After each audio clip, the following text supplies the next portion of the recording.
You're alright, little mate. You're okay.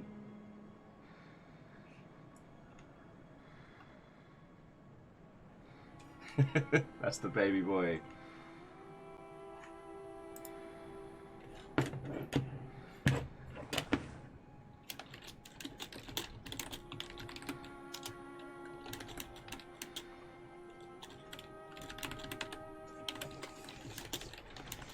Hey, Caffeine, Watto and welcome, friend. Hello, hello.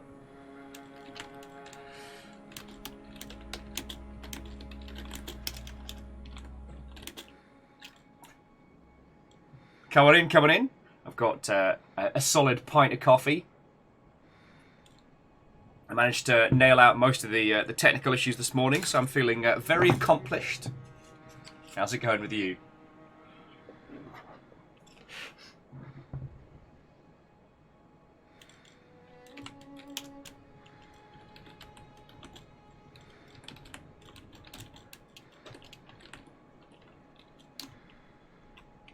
And Ultrazini Watto, friend. Hello, hello.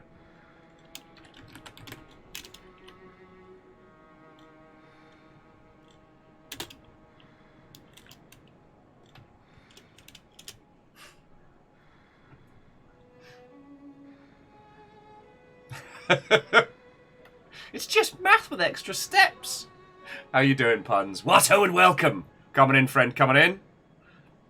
Just hanging out in the hunter's dream. Will I tell people about our adventures today?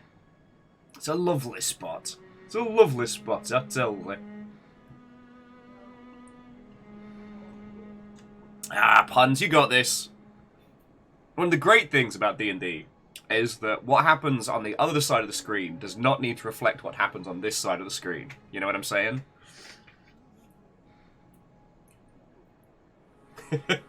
The sensual Kitsune, I say Watto and welcome. Welcome to Yharnam Guided Tours. I'll be your host today, taking you around the sights, sounds, and smells of Greater Yharnam. Beware the old blood. Exit through the gift shop.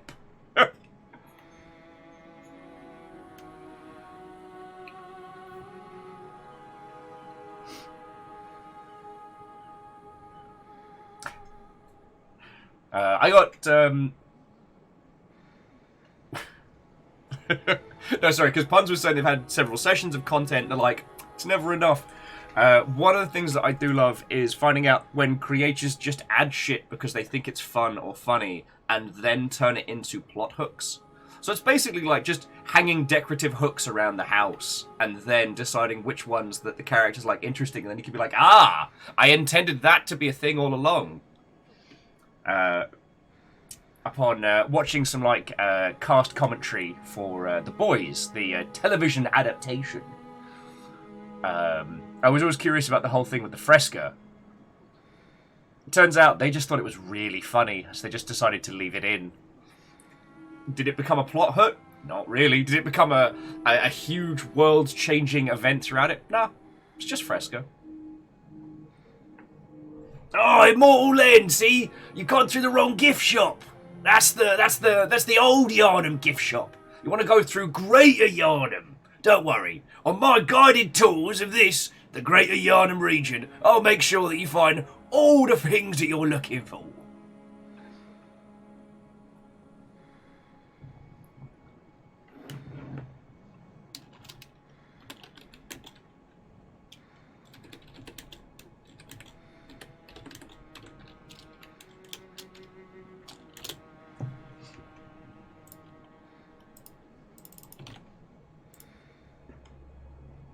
MDH, Watto friends, hello, hello. The lurk is sincerely appreciated. Yeah, and Martin, Watto and welcome. I was doing battle with technical problems this morning, and then everything started working. So I looked at the clock, and I was like, you know what? I can faff around, I can do a preamble, potentially introduce yet more chaos, or we can just get going. There's a lot of... I know, Amos. We've got a lot of things in Yharnam that need murdering. Yes, hello, baby boy.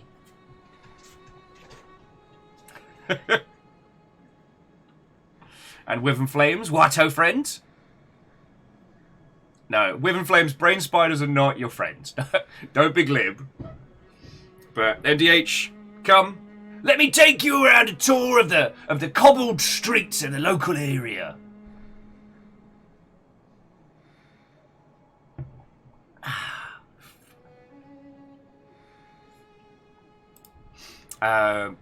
Yeah, friends, here's the one downside about doing this for a living, is that y'all were there for all the cool shit I did yesterday.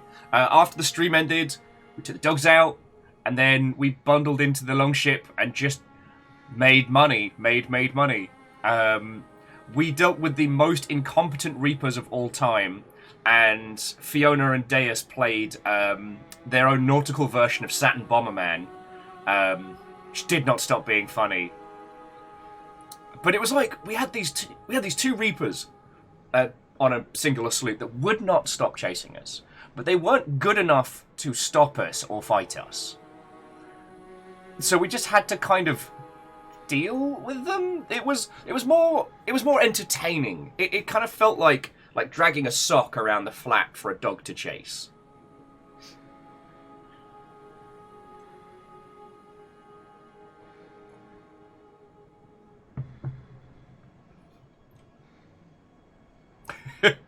Puns gets it. But yeah, that was the long and short of last night.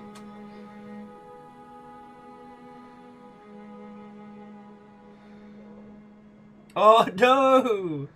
Oh, Kyle, I'm sorry I woke you up, friend. It might have been one of the monstrous size raids that we had yesterday. Definitely an NBD moment. Okay, so long as it was funny.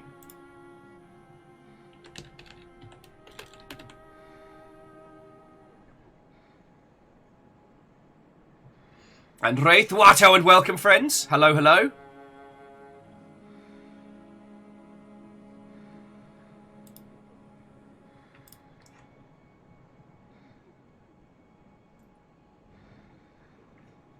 But yeah, so friends, that was the long and short of it. After stream, we just bundled in Discord. It was real quiet last night, which was odd, but we got to just faff about.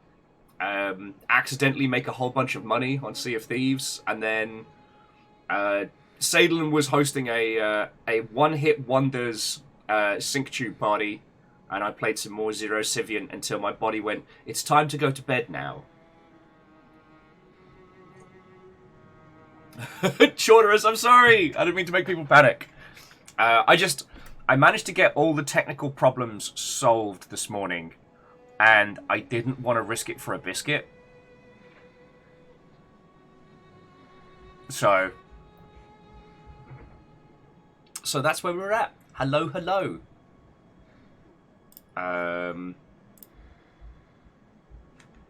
Waiting to see if feckin' Moobot does its job.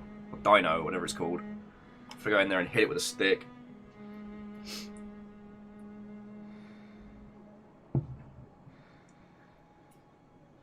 Oh, Pun Spectre. That's a threat and a half. Going out, getting coffee, living. And Caldera, what, oh friend? Welcome to Yharnam. My name's Bob Yharnam. My family were raised here, and today I will take you on a guided tour. Come see the scene where Jack the Ripper didn't actually visit, but he wrote about it one time in his book, Places I Would Have Killed People Had I Been Allowed To, by Jack the Ripper. It's an absolute page turner. Can't put it down. Not as good as a wink. Heels up inside you, find an entrance where they can. Okay, Wolfgrad, now we can do it proper. Okay, then. What ho and welcome.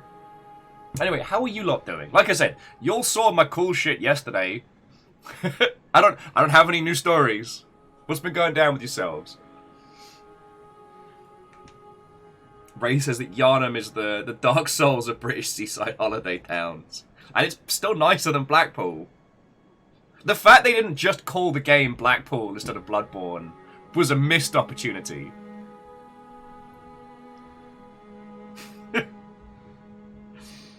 Well, there we go. So, okay, so Keldra now got to write that. Although I have already decided what my first book is going to be. It's called Fuck You, I'm Dyslexic. A book that shouldn't exist and is written badly. That's it. That's the pitch. I'm gonna write a bad book.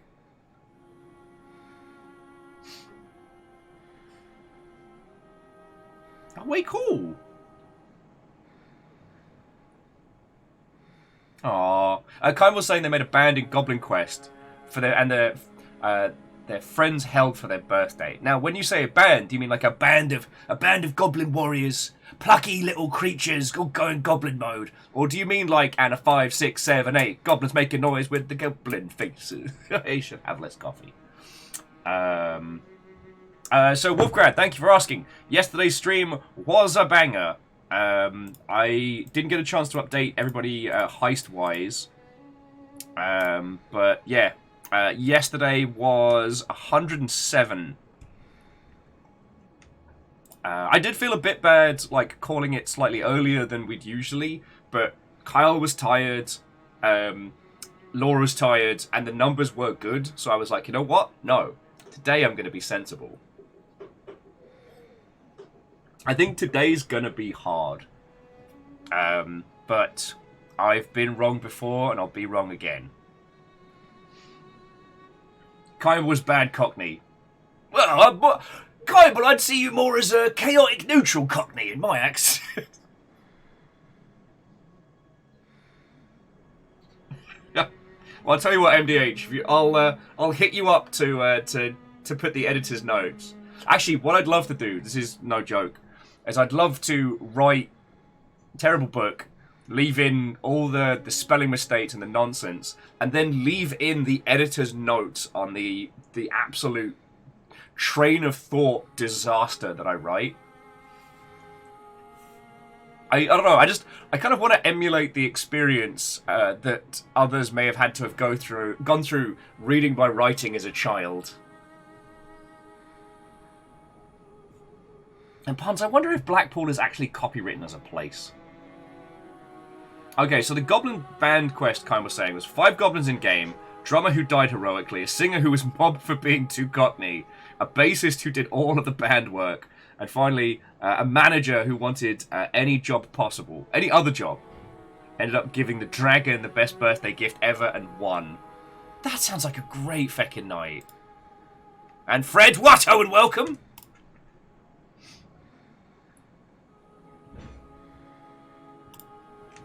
Come on in, friends, come on in! Alright, Dinobot has done its job. Tweet has been deployed.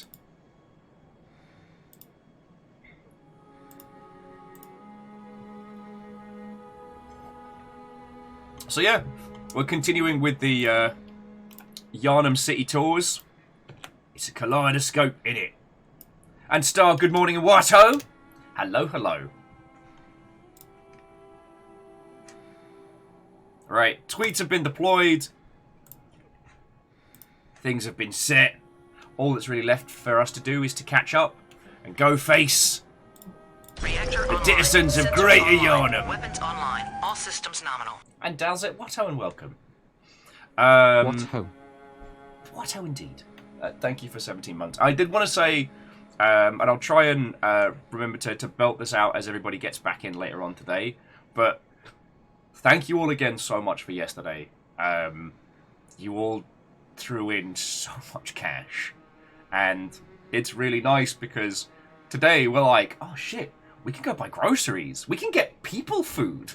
It's like, ooh. Oh, and Star, it's no worry. I didn't realise the thing last night was the Digi version of the Four Horsemen tour. Otherwise, I would have been raving about it. And it was... Oh yeah, so after last night, we raided into Mega Ran. And it was Ran, Schaefer, MC Frontalot, and MC Lars, which was a tour they were doing, I think, just before... It was just before, or as stuff opened up. And they're a cracking lot to see live. Schaefer's fucking incredible live. River, leave it. You mentioned cash.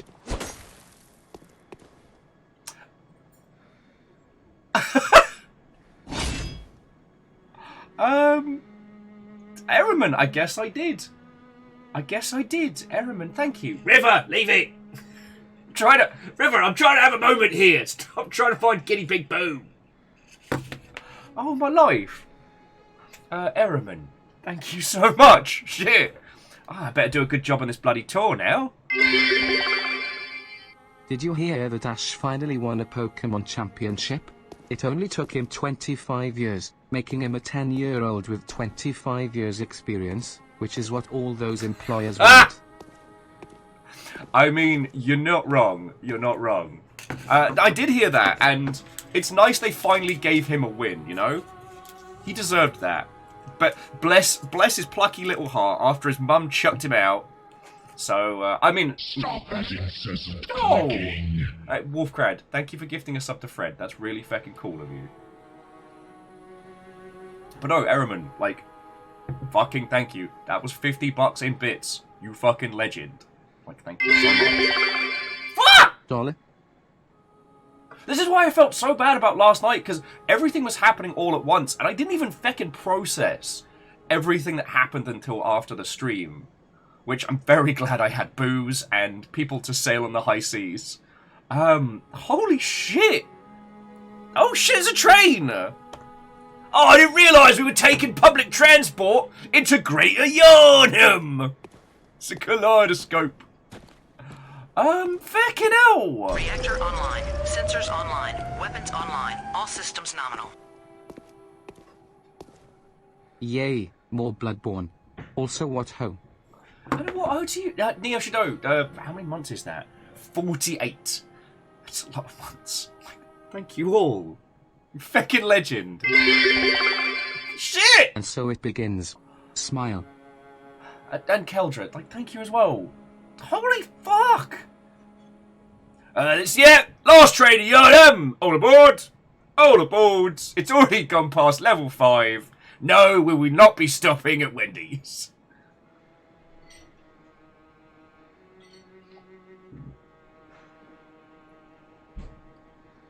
God. No, Hot werewolves in your area. hotter than one might actually want. In fact, they're surprisingly toasty. Pun Spectre. Nice. I'm sorry, Vagabond. I don't make the rules. I'm not powering this train. I'm merely the announcer. You'll have to get your Baconator elsewhere. Now, there's a lovely little fish and chip shop in the middle of Yharnam I'll take you to. If you're still peckish, don't ask where the fish comes from. You're best not knowing. Happy weekend, Longship. Oh, thank you, Star. And thank you all. Fucking legends.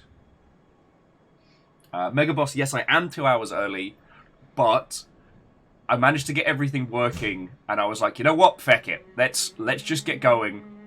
Let's just do this.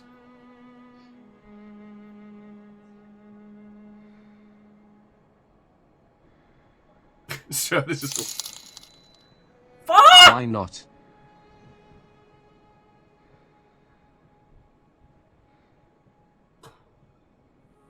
I don't know. Holy shit. All of you, thank you.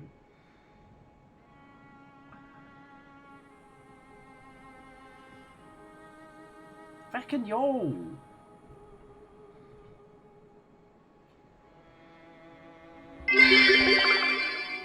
It ain't much, but the train's got to go somehow. Fucking zoom, Mother Hubbards. Yeah, puns. This is officially aggressive positivity. You're aggressively keeping me alive. I'm very grateful for that. Fucking yo. You know what? It's combining you lot doing all this stuff with this fucking Bloodborne music. It's throwing me for a loop. I'm not ready. I'm not ready. Sir, this is a Wendy's. We sell Baconators here. That numbers, thank you. Oh, Martin, you don't have to worry about that. I'm cursed to be one of those crotchety old men. I've come to understand this. I've made peace with it. I'm not stuck in here with you lot. You lot are stuck in here with me. Yeah. Oh. We don't waste time. No, you lot certainly feckin' don't. Feckin' yo! Wolfcrab was like, nah, no one's getting off this train. Is that eclectic or eclectic? Eclectic Salt, because I like the name of that. Hello, Watto, and welcome. These mother huppards are making me feel things right now, but we will be playing some Bloodborne. Not you. Here we go. Fast train. London to Yharnam. London to Yharnam. Fast train. All aboard. Make sure you have your express ticket, Andy. Fucking yo. Yeah, and Salt, last night, the Blood-Soaked King was someone who I think came in for the first time and just The brought the Teenage Mutant thunder. Ninja Turtles, Mega Boss, fucking Bloodborne yo! heroes, have overcome the arch villain Shredder. Mega Boss, thank you. You managed to get Nightmare Angel Kenley and the Blood-Soaked King, who handed out feck tons of subs last night. The fact that Salt was subbed before they even, like, started hanging out here blows my tiny mind.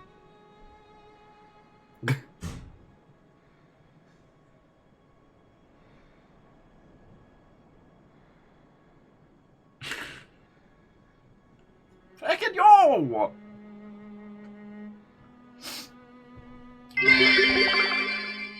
For the salary. Fucking yo. Thank you all. Alright. Shit. I don't know what to say!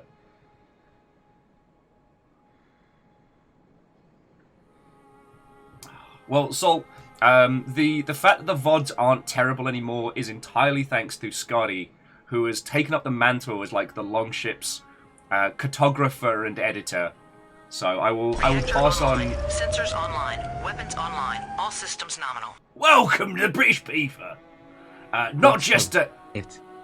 I will say though, the British Beaver sounds like a pub in Yharnam. How are you doing, friends? Watto and welcome.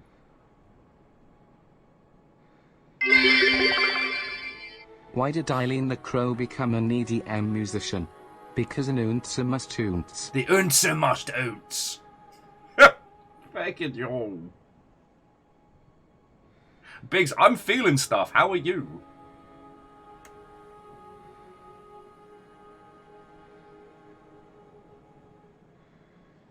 Wafflemancy class doesn't begin for 2 hours. We haven't quite made it to Bloodborne University proper. We're still en route. Every now and then, I make sure that I can still unlock my front door. It's my key performance indicator. Puns. Puns. Feckin'. This is why, in the best way, being at the head of the Longship is very overwhelming, because it's like, hey, here's someone who just gave you enough money so you can feed your family for a week. Oh, this person just made a terrible pun about doors and locks. Clicking. Feckin' yo! Oh, shut up, Fiona! I can't believe you've done this. Stop that incessant clicking. Feckin' yo. Train's already past level 7. What's even going on? Who wants to sing? You want to see what you're doing? See what you're doing to me? Alright. Okay, you see this one specific flower right there. That one specific flower. Alright. And here is what you're doing to my feelings! That's you!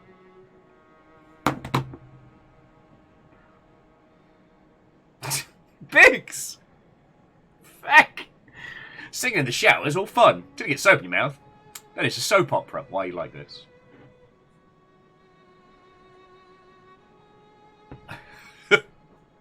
Wraith's like, you know what's good for feelings? Booze. It is noon. Even I have limits. In fairness, the only reason I don't day drink is because it makes me sleepy.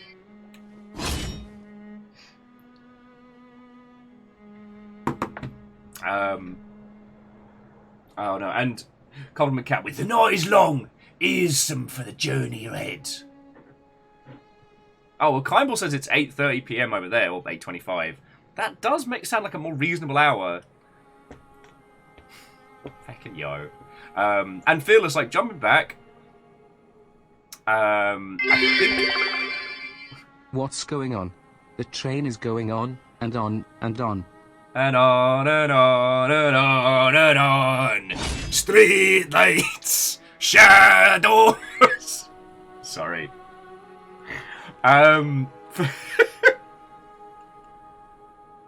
Introducing Will Unraveling Live on twitch.television. Yeah, Pun Spectre, you might want to consider Punstigator. What do you call super cute music software? Door. Aww. That's just cute. Thank you. Thank you all. Fucking yo. All I was going to say is I think it was Catastros that's actually platinumed this game. And has very strong opinions about the Chalice dungeons.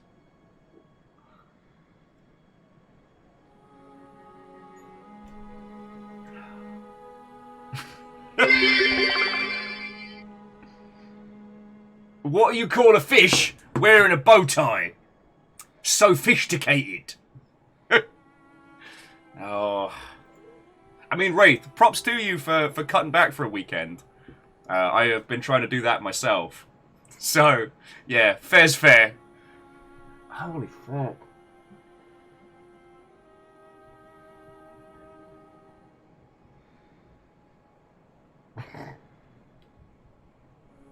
Chalice dungeons? Don't you mean easy mode for babies? Yeah, Bloodborne is an easy game for babies.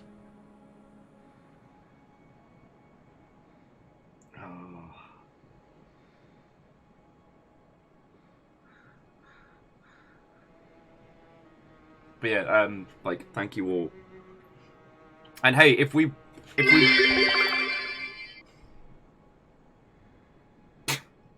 Why did the Viking have such an old boat? Because he couldn't afford one. I couldn't afford a new one, that's for certain. Fucking hell. But no, seriously, all of you, thank you so much. Like... I'm saying this, I guess, for Salt and people who are new here, like, this is my full-time job. Everything that you lot throw in, it pays for bills, it keeps the animals and us fed, that's really about it. If you'll ever want to know where all the cash is... Fucking yo! What ho? Lord Traden's just like, air horn, air horn! Holy crud!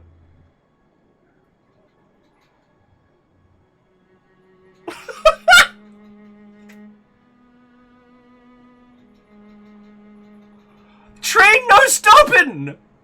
Train no stopping!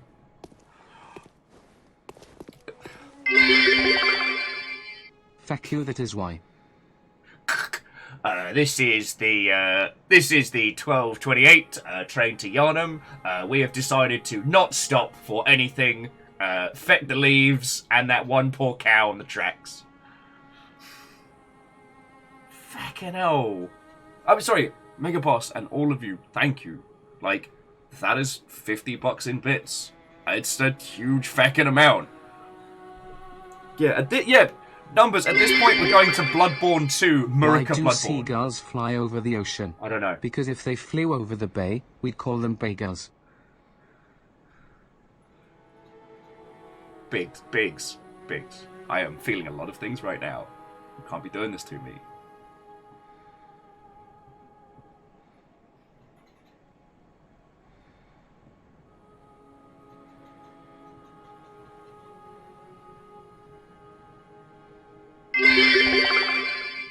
A fun fact to accompany the bits, a waffle is just a NADA-compliant pancake. Jaeger Mage, I've actually never heard that one, and that's fucking brilliant. Oh, God. Wolfcrad, we'd have to ask peeps here, because I don't know. What is the American equivalent of Blackpool? Like, is there one? What a great time to join the stream. What ho? Thrame, how are you doing, friend? What ho and welcome. Apparently, it's all trains. Whoops, all trains. I guess, like... So MDH is suggesting Detroit, Wyvern's suggesting Ohio. Ohio feels like it could be a Bloodborne location, you know? Okay, Blackpool. Feckin' yo! Is this speed 2? Zoom, feckin' zoom, Martin! Seriously, thank you. Blackpool is a seaside town in the UK that was originally a holiday destination. A little bit twee British seaside, a little bit like NAF Vegas, or I should say like NAF Reno. It's a bit bigger than Coney Island, but with a somewhat of a similar vibe. But The powder keg hunter was the sole arbiter and enforcer of old Yharnam. There was judge, juror, and executioner. are you proud of yourself for that one, Ehrman? Ehrman, are you proud of yourself for that pun?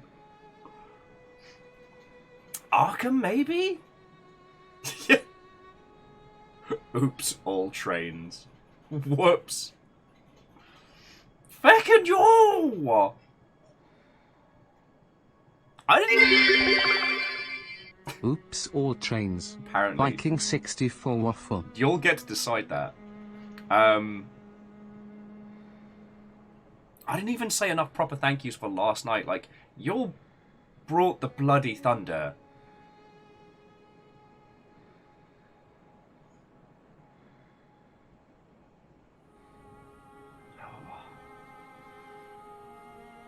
Thank you.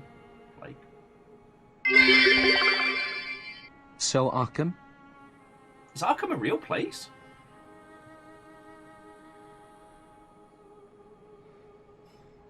Fucking yo.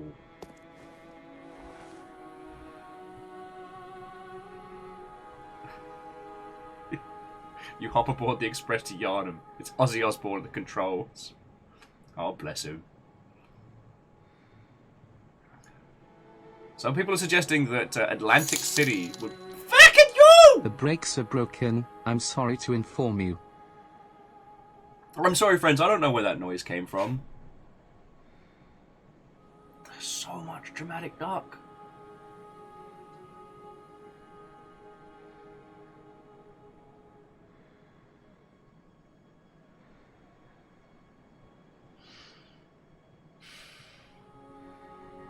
Neo Shadow, thank you, seriously.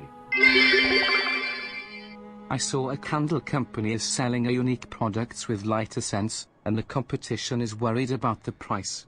Apparently no one can match it. God darn it! Puns is still going. Apparently the train doesn't stop. It's less Ozzy at the wheel, more Sir Frederick Durst. Sir Frederick Durst of the Old Hunters. It keeps rolling, rolling, rolling, rolling. What? I said he keeps rolling! Thunder. Lord Traden, thank you for gifting subs. You're all been fucking brilliant. Like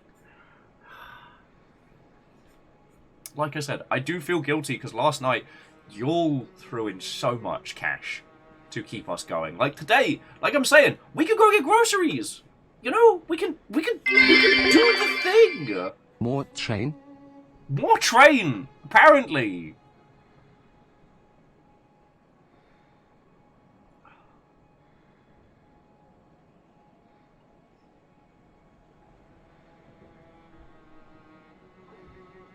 Fucking you all. Thank you all.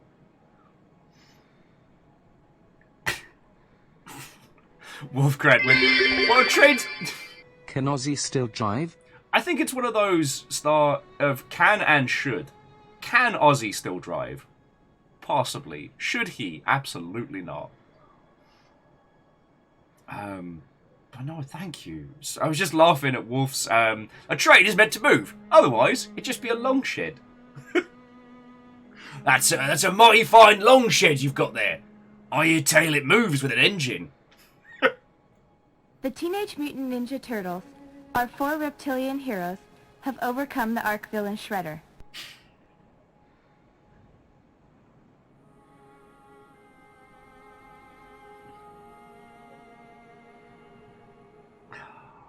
train puns, eh? How do you gauge that one?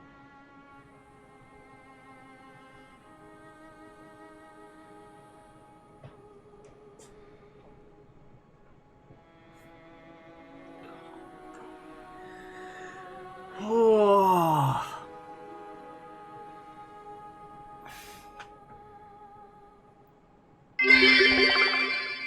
Rolling.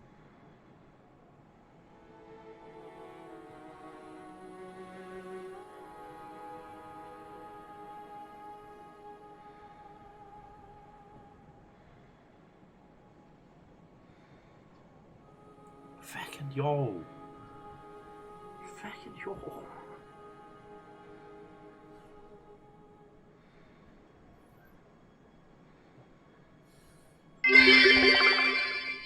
Because typing out 203 is difficult. Cannonball.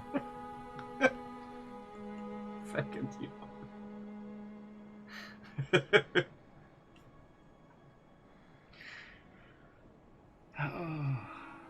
I'm really sorry, House Order. Your hard work over the last few days has been destroyed. Like my feelings. Just thank you all. Get some delicious groceries, my dude. Yes! Groceries! Cannonball's like 8.5k till dab time.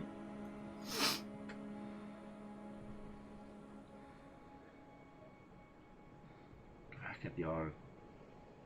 And to those of you who just joined us, Watto and welcome. I will... Stop that incessant clicking. It's still going! Wolfcrad, that's very fucking cool of you, thank you. Let me get my sea legs under me. Let me get my sea legs under me, and then we will... I will look at what it will take for me to get the PlayStation Plus stuff running. The Teenage Mutant Ninja Turtles, our 4 reptilian heroes, have overcome the Ark villain Shredder.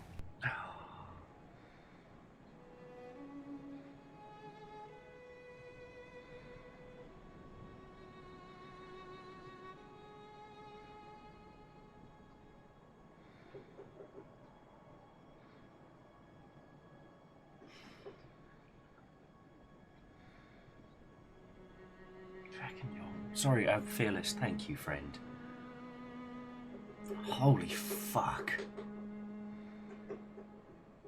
That was a behemoth. Like, that was one of those, like, Lost Planet 2 tracks. Gigantic behemoth trains.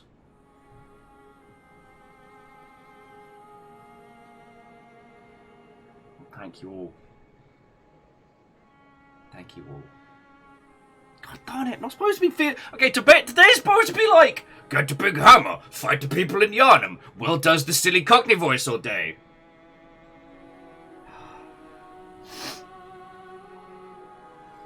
Oh shit. Yeah, and yet you lot did a massive damage to Jarl Infinitus. That's fucking impressive. Numbers, I did see what happened to... oh god, I can't even think straight! Okay, no. Baby boy. You have cornered yourself. I don't know why he tries to hide in here. Like, he knows there's no exit. But I guess from not just... Just a multi-track drifting express to Good Vibes Town. Fucking yo. I mean, yes! Wolf and Wraith and Star all say hi, Fifi! Hi! Within Flame says hello as well. Yeah, they just brought the thunder. I see. So we can buy groceries. We can get food. We can get like real Doug. people.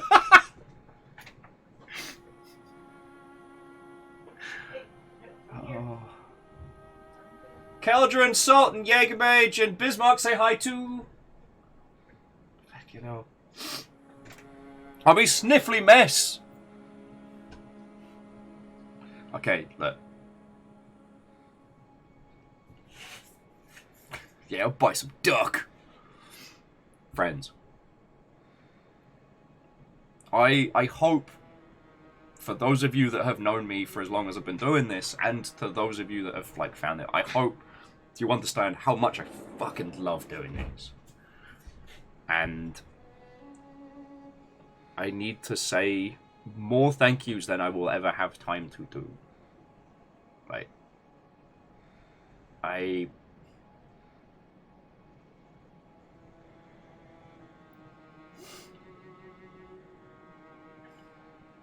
don't know how to thank you all to the extent that I wanna, but you lot are exceptional, and you put so much of your time and cash, especially with this month where we're trying to do cool shit at the same time. Then thank you. Alright. Okay, Wraith, I can do that. I can smash a werewolf in the gabba. Watch me get immediately murdered by a werewolf. And affect those books. Buy with insight. Forget what this is. Yeah, we are up to 500 concurrent people. He did it. He used the button. Yes. However, it is the AOL Instant Messenger noise. I'm less offended by that than the air horn. You absolute terror. I'm trying to thank these people for feeding us. Okay, but seriously, all of you, thank you so much. What Fiona was talking about is that Amos is doing button training at the moment. That if he needs to go pee, he's got one button. If he needs to go outside and poop, got another button. The thing is, the I gotta go pee button is the AOL Instant Messenger noise, which is a little bit of a haunting reminder of a bygone age, but it's not too bad. The I need to go outside button is the MLG air horn noise, because Fiona has chosen a path of violence. Oh, and Captain Steph, Watto and welcome. To all of you who joined us, Watto and welcome! You want to try that one again? Every time he goes outside. This is my life now. Friends, this is called tonal whiplash. And he's sniffing, feeling things. And Vanderbeest, thank you for the pint glass. So, friends, thank you all. Numbers is asking if we get 1,000 again, will there be another numpty voice stream? Sure. Fine. I'm so glad I am not there right now. Boo, boo, boo, boo, boo. I'll change it. It was just really funny that one time. And yet you're still laughing. Oh, I see. There's two things. There's Caffeine saying, "Very glad I'm not there," and Wolfgrad being like, "And Fiona is a genius." Incredible. It's funny. Wraith. Hey, it gets your attention. Tonal whiplash is the Dark Souls of whiplash. Vanderbeest, River seems nonplussed with Amos's buttons. No. Ow.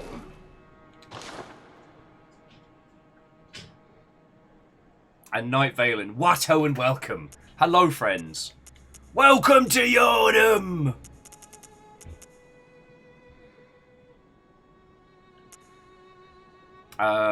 That's the bell for, like, finding friends, isn't it?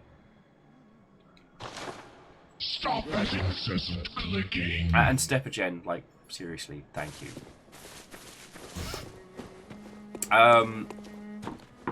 So Wyvern Flames, right, so we have two dogs. We have River. River was Fiona's dog before we got together. She is the old lady of the house. She's perfect and can do no wrong. River is perfect and has no flaws is kind of a catchphrase. We have Amos, who we got last December.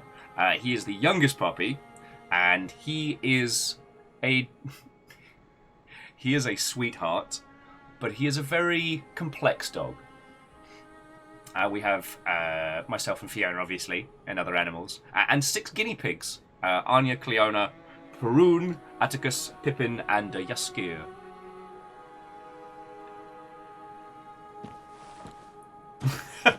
No, so Salt, Amos was a dog, we adopted last December.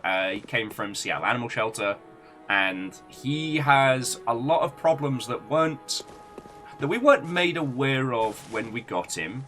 But obviously, we love him dearly, and we're working through him. At the moment, he's battling some real bad skin issues.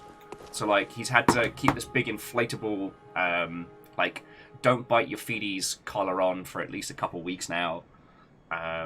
We've been having to go through his diet. He was never housebroken, so that's been an ongoing process. But, yeah, numbers, they didn't lie. Lied by omission. It was still the funniest thing because Amos has like abandonment issues and things like that. That we knew about, so that wasn't anything surprising.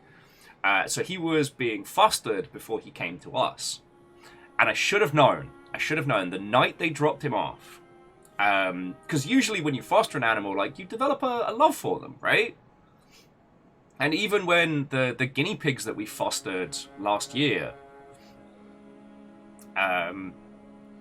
even when they went to a good home, like, I was real sad to see them go. I was like, okay, I'm gonna miss you, little singing nuggies. Okay, I was like, and they love Pui Pui Molcar, and if you let them watch the TV, they'll watch it, and you can get them to sing if you go hoppa choppa choppa cha. It's real cute. When the woman dropped Amos off, she was like, here's Amos, here's a bunch of stuff, here's a whole ass crate and some goodies. Okay, bye, peace out. We're like, oh, don't you want to stay for a cup of clam? Should have known. Well, at numbers, they were very, the foster was very tactical. It was like, what was it? It's like, he likes to go out many times during the day. Which translates into, he's not housebroken. He'll just peep wherever.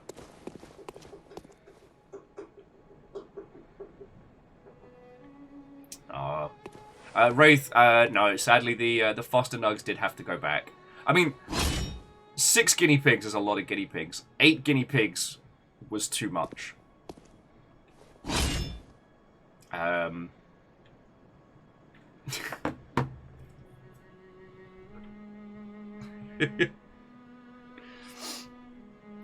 fucking hell. Well, I'm feeling all the things at once, so let's head out into Greater Yharnam. Let's go cause some mischief. What I will do is when it comes time to, like, take a bit of a break, I can have a look into seeing to pick up the PlayStation Plus, like, thanks to all of your good selves, so that we can start doing some mischief. And we'll go to the Great Bridge. That way, actually, Central Yharnam, then I can fight a werewolf. And Catastros, Watto and welcome! You actually haven't missed any... Catastros, I am entirely broken. It was a level 9 train. If you just look at Strager's health bar, Jarl Infinitus is, like, below half. So it's been a morning already.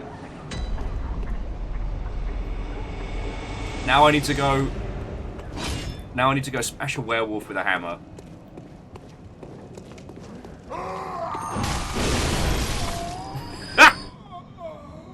This turn's finished! Away! Away! Excuse me, hi. I'm here from the Hunters to tell you about your car's extended warranty! God, I love this hammer.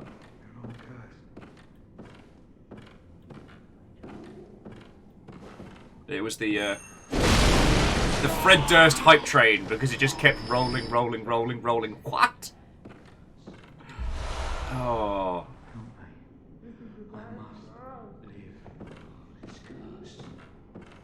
But yeah, so what's been going on with your lovely selves, alright? Oh yeah, okay, Navalis. Yes, we have 6 guinea pigs. I don't have 100 tepigs, I have 837 tepigs. Thankfully...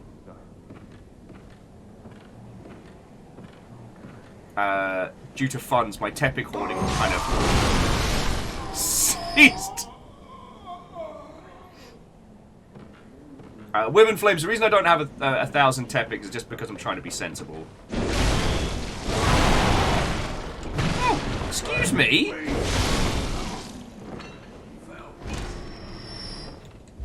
Okay, thankfully is the wrong term, but, like, thankfully the house hasn't filled up to the brim with Tepics.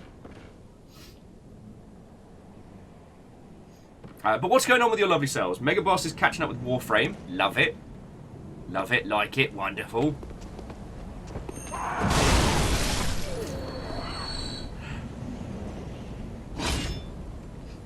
Vanderbeest, I could probably dress Perun as a Tepic. But I did say I was going to hit some werewolves with a hammer.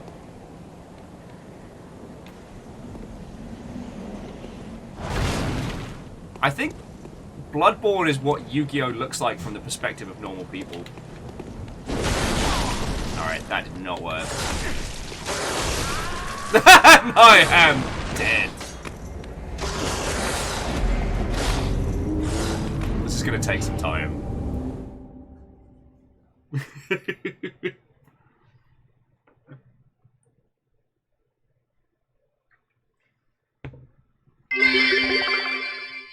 Werewolf. Werewolf. Werewolf! Look, over there! Dies. Told you. Now, whenever there's a crime, some crooks have got a new rhyme, you all better beware, because the hammer will be there.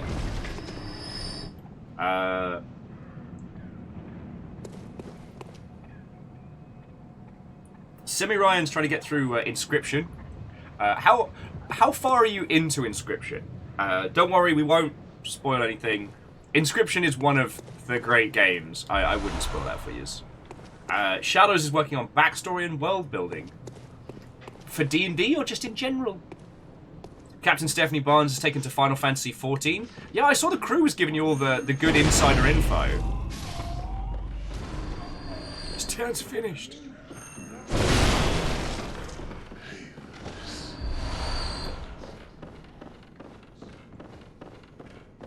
Catastrophe just got home from a family party. Grandma turned 80. Good on him. And no, I am not into subtlety. So Star's been doing the Case of the Golden Idol. We are absolutely streaming the hot heck out of that after the heist. Absolutely. Vanderbeest is trying to ask the eternal question of why is the simulation broken? If you work it out, let us know. Okay.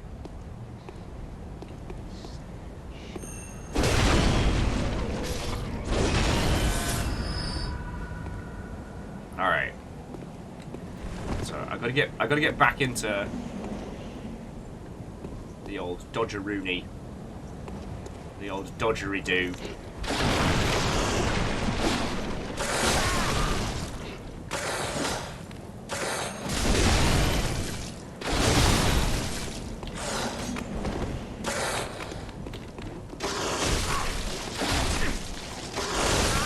Oh, Peebles!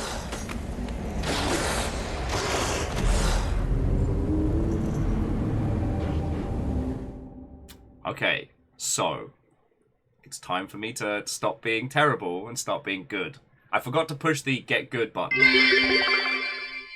Okay, serious question. Was Bloodborne made by the same people who made Dark Souls? Was there a lawsuit? It was made by the same team. It was a PS4 exclusive, and some would argue played a really big part in the PS4's success in the previous generation.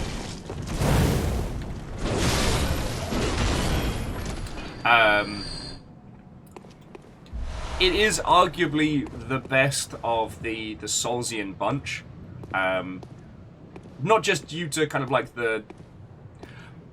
Okay, I'm going to try not to rehash all of the positive rants I had from last week, but the TLDR is the thing that Bloodborne does is that everything in this game is designed to be part of the experience. All the naming conventions, the systems, like the weapons environments, everything all comes together to tell one kind of cohesive story, to give you one cohesive experience. And there's a reason why this is the one that people still talk about. Like, Dark Souls is definitely a kind of a, play it as you want it fantasy adventure. Want to be a wizard? Be a wizard. Want to be a sword and board warrior, a ninja of great deft? It's entirely up to you. In Bloodborne, you play a hunter. You hunt monsters in this twisted Lovecraftian world. And it's just inspired. Now, in fairness, Mateus, I haven't had the chance to get into Elden Ring proper. And I think Elden Ring's going to be one that people are discussing for a long time. Because, hey, FromSoft doing big open world things. Sign me up.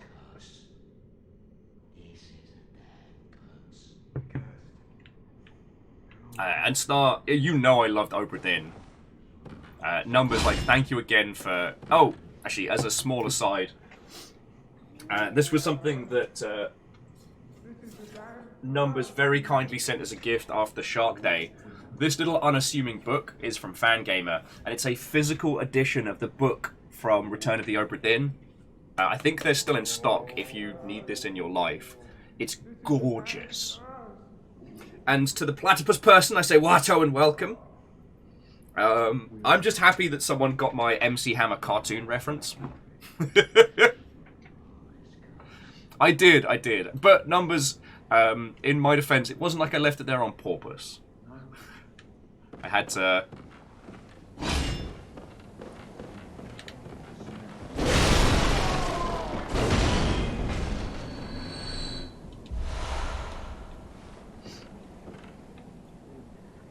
But yeah. Caldra says that Elden Ring feels like the love child of Dark Souls and Skyrim. Hey, I'm entirely down for that. And when I say this is one of the best, it's not that I say that all others are beneath it.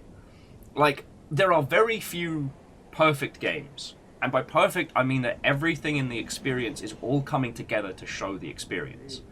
Transistor is a perfect game.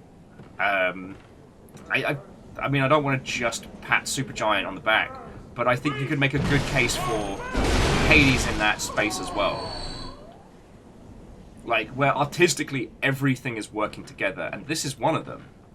And at first, it does just look like, what if instead of medieval Gothic, we went Victorian Gothic? What if we ripped off those two guys from Brotherhood of the Wolf and made a game about it? But in actuality, Okay, I said I wasn't gonna, but apparently I am a liar who is full of lies. So this is your stat screen. Looks like any other Soulsian game, and it has a few odd and weird choices here. So, you have your basics, vitality, endurance, strength. Those we know from a gajillion games. Then you have skill instead of dex. It's like, okay.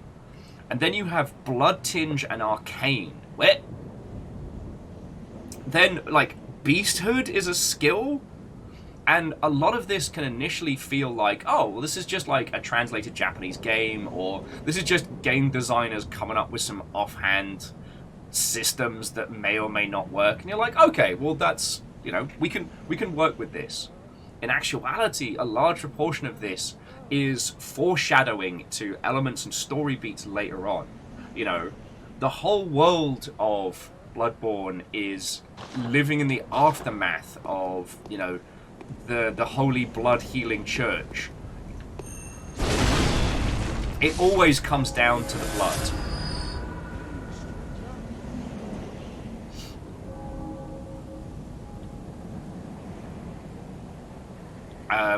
One of the other fascinating things about this game is insight.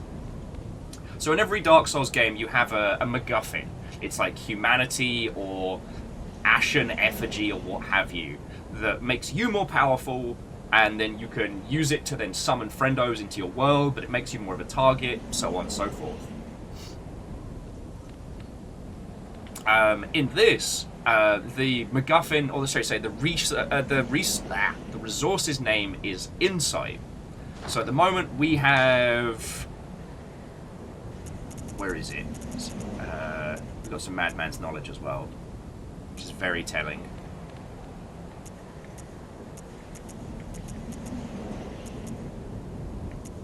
Alright, well, it's here somewhere.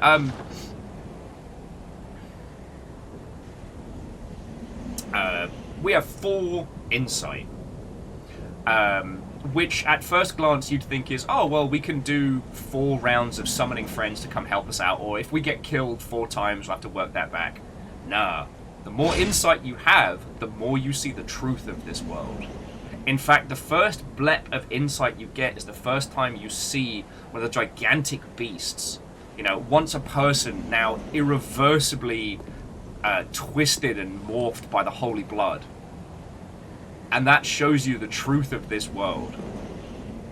Later on, you encounter like the varying factions who ruined this world. You know, you have the Holy Blood Healing Church. Let's go, Wolf.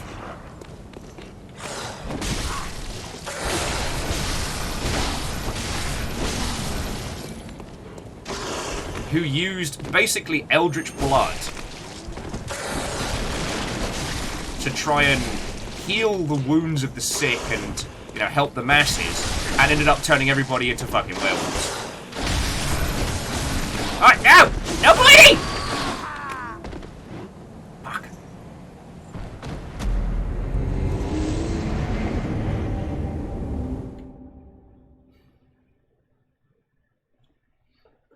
Yeah, as Wraith says, it works the same in Blackpool. 1 werewolf down, 1 to go. What was I saying?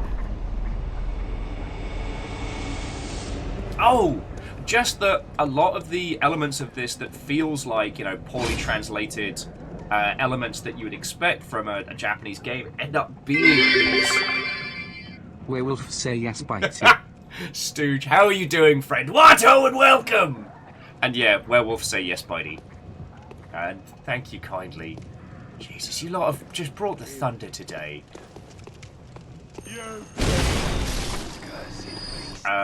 One of the other little quirks of this is how in this game you are specifically playing as a hunter, right? You're not just generic character that you made. You are a hunter using a hunter's tools, all of which are these cool, like, swap trick weapons. This one is like a cute little straight sword that transmogrifies into this. It's feckin' rad. The other quirk that really solidifies the fact that you are a hunter is that when you take damage, you can heal if you immediately go on the aggressive. So earlier on, you've seen those guys have kind of like been poking me, and then I crush them with the hammer. Because the sheer amount of damage done by the hammer basically heals me up to full.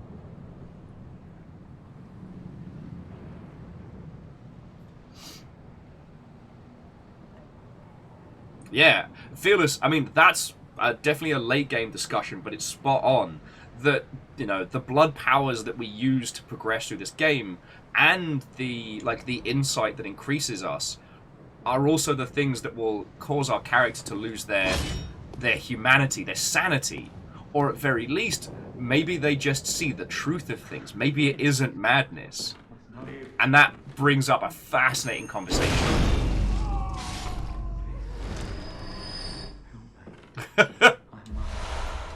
Okay, but I would absolutely watch an episode of Supernatural set in Bloodborne's Yharnam. Because Stooge was like, where's your car with hidden weapon components? God.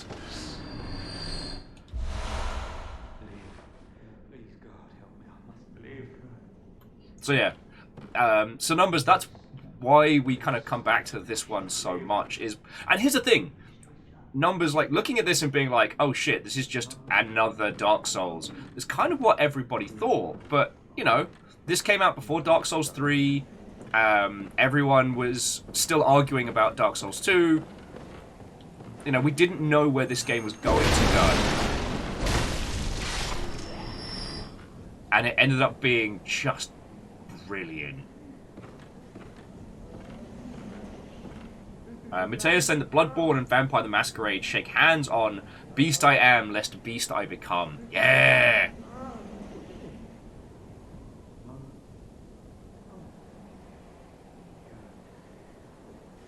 And, okay, you know what? Catastros, that's a very good point.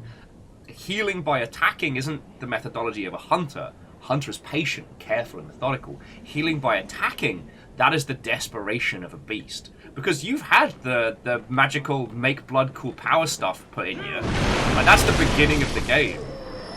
So there is a tinge of the beast. There's a tinge of the beast about you, and when we go back to the stats page, that's reflected. Oh look, blood tinge, beasthood. Those sure are some weird stats for a person to have. Friends, do you know what your blood tinge is right now? Do you know whereabouts your beastness is? Don't answer that. I realise what I'm asking. But yeah, that's why this ends up being this game that everybody keeps coming back to and keeps talking about. You know, the combat, incredible. The weapon systems, feckin' love it. Stabbing this guy in the bum. Not gonna get tired of that. But all in all,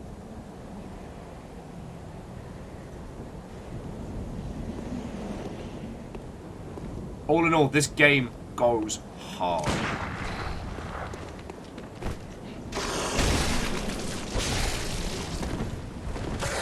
Oh, look at the big...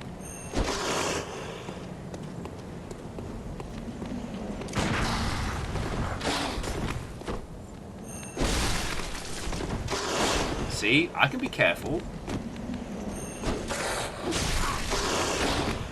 He says immediately getting his arse kicked.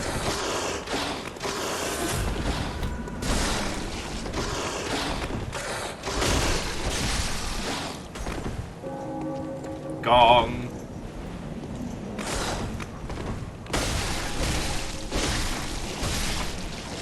Alright, that's one. Drugs. I'm guzzling holy blood like there's no tomorrow. Cannibal says my inner beast is a clumsy, sleepy house cat. That's cool too.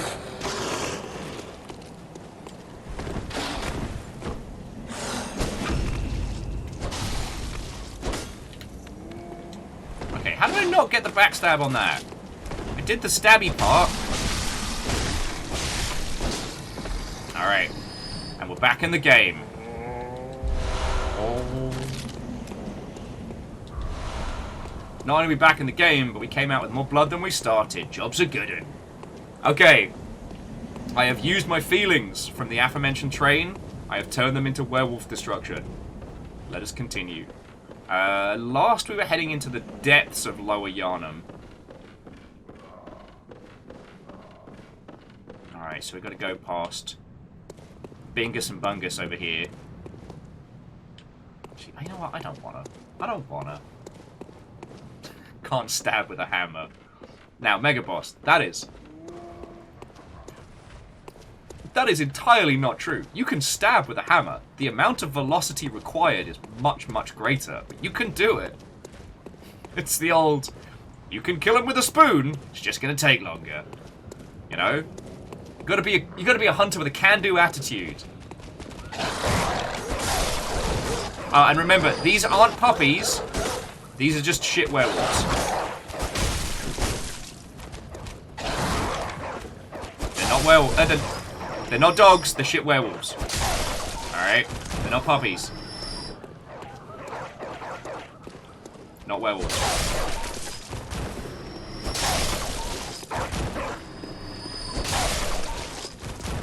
The actual dogs are in fact birds. That is Bloodborne science. But yeah, so friends, it's also worth saying, I've played through this game. So if you have as well, feel free to get as in-depth. By the way, did you find Eileen last week? We did find Eileen last week. That's Bird Lady down that way, right? Like, hanging out over there.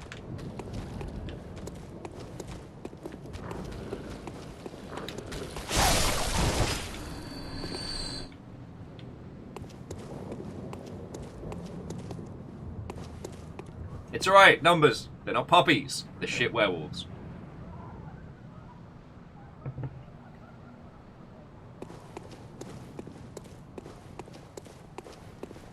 Also, to Catastros and peeps who have played this a lot and know it, please feel free to remind me about the stuff and things, because, like, it's like before we fight Gaston, we want to go back to the very beginning of the game to find the stuff and things, right?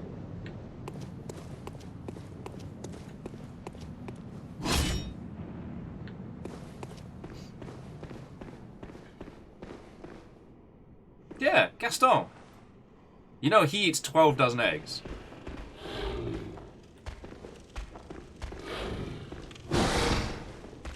What's up? Ah! Bonk! God. If you missed last week's stream of this, at one point I basically just became unhinged. And we were up on the stairs just fighting the big guys, and I started Bonkhemian Rhapsody. That's gonna stay with me for a while.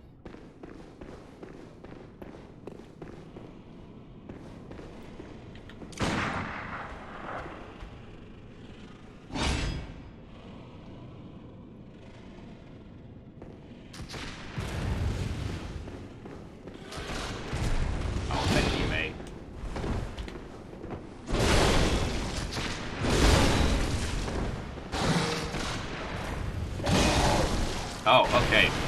I'm sorry, I didn't realize we were just being rude today.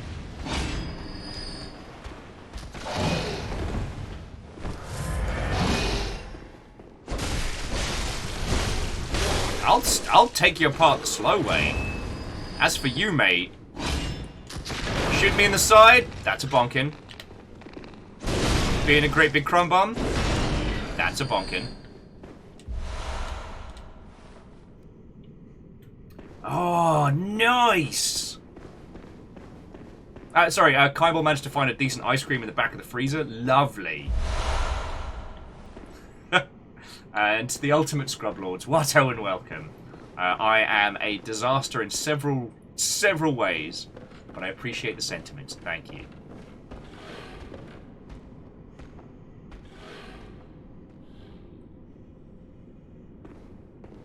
Okay, I don't remember if he ate 12 dozen eggs. Someone who understands better could tell you how many. Gaston consumed a lot of eggs.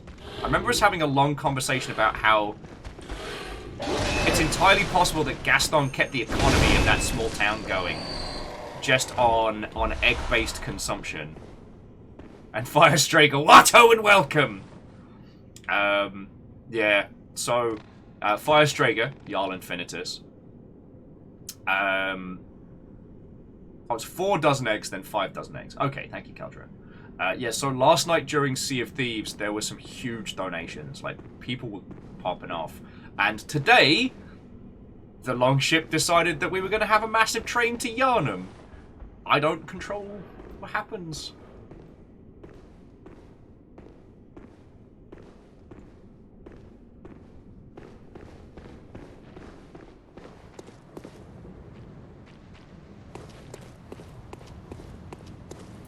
Because it's faster than the ferry. Oh, my life. Right. Stop that incessant clicking.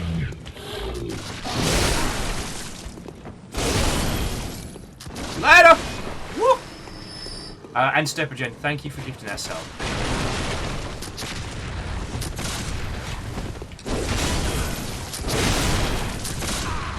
Oi! No! The Latin choir kicks in final phase. It is then.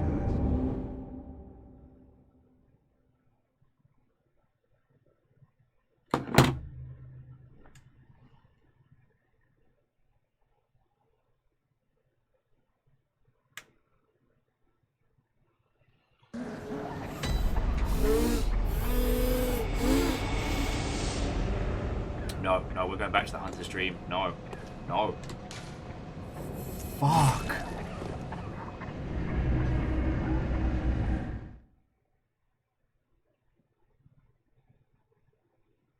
I don't think I remember how to breathe. Holy shit!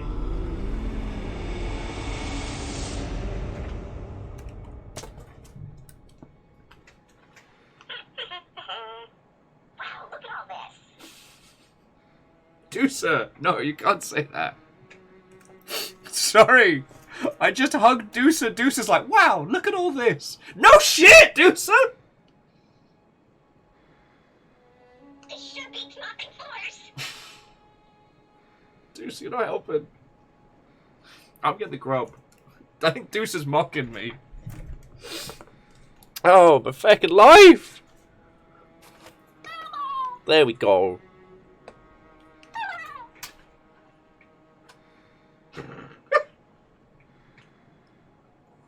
Oh, Histragus says, the boss guide says 3 phases. No shit!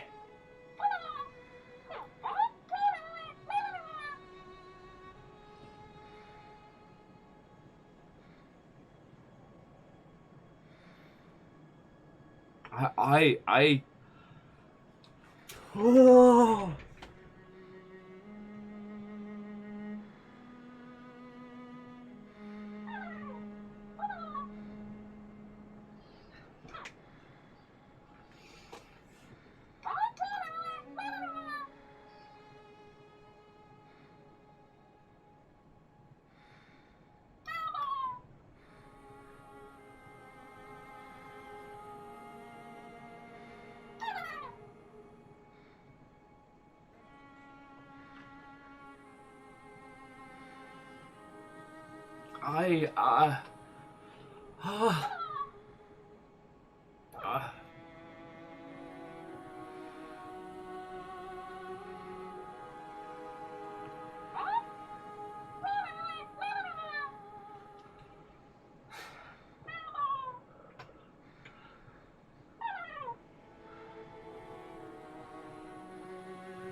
A party on my feelings and everyone is invited.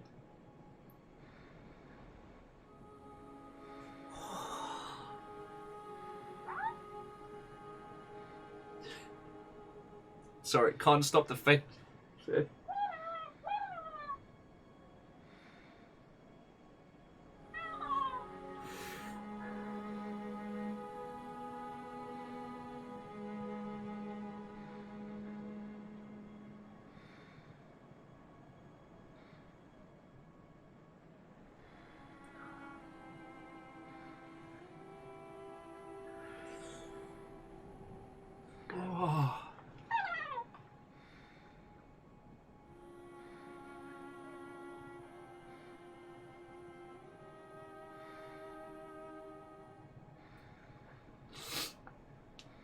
No, I saw your comment, but I thought you were like, oh, I guess something must have happened today and yesterday. And I was like, oh, well, here's all the stuff that's happened. Alright, all I've been doing is cursing and sobbing. Thank you. Thank you.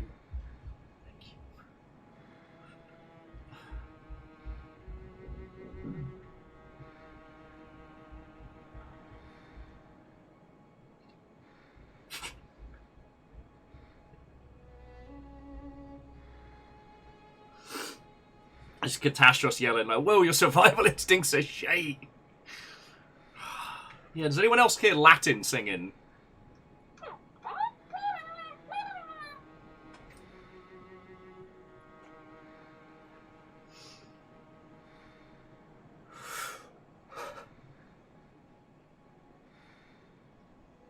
Oh, fuck.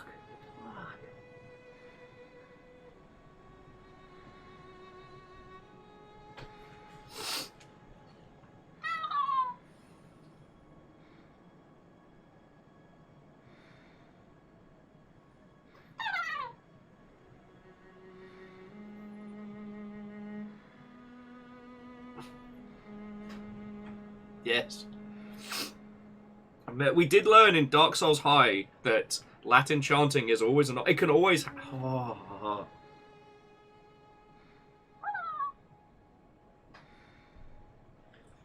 I don't know what to say. I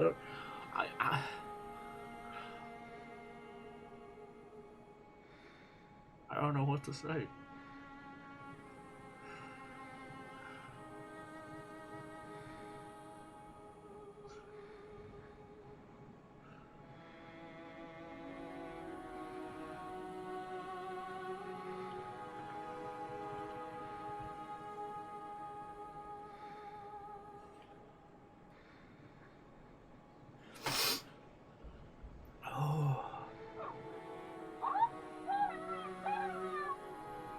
What do I even say to that?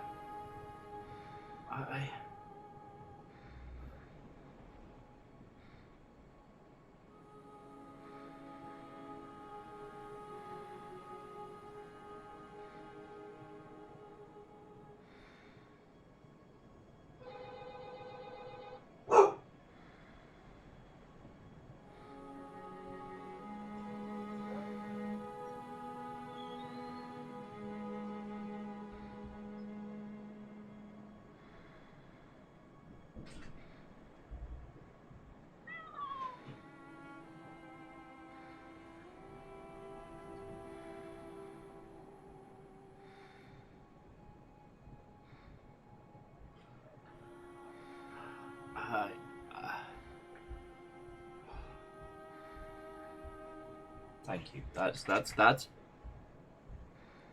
is what I need to say. I need to say thank you.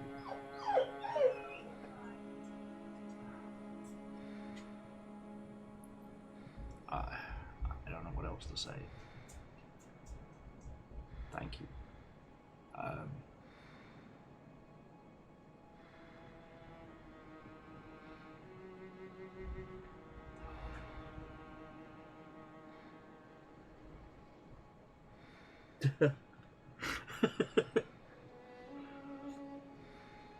Friends, I'm just gonna and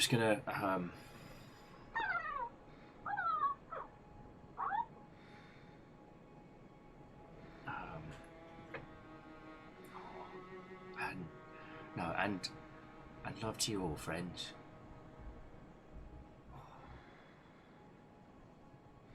I try. I really hope I do. I really hope I do enough to be worth all this.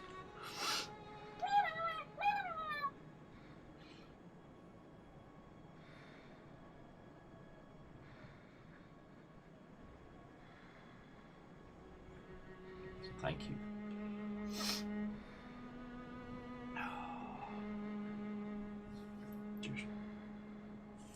So, friends, I will be back with you all in just a second. I just need to...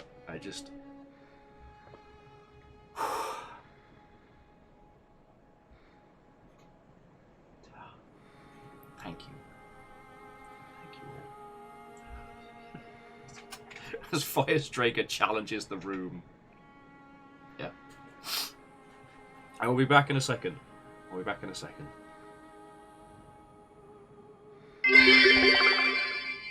The great eldritch god entity called the Longship favors your existence, Viking.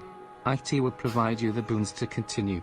Excellence is rewarded with excellence. It is like eldritch powers.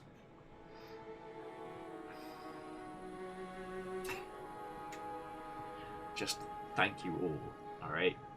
I sincerely hope you all know by now how much I fucking love doing this, and you're fucking legends, all of you.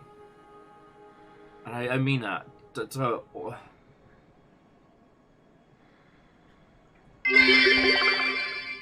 Beware Nurgle. Just beware Nurgle. Nurgle knows what's up. Hey! Nurgle loves you. Nurgle loves you. Just loves you a little bit too much. Loves everybody a little bit too much. Big goofy guy that he is.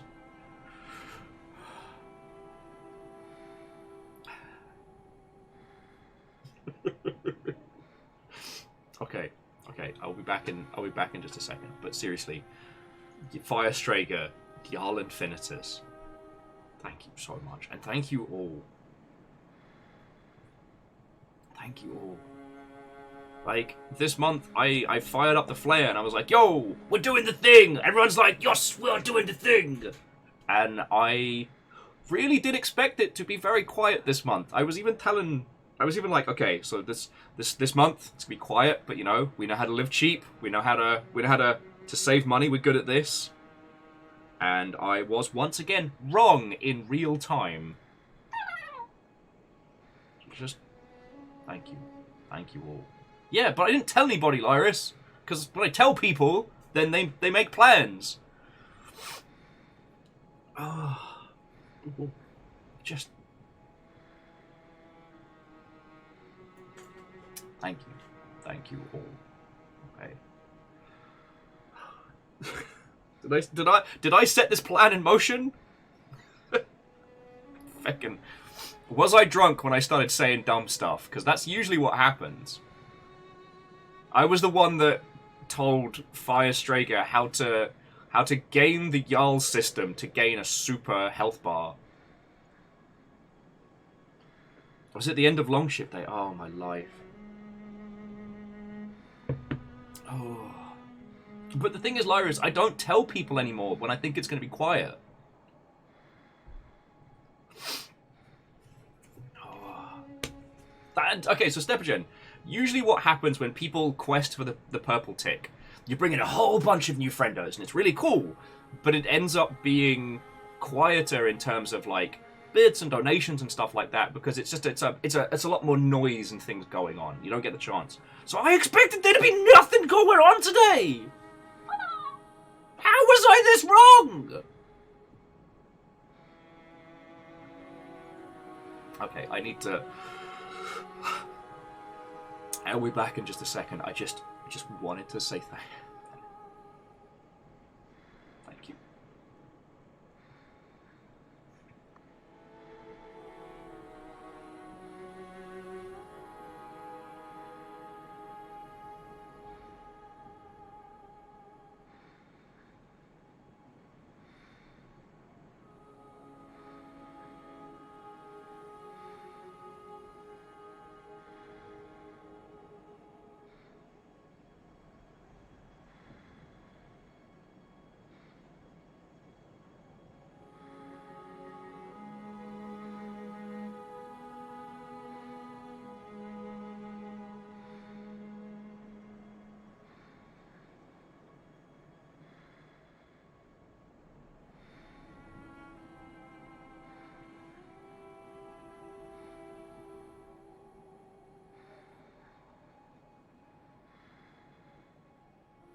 hello there.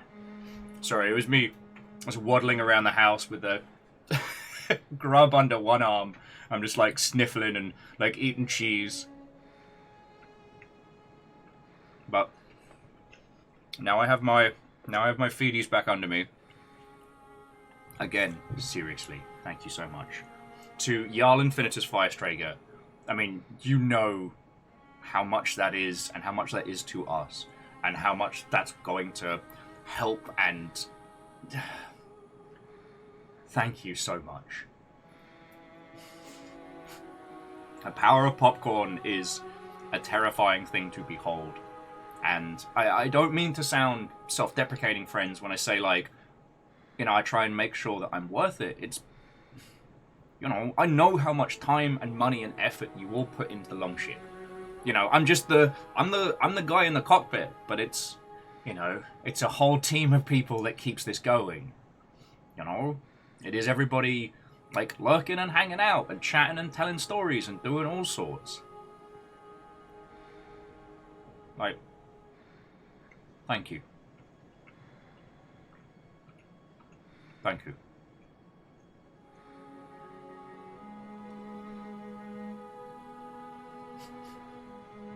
No, I said the thing. The power of popcorn compels me. Yeah. I'm just not in there. No, I've just got my grub under Wilma's flavoured popcorn.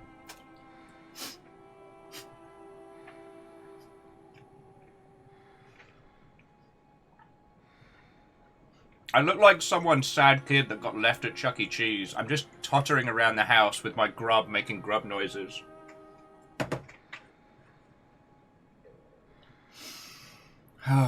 So, to all of you, thank you, what ho and welcome. Let's get back into Yharnam. Oh. Now you're just bringing in the sexy talk. Sorry, friends. Firestrager and ET3 Stooge found this place in Seattle that does like fancy popcorn. They have this browned butter and sea salt stuff that's just... It's like all the components of regular popcorn turned up to 11.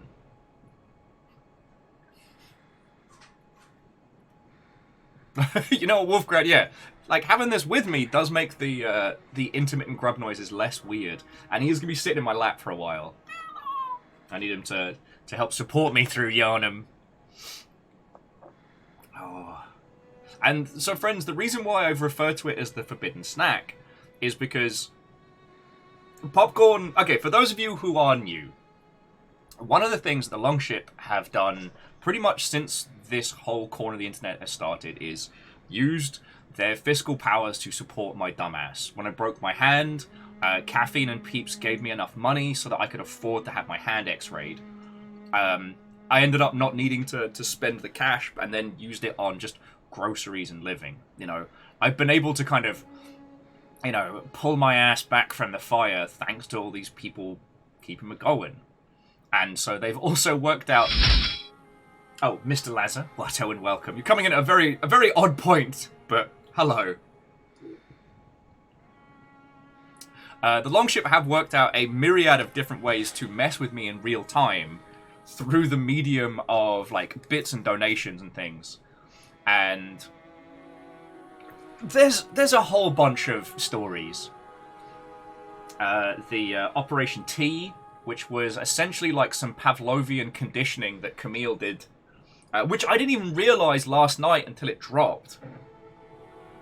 Camille was being like, oh, do you need some tea? And I was like, how did you know? I'm down to my last bag of Yorkshire Gold. And then air horn sounds whilst we're getting chased by skeletons. And Tasty, it was lovely sailing with you last night, and thank you. We do not diddle the tea. Secret Discord have done a series of different flavors of mischief. Yet, doom be upon thee. Stuff like that. God, I don't remember what killed me there. Oh, it was the guy who's shooting it. Yeah, there is no secret Discord. Yeah, what is this Discord? I've never heard of it. So one of the reasons that I don't make references to popcorn and refer to it as the forbidden snack is partially because of, I'm trying not to summon it, but also because I am acutely aware of just how much money that you lot put in throughout a month, like, literally keeps all this going. And I never want it to get to a point where you lot feel that I'm trying to fish for cash from you, where you feel like, the memes and gamification stuff is anything other than like a fun thing to do. Because I'd never want you all to feel like those moments are taken for granted. That's why I will never reference the forbidden snack, except in moments like these where we're like talking about it. It's not like I have a phobia or an allergy. It is something that has become sacred. It is a thing that is not said casually. Oh, and Captain Steph, thank you.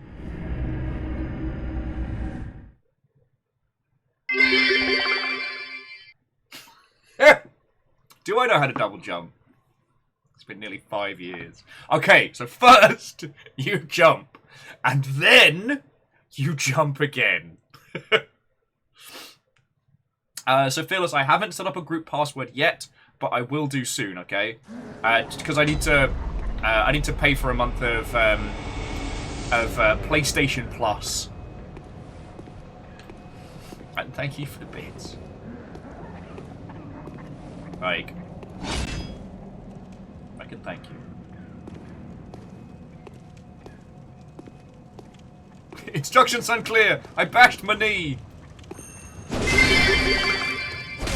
One does not simply talk about the forbidden snack. Right? One does not simply reference. Oh, fucking hell.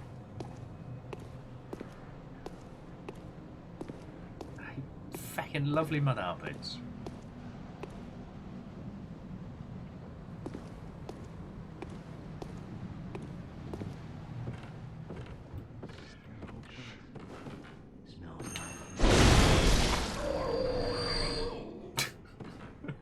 See? That's what you lot do too. My feelings. Please, God, help me. I must live. Okay. Colin McCat was saying that people's been using Friendo as the Bloodborne password. Hey, Colin McCat, I'll keep that going.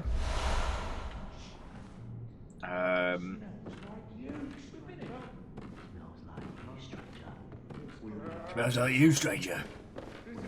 Not as good as a wink.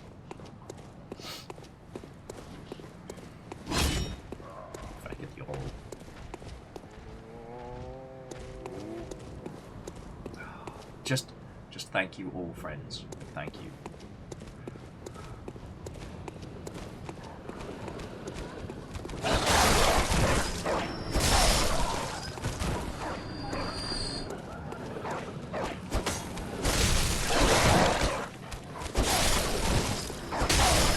This bit's mean and I don't like doing it.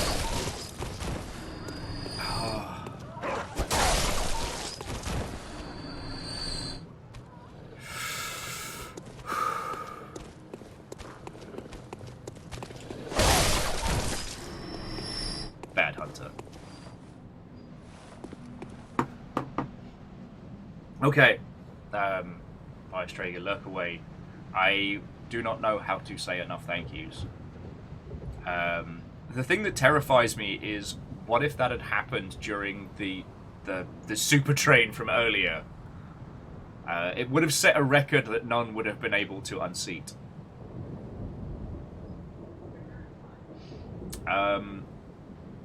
So numbers. I don't know when we're going to be doing the Final Fantasy VII Remake, but we are. As for hanging out, like, I have been very focused on the heist and everything. So I don't know, but I do have a thing for when we hang out that I have saved for you. Oh. I mean, in all fairness, friends, like, at least for the right now, all the cool moments that are happening in my life are kind of happening here, you know. So you'll are getting the good bits. And Drifty Potato, the heist is going very well.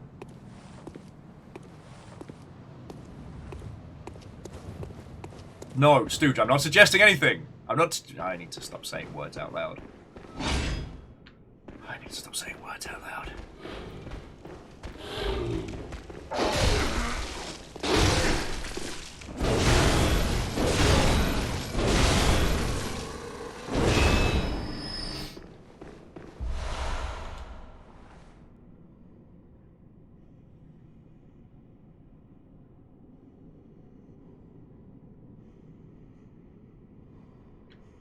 You know what, Dustin, fucking hell, Deus, that's right over my head.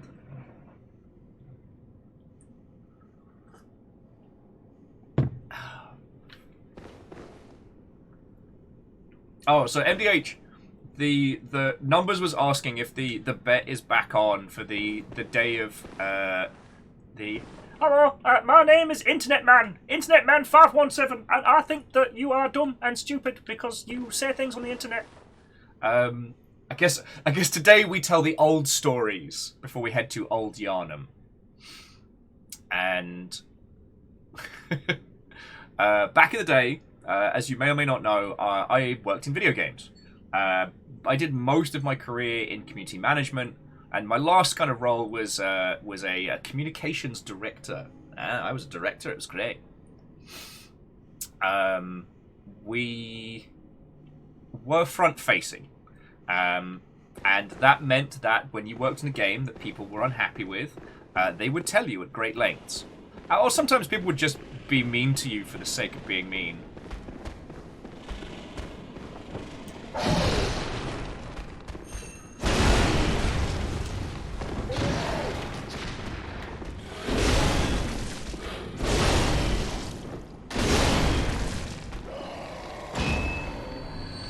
Oh, Bismarck, exceedingly mean. But one of the ways to kind of combat it was essentially to... Good to drugs. One of the ways to combat it was essentially to read any mean comments on YouTube and forums in that kind of like, hello, my name is Greg, and I think that you are dumb and stupid and bad because I know video games and you are dumb and stupid. Eh. That's what Mitsurugi should have done. Instead of all that faffing around with a katana, just get a great big hammer. And this kind of became like a coping mechanism of like people being mean on the internet. And ever since learning that little trick, it's made people being jerks on the internet so easy to deal with. Because you just read it out in that voice, and it can't hurt you. So it's not the Cockney like, doop-de-doo, apples and pears, I'm from Yharnam.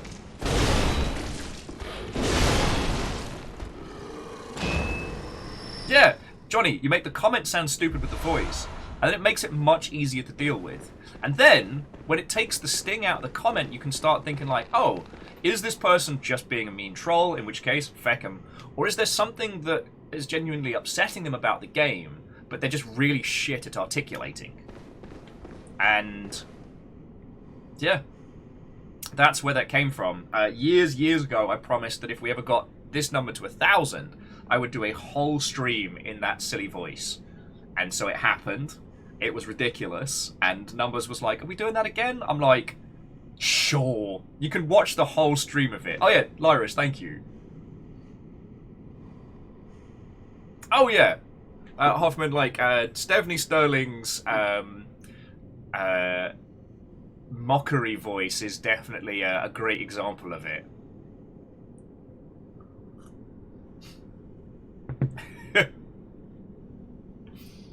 I know. I think Sadlin, I either need to spend some proper time for the whole stream, the whole day. I either need to spend some more time with Soul Calibur or just admit my failings. Because I definitely did not have enough going on behind the eyes that day. We had our throwdown.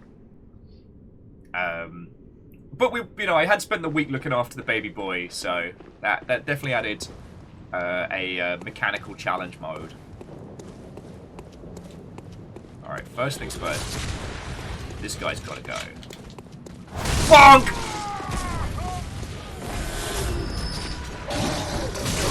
Ow!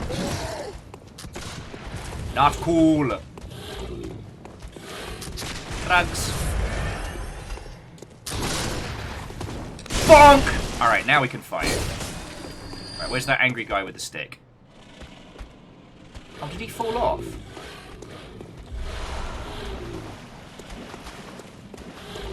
Nerd.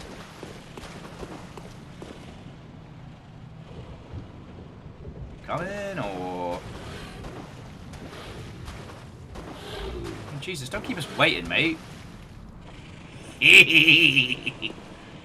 Doot, de-doot, de-doot, de-doot, de-doot, de-doot, de-doot, de-doot. I win. I love this game. Oh. Sorry, friends, if I seem a little 1,000-yard starey, I am very overwhelmed right now, but in a good way. In a good way. And Marshall Ray, a Watto friend. But yeah, to multi-track Drifty Potato, that's the Drifty Potato's full title. The heist is going very well. I think today's probably the slowest day that's taken us to get up to speed, but we have been maintaining a cracking speed for as much as... I mean, last night was bombastic. Like, Showcat brought the feckin' thunder. Oh look, it's Huggins!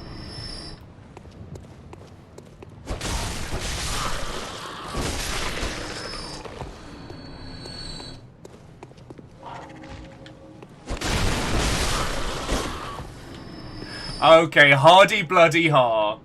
Surely it should be the 100,000 bit stare.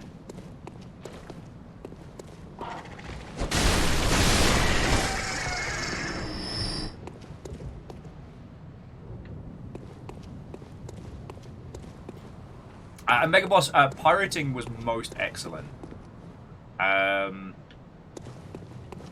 There wasn't anything super bombastic, although we did see a whole-ass galleon just give up.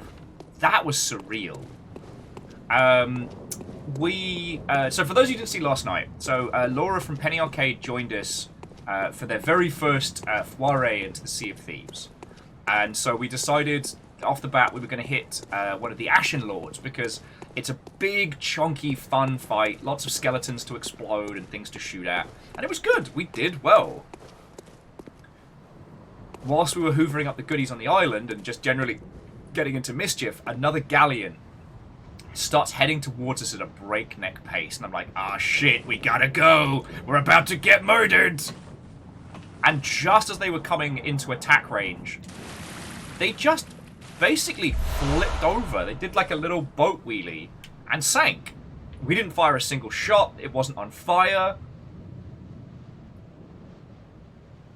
And yeah, I mean, J-Post, you're probably right. They quit, or they scuttled, or they shifted servers or something, but it was so bizarre. And we went over there. Like, they had loot and an ashen key and stuff. It wasn't like they had now.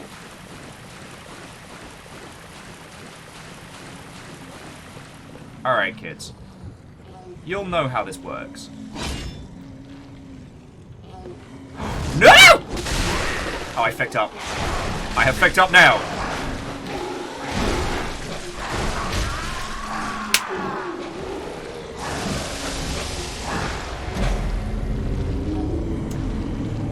That wasn't what was supposed to happen.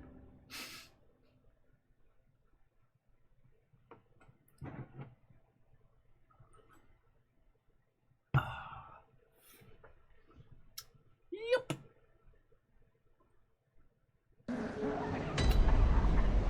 What was supposed to happen was I was supposed to shoot them all with my little pistol, and they're supposed to bunch up like a bunch of angry little fish, and then I just go, "Arrgh!" Bonk. Super bonk. That's what's supposed to happen.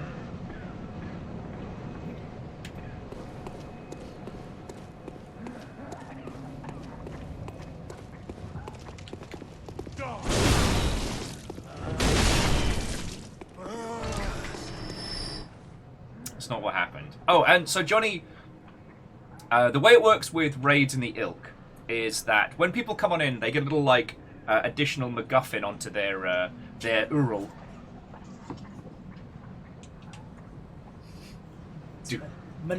Do not feed. Do not feed after midnight. Sorry. So as Caffeine was saying, is that when people come in with a raid, Twitch adds a little tag up here, which is like referral equals raid and things like that. So we just ask people to politely like remove that and refresh their browsers and stuff like that. Which is why, yeah, the heist rate seems to be going very well. Oh, fuck you.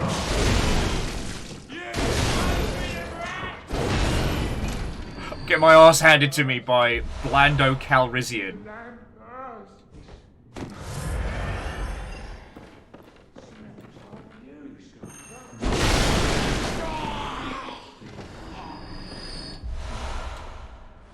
Oh, Chandra says, alternatively, you can click the live button on the left side of the stream. Yep.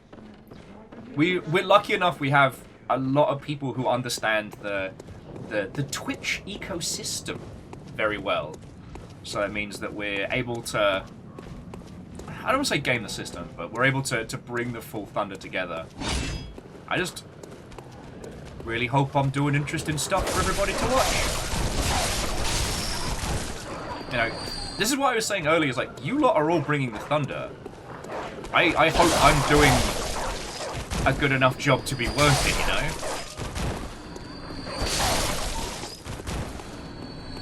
So, heckin' yo. Although it did make me laugh, we talked about this a lot last night, that like Amazon managed to lose like $1 trillion in their stock valuations. And it's like, how did the longship become so powerful? How much money did we just take from feckin' Jeffy B? Oh.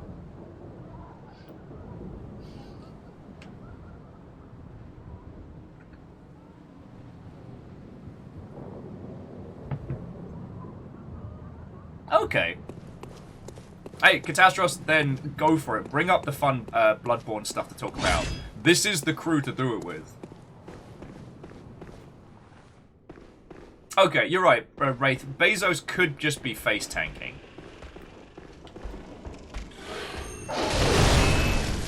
Ah! Oh, and Salt, thank you. I do try. I do try. I know I've said this a bunch of times, but I really do hope that I can bring enough interesting insight from like the other side of the video game, you know? Couch. Alright.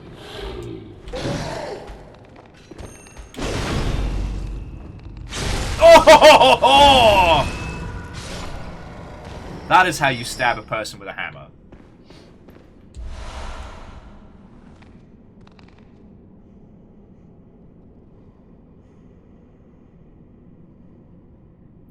Oh, and Johnny, like, thank you. Yeah, he's not gonna be in Rush Hour 3. Bloodborne 2. 2 Bloodborne, too heavy.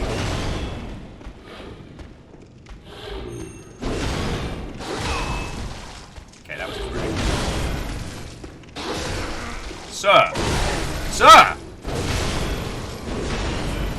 That's what I get for my timing being off.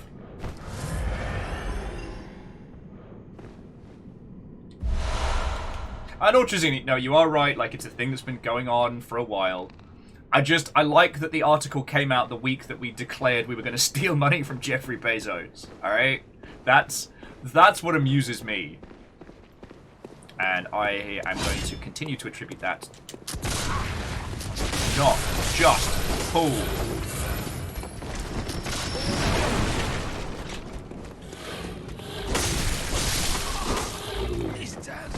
This turn's finished!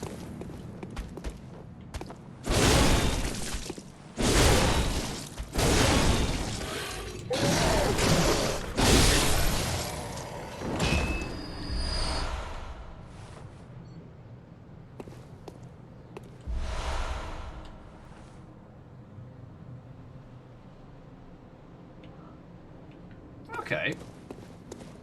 Sorry, Mega Boss. It was really interesting because you mentioned Aaron Hansen, who.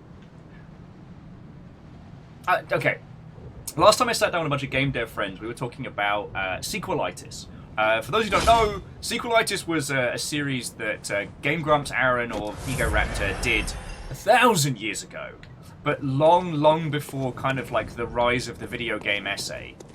At a time when most people were still in their angry review phase, like Aaron was doing these surprisingly detailed breakdowns of video games and, you know, why they have the effects on us that they do.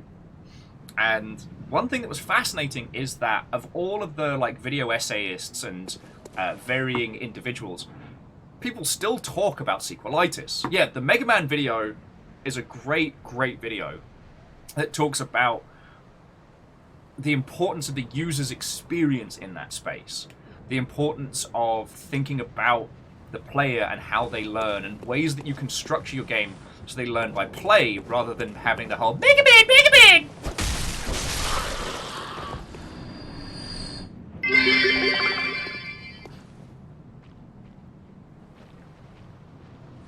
And Caldra, thank you for the 100 bits, friend. Like you'll have done so much already.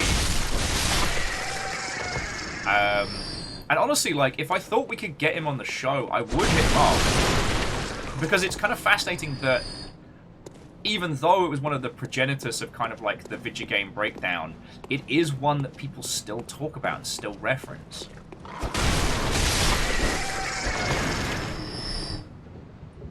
Oh, and Martin, thank you for dropping the video link. What's been fascinating is, for a few people, is watching how their video game perspective stuff has changed as they've got into development. One thing that's really fun is watching Mark Brown's videos before he tried making a video game and watching his videos after he tried making a video game. His turns are finished. Because Mark Brown's videos are absolutely worth watching. They're very eloquent breakdowns from a user perspective, and especially the famous one on the new Hitman games. It's absolutely worth your time. But what was really fascinating is that Mark Brown used to do a yearly roundup of accessibility in video games. And one thing that was incredibly fascinating about that was how, when he was outside of the industry, had not tried making a video game, he would be very blasé about implementing features to help with accessibility. Now he has developed a video game, he realizes how hard a lot of accessibility features are to implement. And some of them are just infeasible if you're not a, you know, multi-million-dollar AAA video game studio. But it's been interesting because, like, himself and a few others who have gotten involved in that space are now learning, one, how much it takes to make a video game, and also looking at accessibility in more practical ways. Like, okay, here's what actual devs can do, not a AAA studio that got ground into a fine powder. A friend of mine described Naughty Dog's accessibility options as the charitable donation of the sinister company, and I don't necessarily agree with that sentiment. But for a company that was very publicly called out for their crunch culture, and then getting large amounts of praise because of the additional features they added for accessibility, I can see where my friend was coming from. Okay, so first things first. Take this. Now we shoot. And now we just give these ugly mother hubbards a sec to all get all bunched up. Yo! Bubbles just purchased Introduction to Battletech by Catalyst Ooh. Game Labs for $30.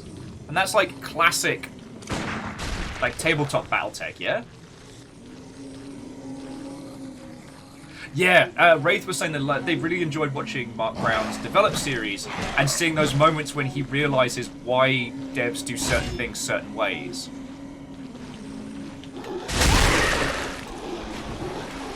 That did not do what I wanted it to. Alright. Da-da.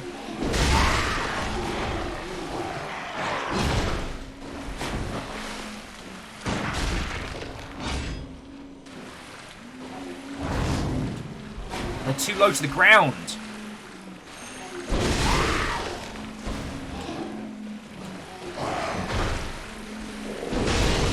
Do not vomit on me, sir.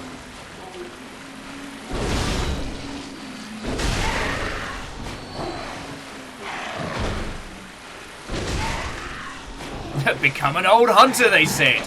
It'll be glamorous, they said.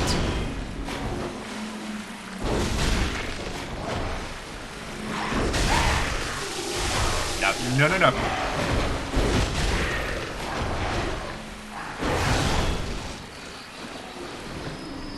And it's a hit and a miss. So, Varbles, are those like... I take it those are like 3D files of the minis, right? Yeah.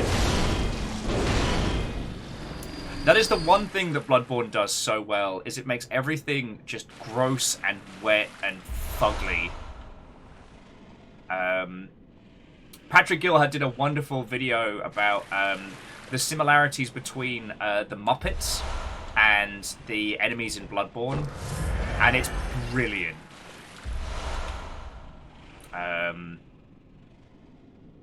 I can't wait to laugh at Polygon when they kill their entire video team. Now, I can't remember what's up there. That might be a shortcut to unlock, so I'm going to check it out. But yeah, so the thing that Rafe was talking about, Mark Brown's like developed video games. Just, yeah, getting to see in real time the realization of how hard it is to make video games. Hot. What is the tastiest thing in the hunter's inventory to eat?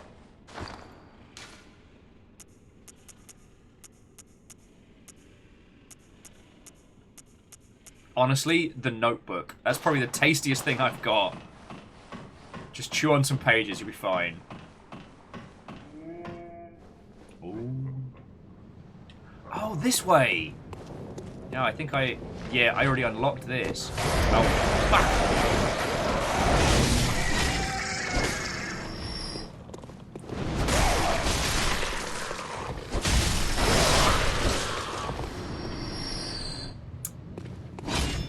Because that leads us back up. Okay. So we don't have to go through the wet sopping grossness every time. Oh. Mega Boss says they vote Pebble.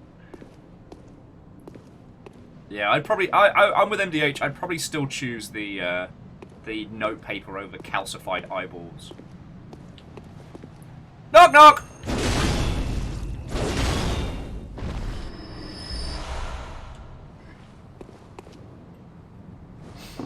Okay. Catastrophe says, one area in Bloodborne they love is the Hemwick Carnal Lane. Because, like, you only fight normal hunter townsfolk in the forest right before you enter Hemswick. Once you do, you almost only fight the women, who basically use the same tools as when they dealt with the corpses.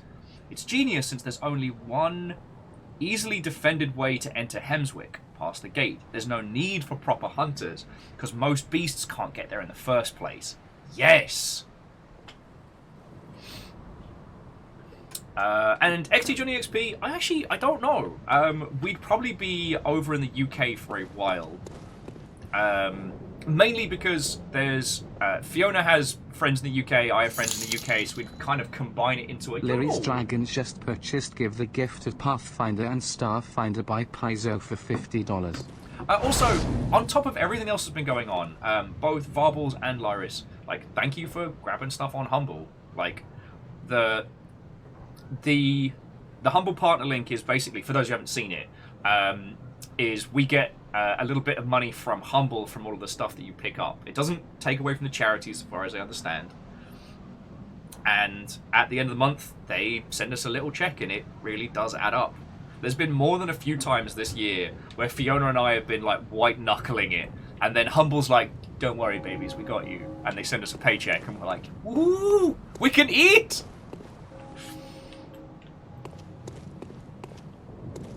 So, seriously, when I say thank you for all these things, I hope, like I said, I hope you all know that it's because it directly keeps us going. Alright, so it's this bit. Oh yeah, you're going to tell me what to do with the music box later on. Oh, and if you please.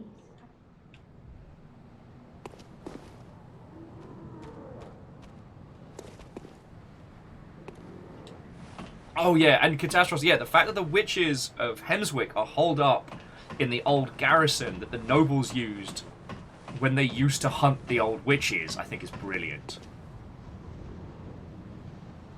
Oh, okay, so Mosheray, I didn't actually know that. Or if I did, I'm sorry it dropped out of my head.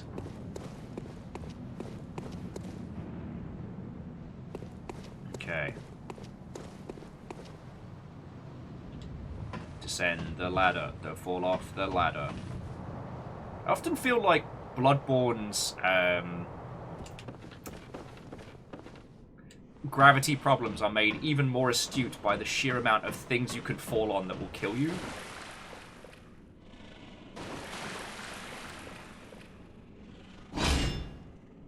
Burn. Burn. Burn. Yeah, I'm not having you cheeky bad words falling on me.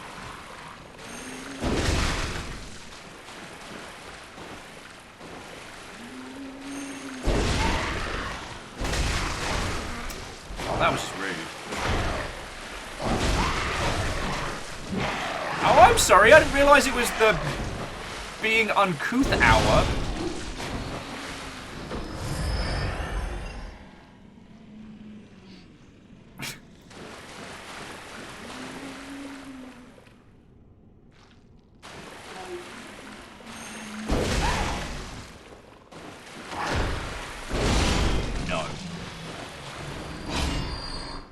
MDH was saying half the time in Yharnam, if you just fell and scraped your knee, it'd be so incredibly infected, you'd just probably die. That's where the feckin'... That's one of the reasons why I think the conditions got so bad.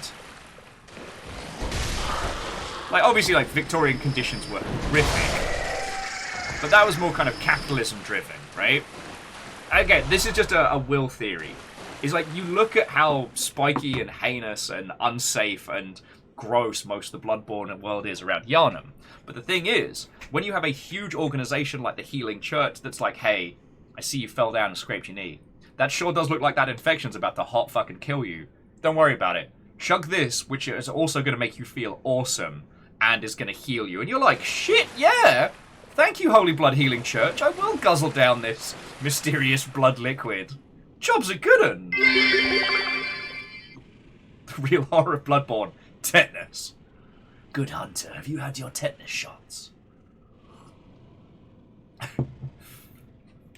But yeah, there was basically the very thing that caused all this problems is also the instant cure-all. Like, job's a good un, right?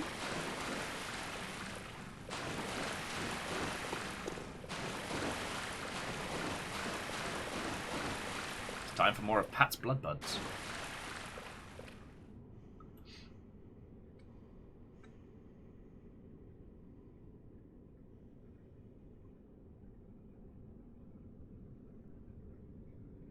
Yeah, Catastrophe, that's a good point. Cholera was caused by miasma. Was the prevailing theory for a long time until they found out the water's bad. But here's what's fascinating. Okay, there is a guy online who I will have to find his channel because he does some really interesting breakdowns of like fictional TV shows and stuff. And he did a great breakdown of the world of Game of Thrones. How Game of Thrones never moves out of its medieval setting because the dragons are basically the catch-all. You know, they never move to develop things like gunpowder because dragons just win. You know, it's an entirely dragon-based society. Bloodborne would never move out of this, like, really gross industrial age because they never have to work out how to cure things like cholera. You know? They can just keep building these nasty, messy, unsanitary environments. Because if things get bad, just guzzle the blood.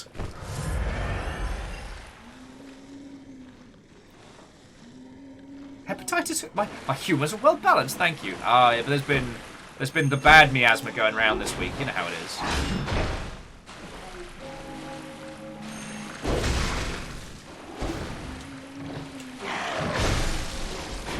Yeah, this sewer is absolutely not efficient and is definitely not healthy, but...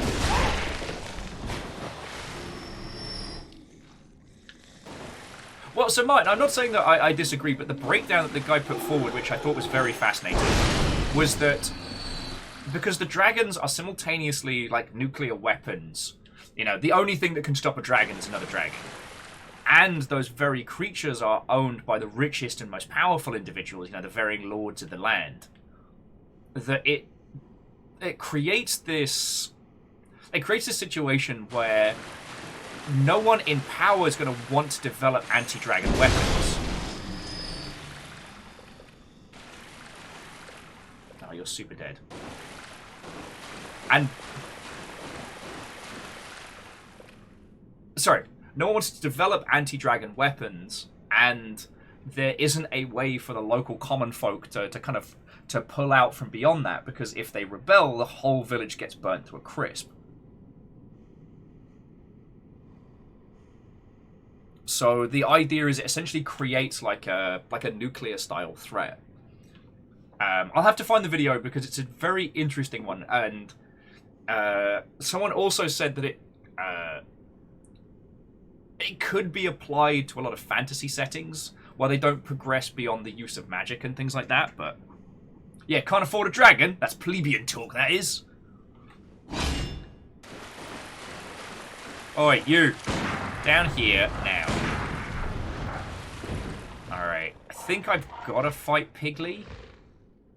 I can't remember.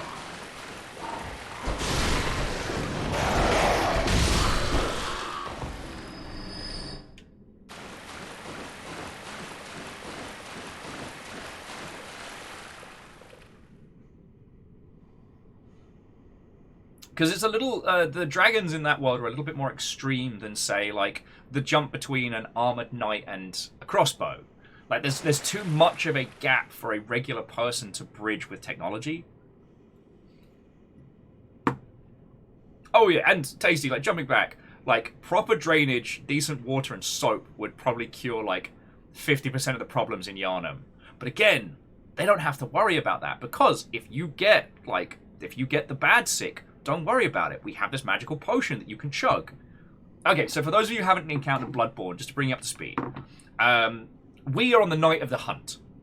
A perpetual, infinitely looping Night of the Hunt, or however you wish to decipher it. The reason that this situation has come about is that ages back, the blood of an eldritch being was discovered, and it was found that when consumed would grant not only like euphoric effect, but also pretty much heal any of your wounds. Now, I'm vastly oversimplifying, and I know Catastros and Peeps could give you a lot more information on this one, but suffice it to say, the Holy Blood Healing Church utilizes this to become very powerful. They not only garner the support of everyone via the fact that they have all this cool magical make things better potion. Actually, Lyris, I'm drawing a blank on how they get more blood. One of the lovely Mother Hubbards in chat will be able to tell you. But this ends up being a big means of strength for the city of Yharnam. People come far and wide to have their ailments cured by the Holy Healing Blood, which is run by the Blood Healing Church. But then things start getting bad. It turns out the blood's been slowly turning people into monsters.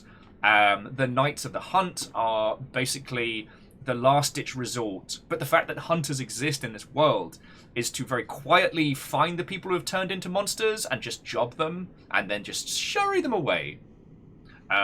For all intents and purposes, we're basically like the last-ditch sleeper cell of hunters hunting everybody else. Oh, yes, and Catastros. They also orchestrated an illness by poisoning the water supply in Old Yharnam to become more influential. Thank you, Catastros. That's the point I was dancing around to get back to. The introduction of a wee plague was how they managed to get things going. All right, Piggly, are we doing this? Piggly! Piggly! There we go. Come on, Piglet. Come on, Piglet. There we go.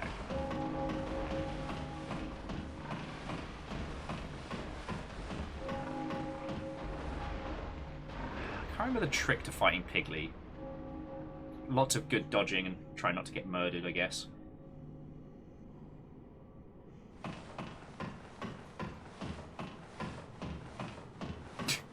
Yeah, Piglet let himself go.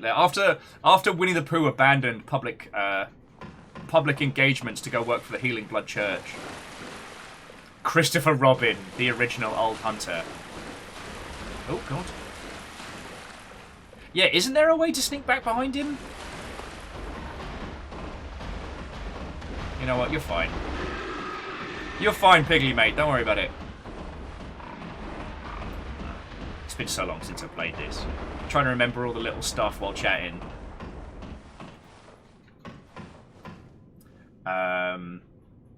But yeah, whoever was saying about the Fire Nation, there's another really good example of like power versus progress. That the reason why the Fire Nation don't industrialize more in at least the original series is due to the fact that your ability as a firebender dictates a large proportion of your standing, right? You know, to become a great Fire Lord, you must also be a firebender. Oh yeah, this bit. Wait, so we can just head straight here. Why have I been going through the sewers all morning? Congratulations, between the train and the popcorn scenario. I completely forgot about this. Alright. I'm gonna go spend our blood echoes and have a fucking shower. Woo! I'm not facing those bad words on the bridge while I'm still covered in other people's poo.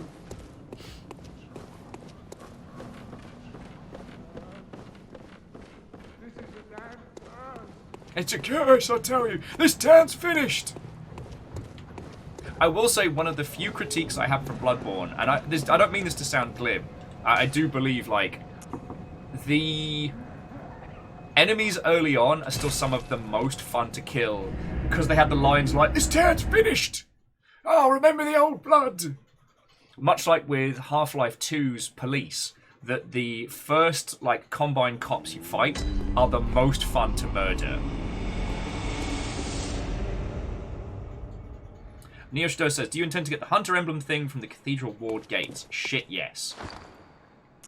Emblems mean toys. Currently, I've got the Sword Hunter badge and and that is it. So Neo Shadow, like, please feel free to point me in directions. Again, I can't remember what to do with the music box. I can't remember how to get the 3 umbilical pieces.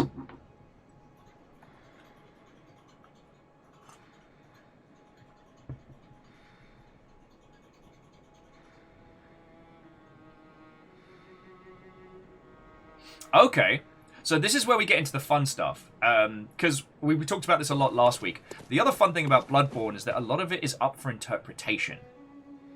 What Compliment Cap is saying that it originated from powerful beings, which we believe to be like eldritch monsters, or eldritch gods, to keep it unspoiled. How they keep getting the blood is up for interpretation. And Compliment Cap goes on to say that there is a late-game boss in the Chalice Dungeon, which could have its name translated to Host of the Beast Blood.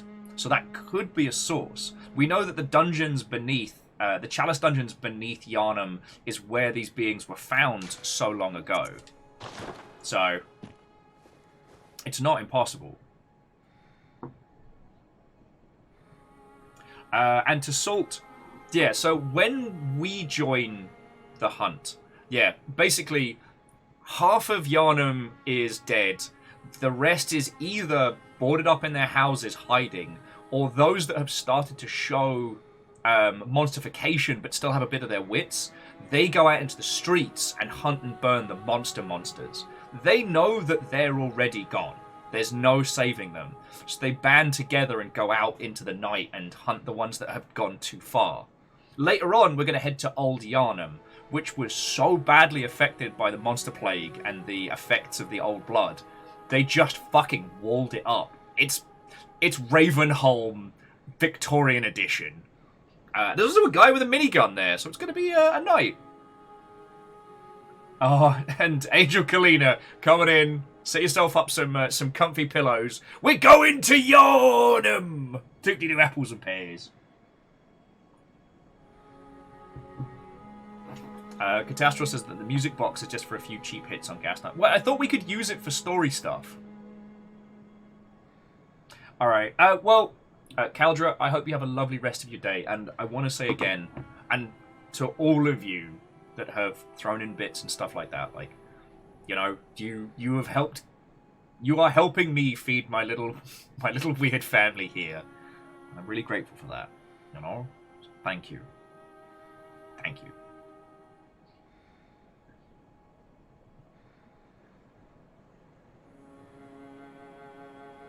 Oh yeah, Mega Boss. I'm looking forward to that. In Metal Gear Solid 5, which we've been playing on Wednesdays, you can unlock equipment where you can teach your dog to run up to people and attach a balloon to their arse without them noticing. It's funny as feck. You also can give them like a stun baton or a knife. It's great. Yeah, now Phyllis, you make a good point that the risk of people locking themselves in is that one of them could turn into a beast. Again, this isn't like Shadows over Innsmouth. You know, these people didn't choose to become warped by this eldritch effect. You know, they were just people who were sick and poor and... or sick and affluent, you know? And, oh boy. Okay, so the Catastro says you don't need the box for that, but you do need to find the Reg brooch in the arena after the fight. Okay. And we're not too far off of no one swings like Gaston. Because if I remember correctly, like, Gaston was one of the... yeah, Gaston was one of the OG hunters, right?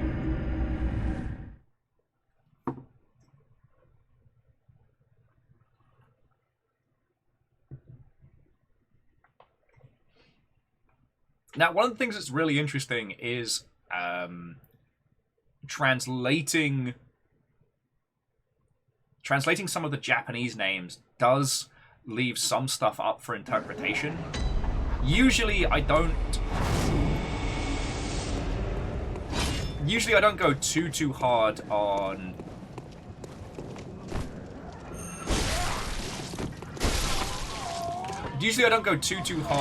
breaking down things from behind the scenes and things like that, but yeah. Oh, okay. So, Catastros is saying Gaston was... I'm going to keep calling him Gaston, because my brain wants to read that as Glasgow, and I think Gaston is funnier. But he was one of the best hunters of the current era, and he was an outsider like ourselves.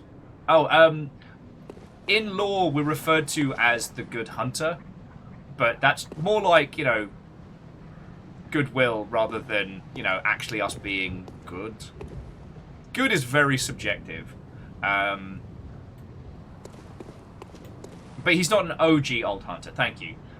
Because while at this point in the game, at this point in Yharnam's history, it's at its absolute worst.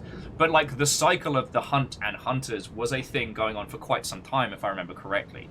It's just at this point, you know, between this and the university, like things are at their... oh, feck off. Do you not see my hammer? But here's the other fun thing. The hunters, by my understanding, while they are a somewhat separate organization, they are attached to the Holy Church. Which means the reason why these people are trying to attack us is because they see us as part of the problem. Even though we're part of a third group.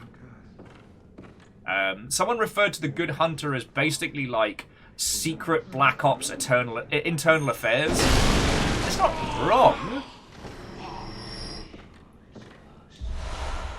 Yeah, the College of Bergensworth is flat out forbidden ground. And that's where we're all going to university. Welcome to the University of Bergensworth. Everything's squishy. Everybody's fucked. Yeah, that's one of the reasons why this technically counts as further education.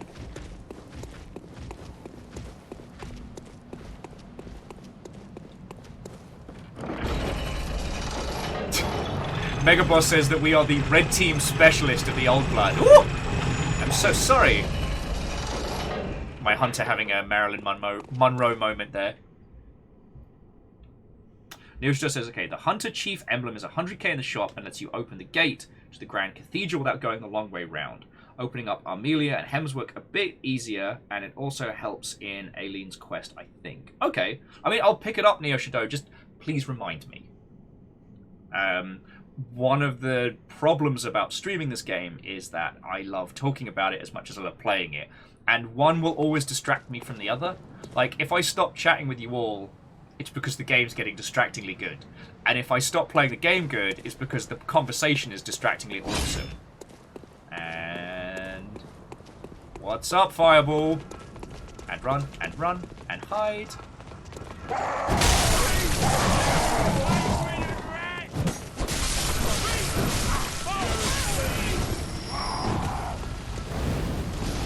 Nope. No!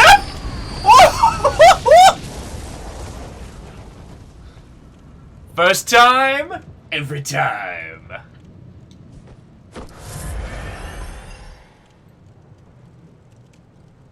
Okay, and Coleman Cap, thank you for the history lesson, because there's so much dense information about Bloodborne that it gets a little bit wibbly-wobbly.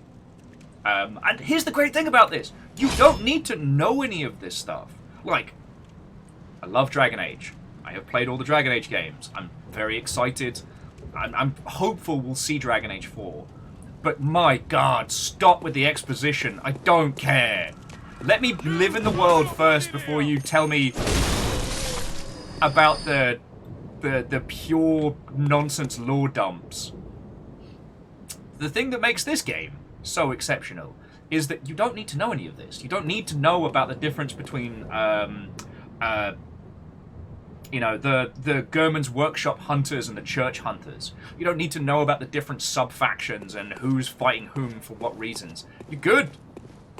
Are you enjoying being a hunter? Are you enjoying kicking ass? Then great, don't worry about it. But it's there. And as you delve deep, you find so much. Catastros, the reason I didn't get flattened by that ball is I'm just that good. Have you considered that I'm that good? DX Man's like, not to be an alarmist, sir, but your eyebrows appear to be on fire. Yeah, my eyebrows being the only hair not covered by this.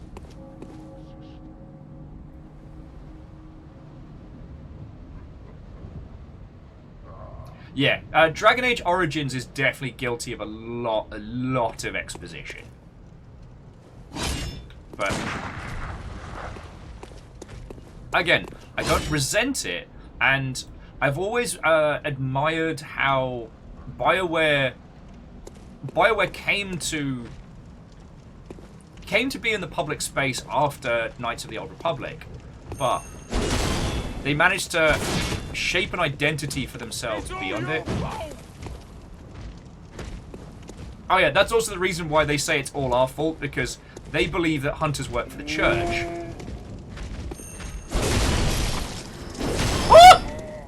Bonk!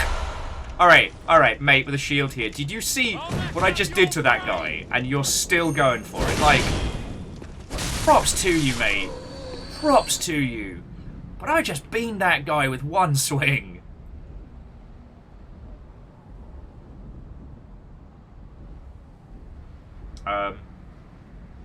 So yeah, sorry. Dragon Age Origins being one of the best and most unique original properties that BioWare has put forward. So I don't want to diss on it, but it does suffer from. My friend used to call it. Oh, what was the term he used? It was like my kid's homework or something. Oh yeah, and this is how we get behind Piggly. But I think I am okay. And the reason he referred to it thusly was because sometimes when people create original IPs with really, really in-depth worlds, it's really hard for them to not want to tell you everything about them.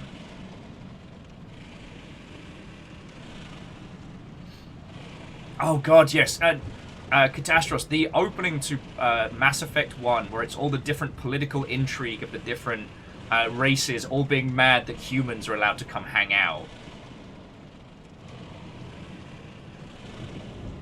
Oh, Salt was saying, is there any faction in this world that's basically screw all this weird blood crap? We're probably the closest to that, but our character did get, like, the healing blood at the beginning.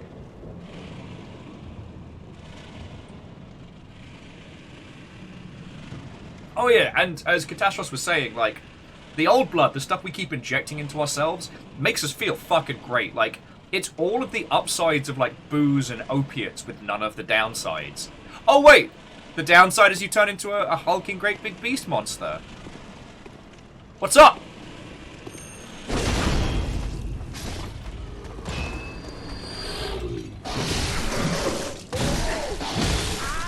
Oh, you did not just! Stab me in the back of the neck just to make a point. Bastard.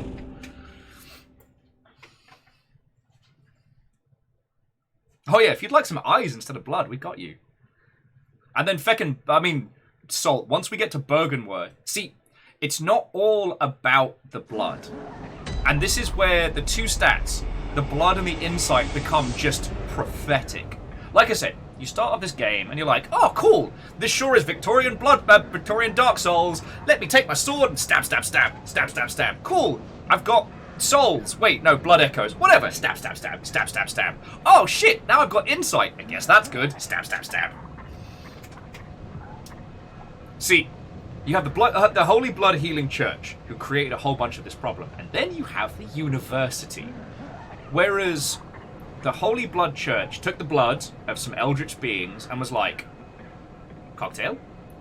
The University sought to study them, sought to understand them, sought to seek the insight that the old ones had of the universe. And, oh boy, it's a lot of eyeballs. It's still, I hate them so much, but thematically, the fact that some of the first enemies you encounter around the university are these tentacle-faced bad words around the college, and they steal your insight. They're so hungry that whatever's left of them is just obsessed with seeing more of the reality of the universe, that they'll steal yours. Okay, yeah, sorry. Thank you for the correction. The college was seeking to understand them. The Healing Church nicked the blood from the college in the first place and splintered off. Thank you. Neither group ended up okay. There's no good guys in Bloodborne. There's no goodies in Bloodborne. I mean, I guess you, but like...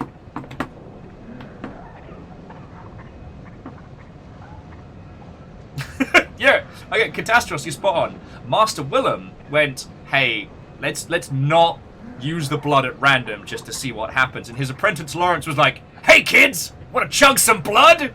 For science, I guess. Cool, this makes me feel great. I'm sure there's no downsides. Salt was saying that as someone who works in academia, I know people like that. Yeah, a lot of friends have told me from working in academia that basically the energy vampire from what we do in the shadows is 50% academics.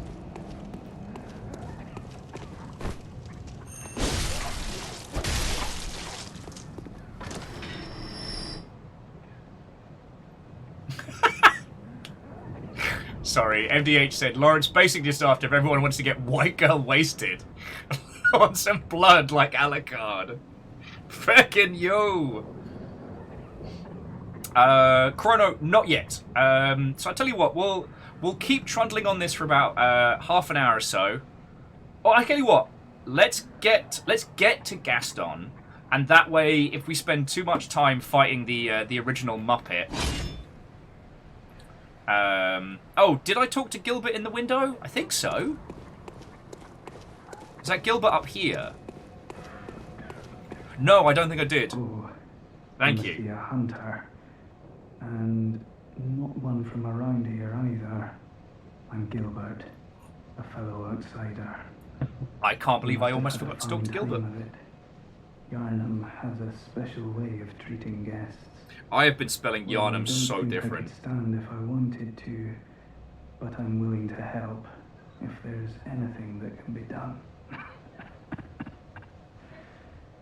This town is cursed. This town's finished! Whatever your reasons might be, you should plan a swift exit. Whatever can be gained from this place, it will do more harm than good. Lyris was saying they just realised that the sword is the handle of the giant hammer. Yo, shout out to feckin' what's his name's workshop for making all these cool toys for us to play with. The other thing about Bloodborne is that because the hunters are...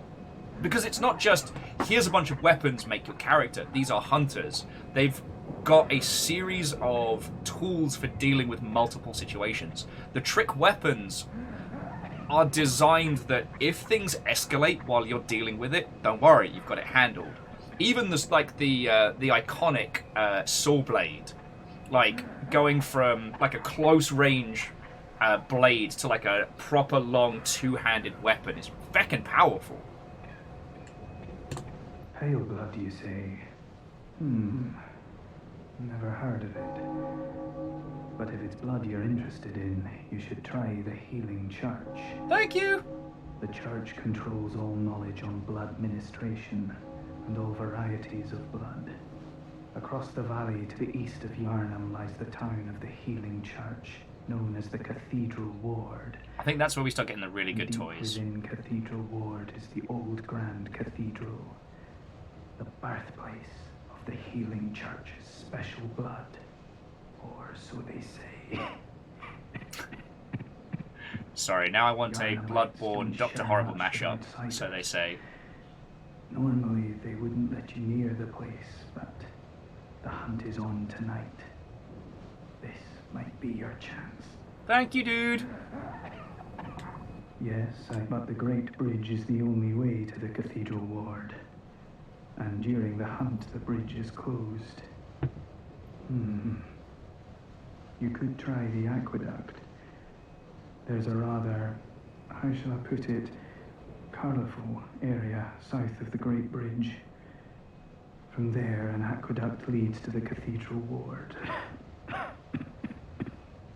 Not a place you'd normally want to visit, but I don't imagine you have much of a choice, do you? Yharnam? I hardly know him! But yeah, sorry, there was me half rambling about my love of the weapon designs in this, but again, from a video game standpoint, the trick weapons feel like something a marketing guy came up with to sell more copies. Like, excuse me, what if in this game, right, instead of you just having swords, your sword is also a hammer? Yeah, get Terrian design on that. But in actuality, it's very evocative of the tools that created by the hunters to handle this. If I remember rightly, when we start getting towards the old hunters stuff, towards the end of the DLC, start of the DLC, then we start encountering some of the early ones, which were just kind of classic weapons. Or some of them cursed weapons. I always love the katana in this, but the life drain kills me, so I never get the chance to use it.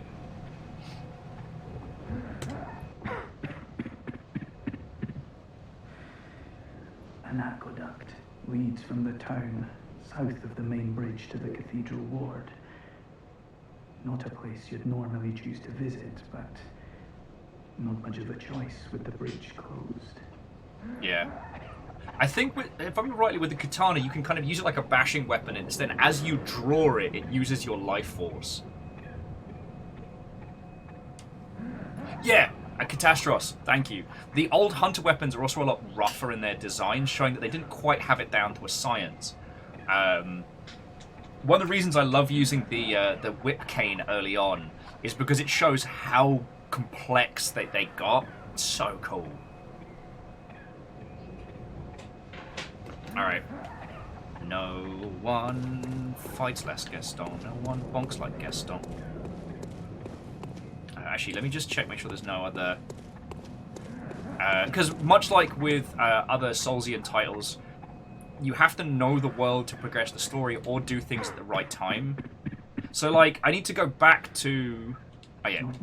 Thank you, mate. So after we beat Gaston, I need to go back to the very beginning of the game for stuff and things. Fearless says, the trick weapons are a little frustrating if you're a cosplayer. Yup. At that point, you're just building weapons.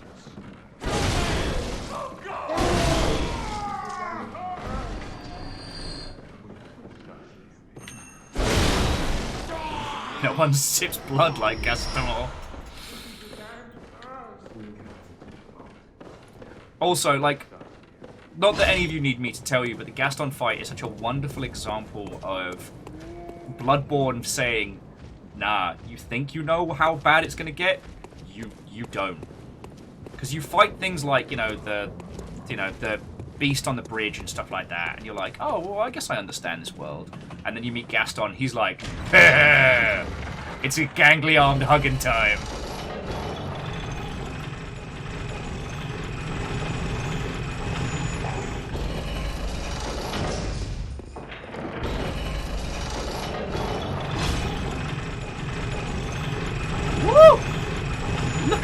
Friends. Not only flashing the old bud, but a bit of the old pants as well.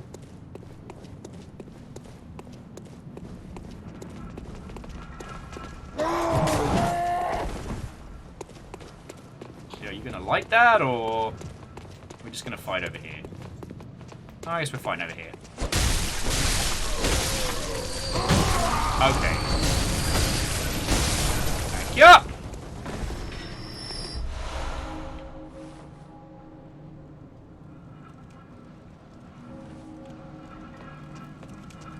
Oh, yeah. Well, so Neo-Shadow, you are entirely correct. Once you can get past Gaston, then you're ready to face all the other challenges of the world. Lots of different games and different communities have different terms for them. Some people call them like speed bump bosses, or others call them kind of like skill check bouncers or what have you. In Monster Hunter, that creature changes from game to game. It's usually the Rathalos. But it really, again, it depends which Monster Hunter game you're playing.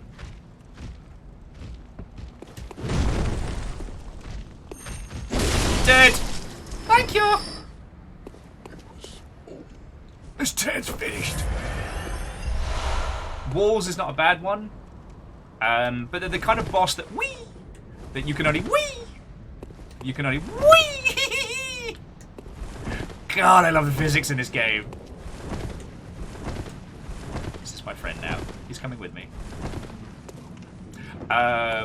Just me. Me and my shadow. Once again, Shield Guy deserves, like, a feckin' medal. Not for that, obviously.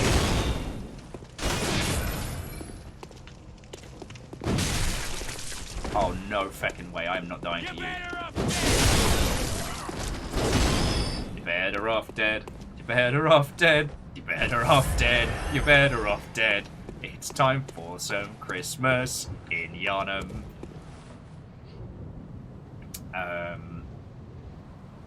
Oh, and stammering. Watto and welcome. Hello, hello.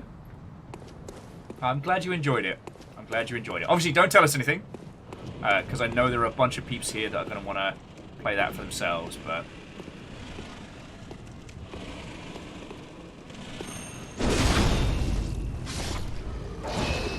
Alright, I owe you an ass whooping.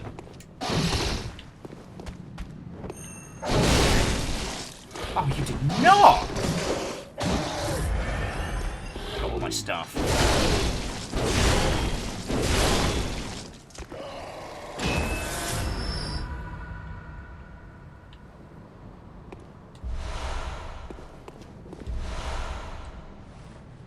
Alright. Jobs are good'un!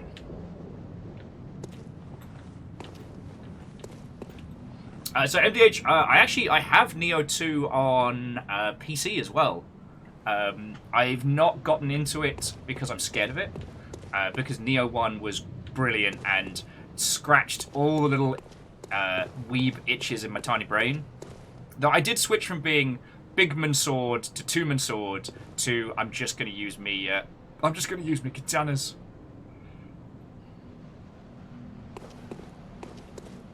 Okay, yeah. So Neo Shadow, I think I'll do Higley. Then let's spend what souls we've got because now it's time to fight Gaston, and no one swings like Gaston. We'll see if I can remember his patterns because I managed to do the Bridge Beast in 2. I highly doubt Gaston's going to be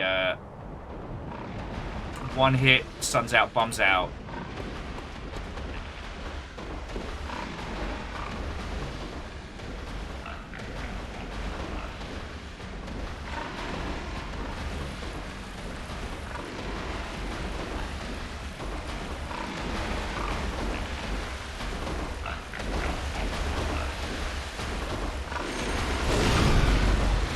Oh, straight up there!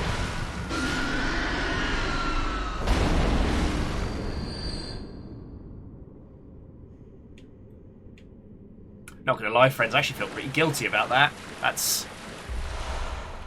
Oh, there's the Saw Hunter's badge. Saw Hunter's badge just lets us rebuy the early goodies, right? But still... Won't lie, I feel a bit guilty about that one. That pig's not going to be in Rush Hour 3.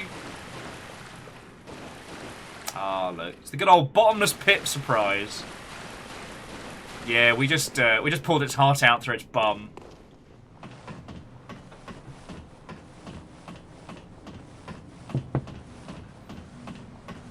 Test your might.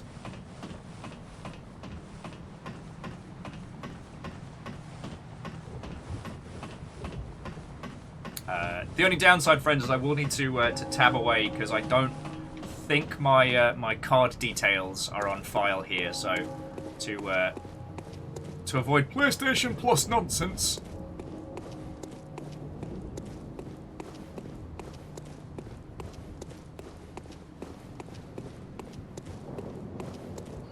So Neo Shadow, what do you reckon? Should I pick up the Hunter Chief emblem now? Or should we just keep getting Strunk for Gaston, and then... Aussie, Watto and welcome. Hello, hello.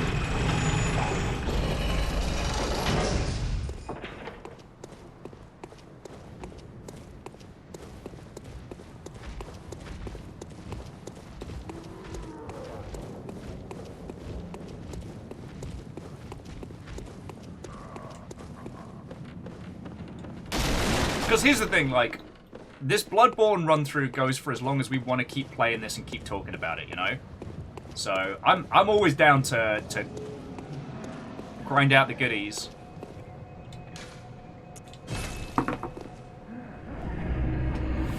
And stretch.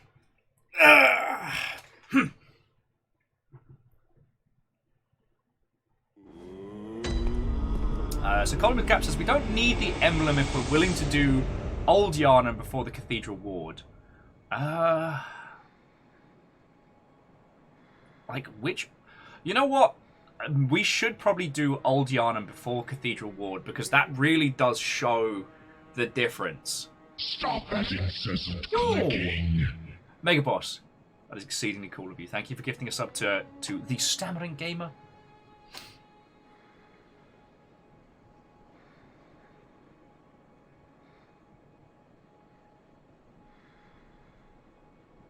Boom. All 5 cuttlefish eggs. Nailed it. Well, okay, so this is one of those points where I'm glad we're taking a stop and a breath, because I do want to try and go for the proper umbilical ending. So, how we should go about that?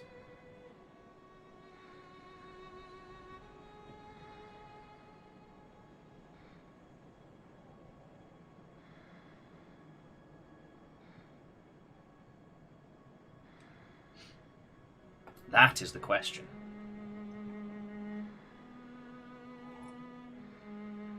Yeah, you know what, Wraith? I could go for some pulled pork as well. Pulled straight out of the book. Good hunter. That's not very nice.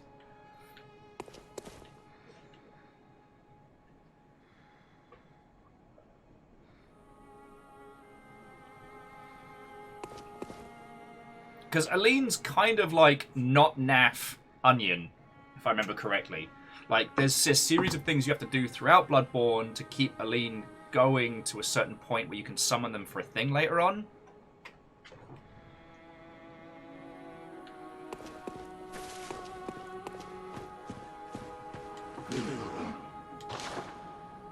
Okay. So yeah, so there's the Hunter's Chief Emblem. And then... Oh yeah, so now we can get all the classics. The Hunter's Axe, the Saw Spear, etc. The Threaded Cane and the Kirk Hammer do feel like... there we go. One of the trick weapons of the workshop, currently used by hunters. And the Kirk Hammer was from the Healing Church Hunters. On the one hand, an easily handed silver sword. On the other, a giant obtuse stone weapon. The Church takes a heavy-handed and merciless stance towards the plague of beasts. An irony not lost upon those wielders of this most symbolic weapon. So the Hunter's Axes of the workshop, but definitely looks like an early design.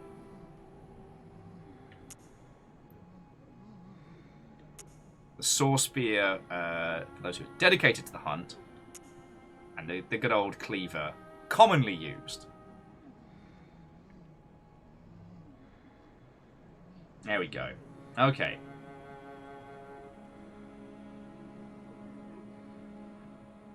So Catastro says, when you leave Odin's chapel, Aline will be right outside to the side. Got to chat with her there.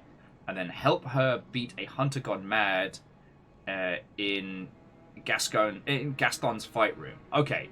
But you will point me to the bit where we need to head on over. Alright. Hunter's Pistol. The Thunderbus. The repeating pistol, I never ended up using it. It was just kind of there. Well, you know what? One of the things is I do know this game very well. So when the time comes to get the Chief Emblem, I can just grind. Or, if we're still playing this after the Great Bezos heist, grinding days are a great day to just banter and talk nonsense. But if it's going to start getting to be boss time, I want to be a bit more beefy. Very well, let me stand. There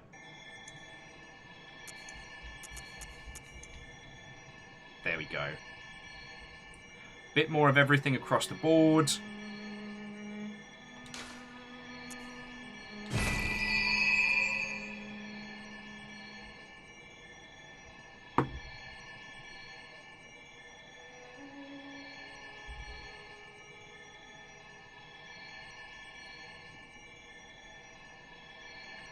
I mean, I think I could have lived my life happily without knowing that fact, Catastros, but thank you for sharing that when we hit the Castle Canehurst, there are these massive blood-licking bugs who are licking up the blood spilled when the church executors killed the nobles, despite the fact that the massacre happened ages ago.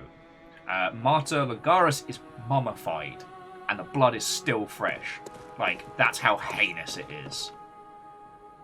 One of the bugs has drunk so much blood it can't physically move. Alright. What are we lacking? Oh, blood shards.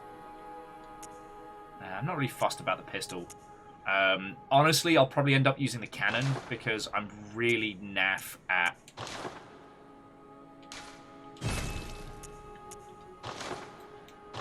I'm really naff at a larger portion of this game. So, I'm, probably going to end up using that for fun and hilarity. Oh, and Sky, you just Watto and welcome. Ooh, what are you printing? What are you buying, stranger? I have neither the space, money, nor time for 3D printing stuff, but I will admit, since I got the airbrush working, I've definitely been seeing a few cool, like, Gundam conversion kits. One of these days. The two that I've been drooling over are weirdly not the ones you would think. One of them is the Nether Gundam, where you can take one of the OG 144 Mac Daddy Gundams and put like an armor casing over it that makes it look like the giant windmill. And the other is the crotch gun. In Gundam Hathaway, there's a riot control GM that has like a little guy in a turret right at the crotch point. And I'm like, you know what? Kind of want to do that. Oh, hey, Salt, if you want to start talking Gundam, like... Actually, you can't really see it so much on the small camera, but there are a lot of Gundams behind me. I'm down to recommend. Because the great thing about Gundams is that it doesn't matter which ones you get, as long as you like them. Now, there are some that are easier to build, and there are some that are fun to build. And, you know, there's a variety of different ones. Like, you probably don't want to go for one of the older kits, because they're not as fun to do. But, yo! This weekend is brought to you by me debating on taking another nap or not. Oh, that sounds delicious. One of the PR agencies that I follow was talking about all the tasks that a content creator has to do in any given day. And I was like, why can't naps be part of it? Sky just says they do not recommend the flag. Built it, but it's a pain in the ass. Yup. Like, the Verkai kits that I've gotten, I love them. And thank you again, Zelki, for the Psycho Zaku. Sonic versus the Flash versus Superman. Who wins? That's just a brutal fight. Oh, sorry. I am still broken from earlier. Akira Zero, thank you so much for the 500 bits. And I hope you're doing good. Lyris, thank you for filling the pint glass. And Numbers for the 200. The question is, which Sonic, which Superman?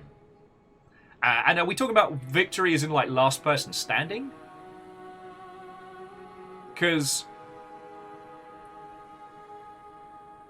by my understanding, OG Sonic managed to run so fast that he could travel through time, as did the Flash and Superman, but they have different ways of doing it. Like, doesn't the Flash have some, like, magical speed dimension they jump into?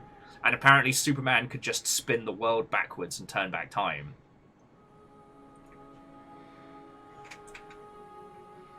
Yeah, are there chili dogs involved or not?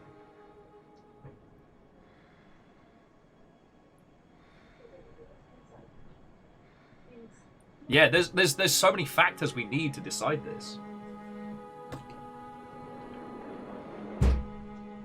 Yeah. Doesn't matter who we think will win, Waluigi will win. Who, as we established last night, Waluigi is basically just Luigi but broken. It's the serial killer Saw style. Oh, actually, let me spend the last of me blood echoes.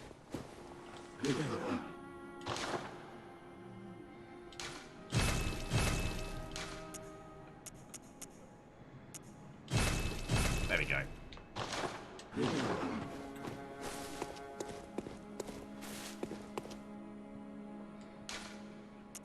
Okay, so...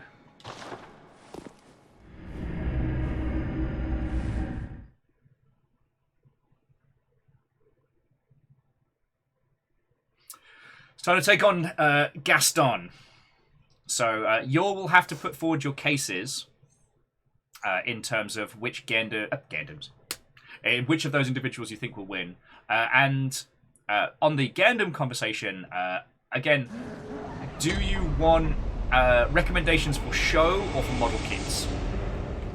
Because I'm a bit of a nerd about both. Thanks to Jaralan, I got into making model kits during lockdown, and it's become like my coping mechanism as much as my hobby. We've done some Gundam building streams that have been really nice. Yeah. Absolutely no one brutalizes numpties like Gaston.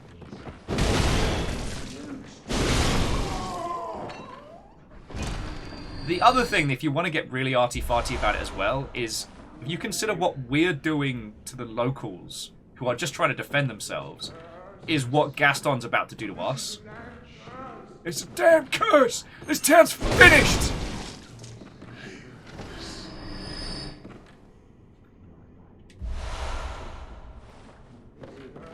Yeah.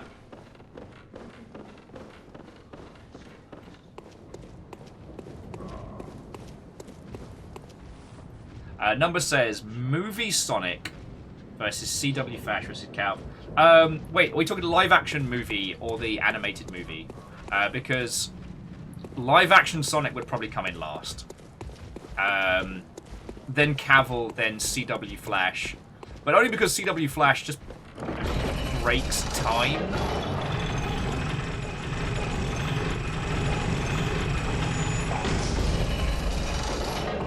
But Sonic CD Sonic, a movie Flash, and OG Superman. There's a spicy one.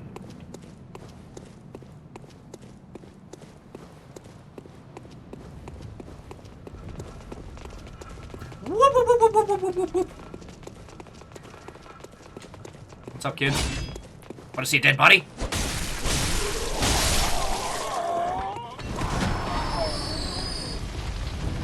Oh, he dodged it! Oh, he dodged it as well? This turn's finished!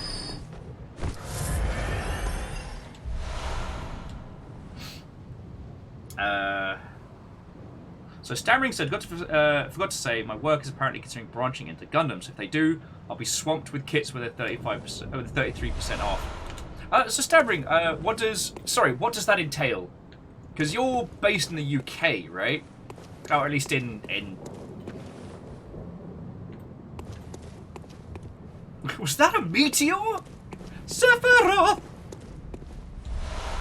Just this meanie, just setting people on fire. We meet again! Yeah, come on, Bigman. No?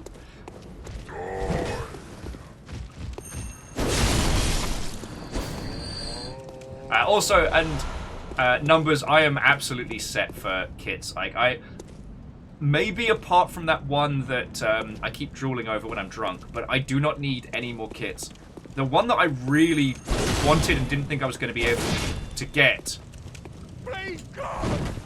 I now have, so...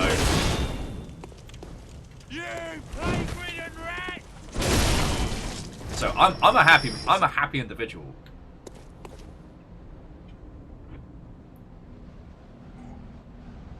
Okay. I mean, Stammering, that's way cool. So Skyjers was saying one last thing before they're lurking, that they've tried hard to play this game, but the first boss wipes the floor with them every time. That's true. The beast on the bridge is a learning boss rather than a speed bump. The boss we're about to fight is the first time you have to actually start, like, putting your dukes up. And if we're clever, aside from setting him on fire, yeah, it's unlimited uses, and we can get some cheap hits on him. Because his dad was... sorry, his kid is the one that gives us the music box, if I remember correctly. And he's just kind of feckin' murdered his wife. I had good times. Like, this is the point where his mind's just finally gone. Despite being a great hunter, you know, the beast curse finally took hold.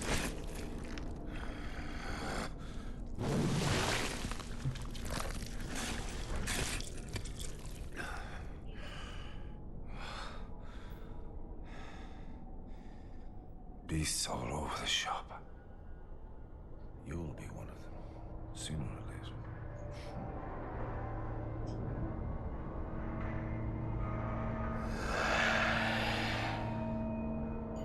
Yeah, Ozine, and yeah, Ludwig was a great hunter too.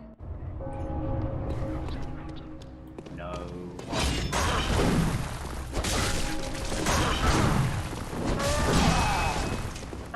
Oh yeah, also he has zero chill. Now, I have to remember, do we have to use the, ow!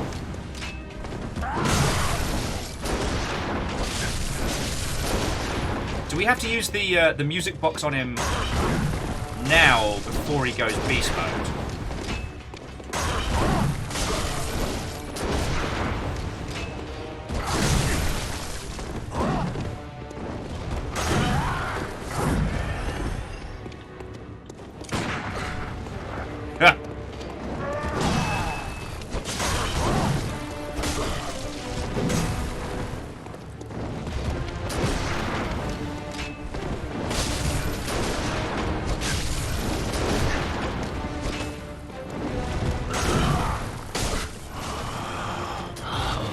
What's that smell?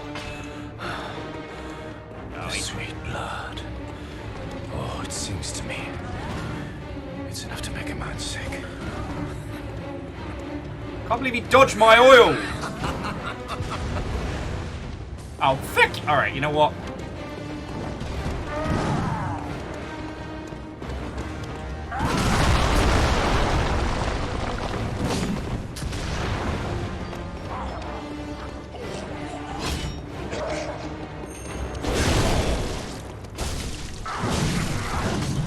Oh, I paid for that!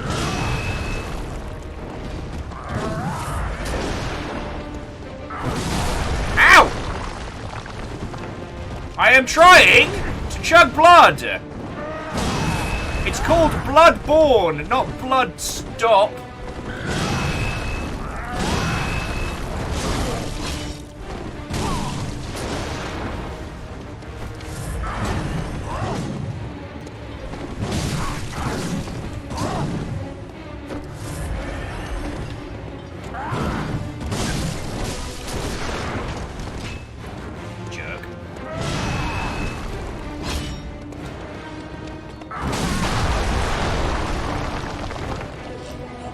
Thank you, mate.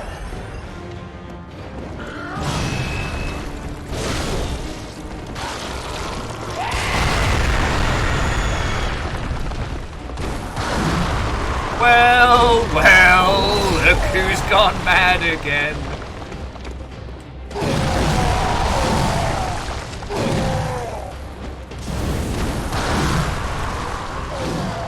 Oh no!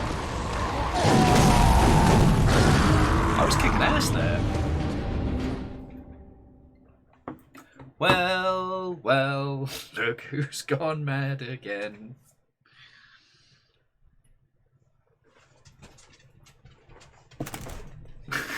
Baby boy. Did he just get another bath? Aww.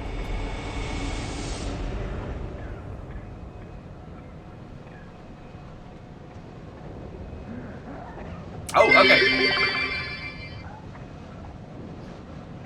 Numbers, you make a very good point. Setting him on fire as he's about to lunge at me, not my smartest move. You're okay, Amos. But Catastros is giving us a little deets on the funerals in Yharnam. So when folks pass away, they are sent to Hemwick. When there, the bodies are stripped of the eyes. If the eyes... corpses are too infected with the beast blood, the corpses are kept in Hemswick, where they're ground down to bone marrow ash, the gun boost item. As far as we know, the families are given nothing back. Only the clean ones are sent back to be buried in Yharnam proper. Of course, at this point, the plague has been since long gotten so bad that none of the corpses are meaningfully buried. Okay. And Lyris and Numbers, thank you for the bits.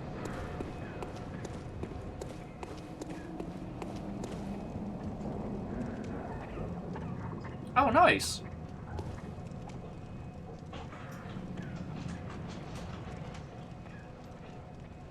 Oh, that's fascinating. So that's just some New Game Plus stuff. And so Compliment Cat was saying, okay, I'm not so fussed in the early alpha build stuff, but if you have enough insight before you fight the beast on the bridge, you can summon Gaston for the fight. So basically, if you have enough to be able to see the truth of the world and understand it, you can invite him along for the ride, effectively. Stuff to do.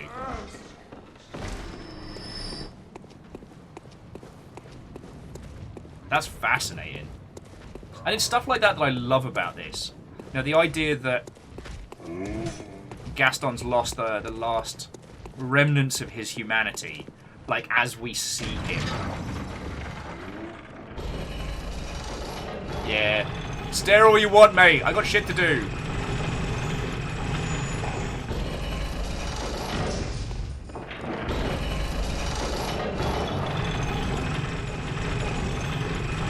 Catastro says if we summon Gaston, he'll recognize the music box and be happy to hear it. Yeah. Kid's less happy.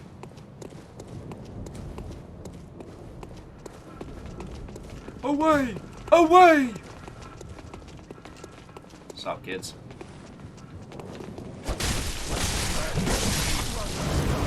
Ah!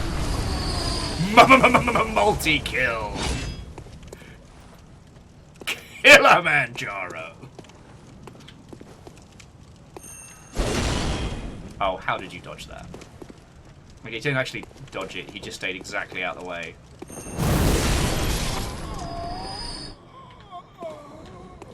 His turn's finished.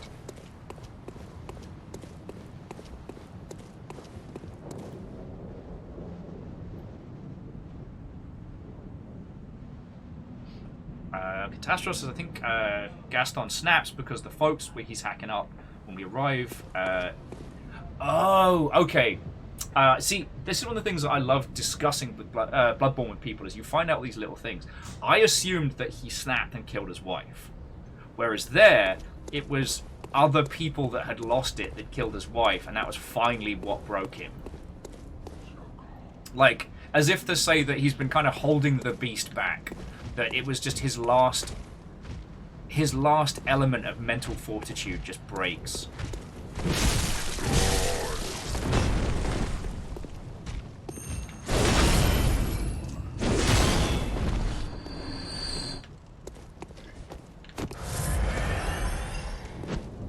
Piss.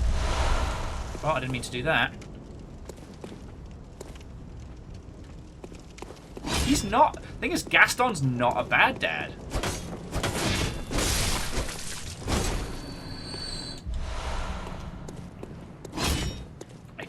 He finally cracks.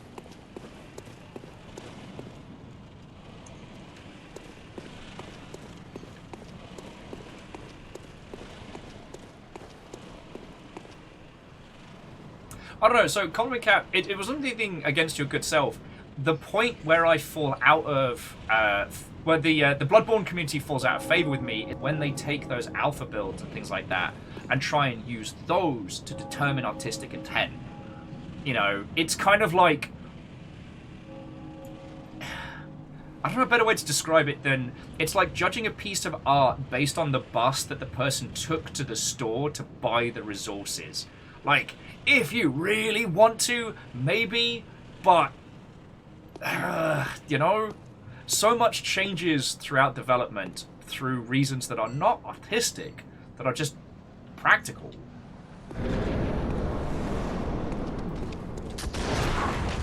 Play that game, mate.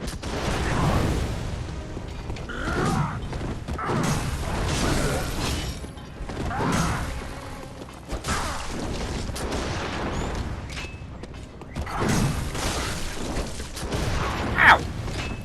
You know what? You know what? I just said that. Also, while this isn't the only time we'll fight Hunter v Hunter, it always feels so feckin' cool.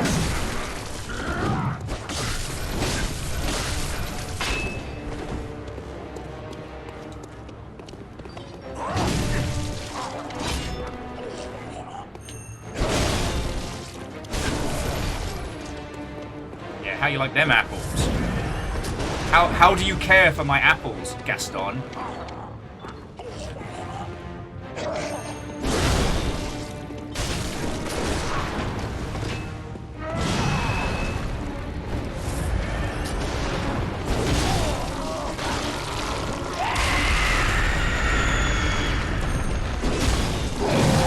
Oh, no, that did not work as intended.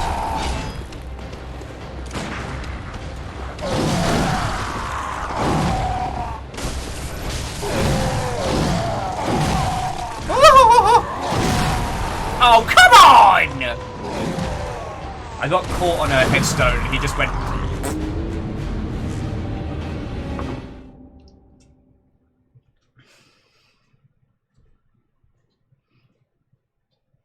Yeah, well, and so Compliment Cap, you know my feels on that one, that looking at stuff that doesn't get implemented in video games as cut content is it's a bad way of looking at it. Because what does and doesn't get implemented, it's not like with a film where you write out a script, you come up with a shooting schedule, and then things from the script get cut. Then you film everything, and then scenes from the film get cut. And then those scenes that are left over are then, touched up, VFX, sound, the whole shebang is then added to those. So that, so like with Alien, for example, there's originally a scene in the film where one of the crew is turned into an egg, which implies that whole thing we see in nature, where if there isn't a creature able to reproduce, another will take its place. If there isn't a queen bee, well, okay, bees are a bad example. Amphibians, if there aren't enough of one gender, some will just swap. The idea that they have a means to reproduce beyond, like big queen make egg go. That's something that's been interesting to discuss, and it was written in originally and then removed. I think it was due to time. With video games, the whole shape and scope of something can shift and change so drastically throughout production due to a myriad of different reasons. Because games are made over, Bloodborne, I would say, was made no quicker than 3 years. And so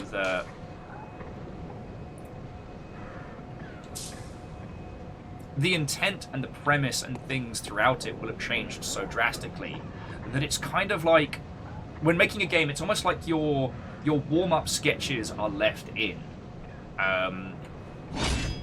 Again, I'm sorry that I keep using them as the hyperbole example, but Supergiant, they've done some great documentaries on the games they made, and one of the things that's fascinating is how drastically Transistor changed throughout development into what it became. And if you use their initial premise, it's a wildly different video game. It's fun to discuss, but I don't think that you should use those early concepts as a means to try and interpret the art. And again, this isn't aimed at Compliment Cap. This is one of the things that I find frustrating when dealing with the fandom that is around FromSoft's work. Because understanding the difference between the Japanese intent and the translated English is entirely valid. But like going into the files and finding, I don't know, that initially this was going to be a first-person shooter dating sim, it doesn't really affect the art as much as... Okay, that's a bad example. Because we talked a lot about XCOM the Bureau Declassified, which was originally meant to be a first-person game, and the first-person assets are still left in that you can see that.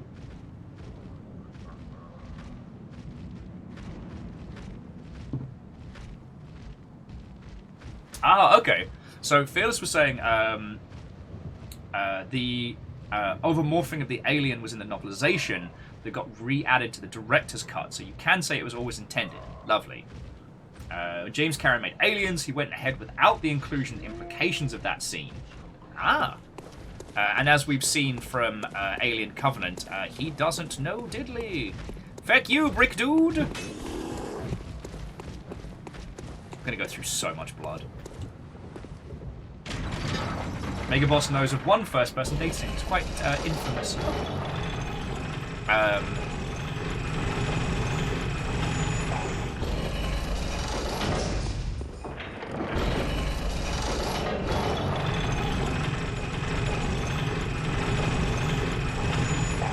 Amos, you're okay, baby boy. You're okay. Baby boy's, to send the elevator up to save time on the way back. And Dustin, Watto friend, hello, hello. I did horrible things to a pig. I cried, and now we're fighting Gaston. How are you? Now Mega Boss, I don't know if you could call Gun Gal a dating game. It is a shooter where you get to see people in varying states of undress.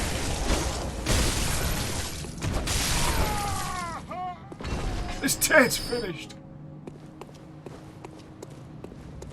Alright, props to Shield Guy again. He just keeps just living. Mate.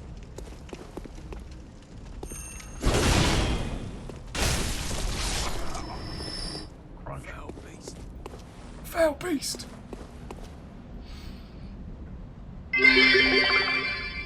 Pilot style, button mashing, bedroom style, button mashing. Oh, sorry, friends. If you're wondering what Numbers is referencing, so ages ago, we're talking like early Ket arc.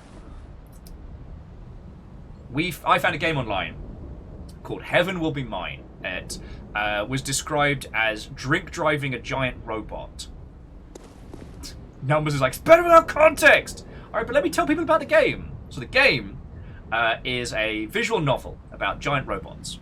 And 3 different giant robot pilots. And you get to play each of their stories. But, what I did not understand about this game is that it was going to be some of the steamiest stuff that I had ever played. Now, it does not contain any nudity. At most, I think there's some mild kissing and hand-holding. Shocking, I know. But what it did that was so profound was it used mech combat and the different pilot types as an allegory for relationships and the different kinds of intimate relationships that people can have based on their personalities. And yeah, I had to stick my head under a cold tap after that game. Whew! It's an absolute feckin' gem. But using mech v mech combat as an allegory for sexy good times was inspired and did a very good job of conveying some very, very steamy concepts without saying them outright. Like I said, that was a cold shower kind of day, you know. This dad's finished.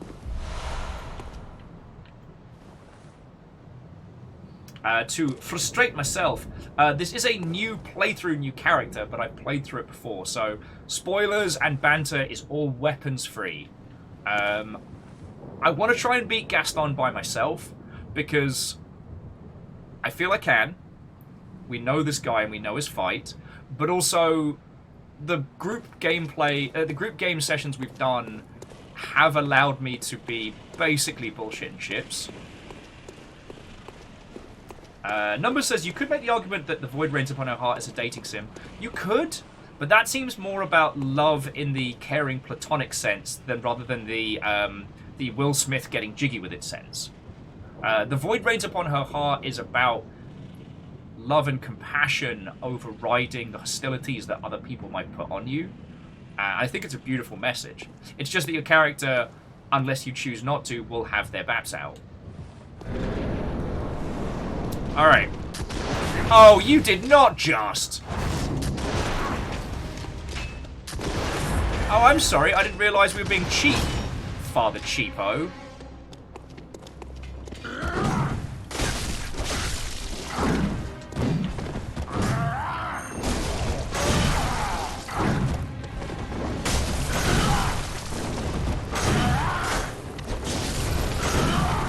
Jesus Christ.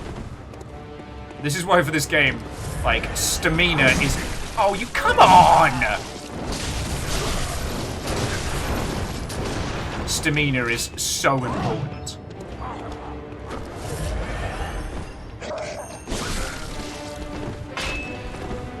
Sup, nerd?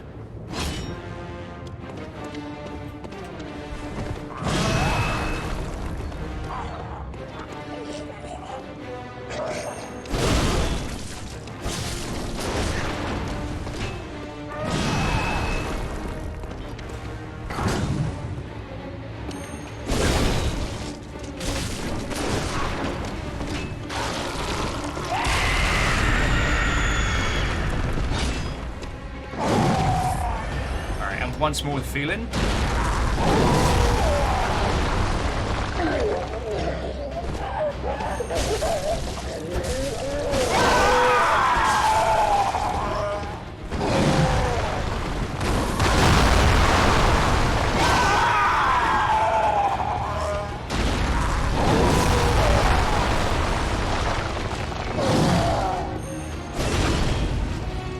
The bomb! Oh! Prey slaughtered! Hoocha!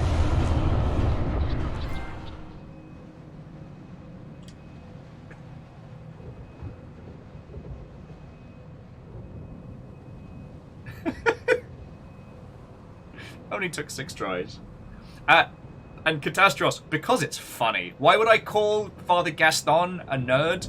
Even though he wrecks face and is an unstoppable killing machine? Because imagine this knee-high to a grasshopper little bastard with a hammer who's dancing around you after your wife has just died, calling you a nerd. Like, there's better insults out there, but that would be so annoying. Yeah, frustrate, up the bombs, probably not the best battle cry I could have gone for. Yeah, he's at peace now. Okay. So now we need to go find his wife's corpse. But it's the first try. In base 6, but that's an important details, Yeah, right? details. Bacon, thank you for the bits. That was good. The thing is... So Sekiro's a rhythm game, right? It's all about getting that perfect parry, that perfect moment, learning the rhythm of your opponent, and almost dancing with them. And eat. Oh, I've got chicken nuggets! Yeah! I had to make sure it wasn't poison. Yeah, no, it's very important. The top chicken nugget is, of course, bitten in half. But yeah, there we go. I know I'm not being poisoned. Yeah, DDI Dark Souls. The thing with Bloodborne, especially when you're fighting against the hunter bosses, is it's such a fast, frantic, a fast, momentum-based battle. And you almost have to kind of get a feel for where your opponent's going to be. You can't even, like, it's not about guessing and reacting. You've just got to feel it, you know? And Lizzie, Watto and welcome. Hello, hello. Oh, well, I take it then you saw Discord.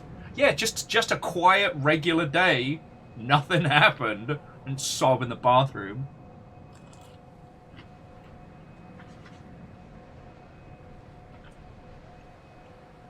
And because I beat Gaston, I got nuggets. I am going to go spend our good bits. Because we've got the key for moving forward.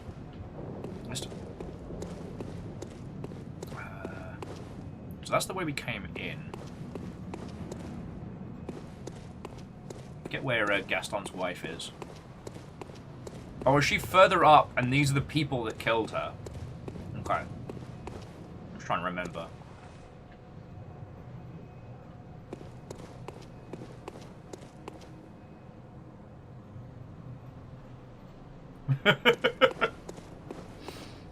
Yeah, as Mega Boss says, please ignore the Mega Super Boss Fight Latin chant music coming from Firestrager's health bar.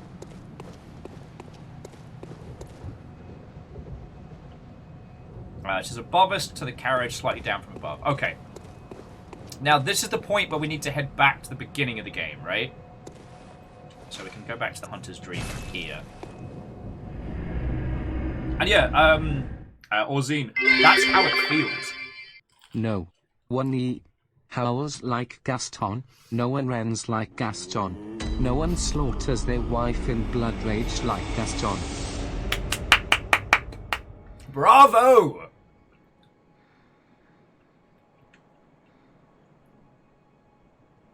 Shackle, bravo, friend.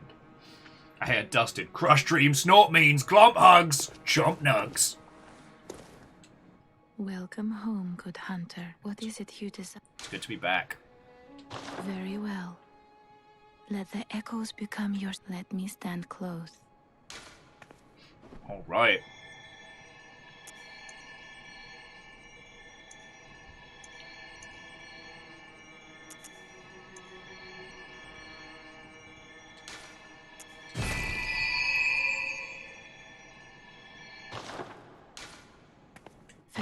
good hunter.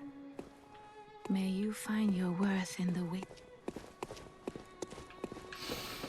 Oh, celebratory nugs for beating up Gaston. Repairing my stuff.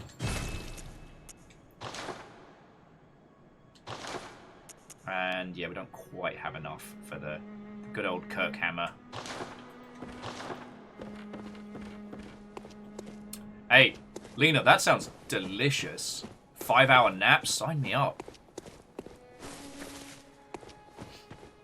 But yeah, so friendos, wow and welcome. Joking aside, today was off the chain. Firestrager dropped a gold bit, and I cried.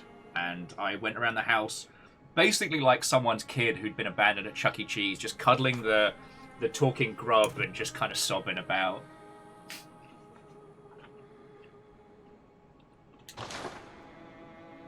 We just defeated Father Gaston. And actually, let me buy the feckin'... Where is that? Where's me frozen blood? I'm gonna buy the...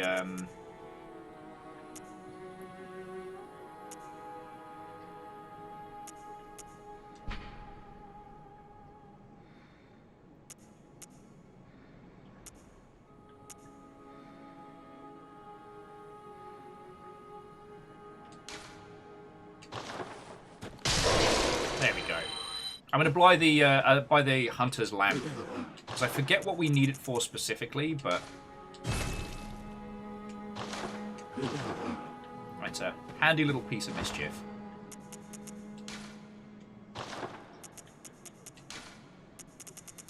There we go.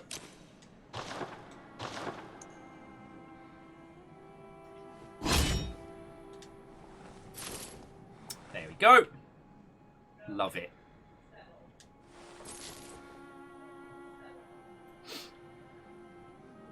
Hey, Salt, you're entirely welcome. And legit, if you do want to talk Gundams, be it the show or the model kits, loads of people in the Longship are very knowledgeable about both beyond myself.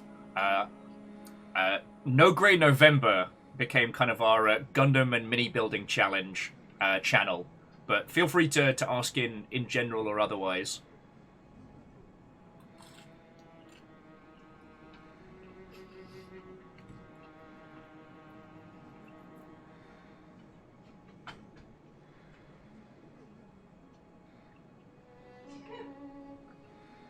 And Kaitish, thank you for the bits as well. Hey, Lizzie, no Grey November 2023. It's happening. This time next year, I will have built every model kit behind me.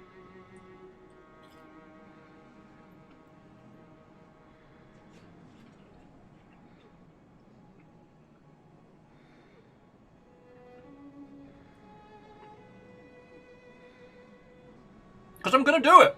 I'm going to do it, Numbers. I'm determined.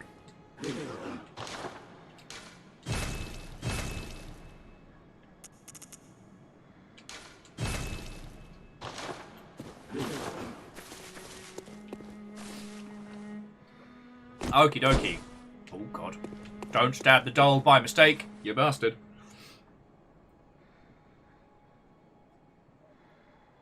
Right.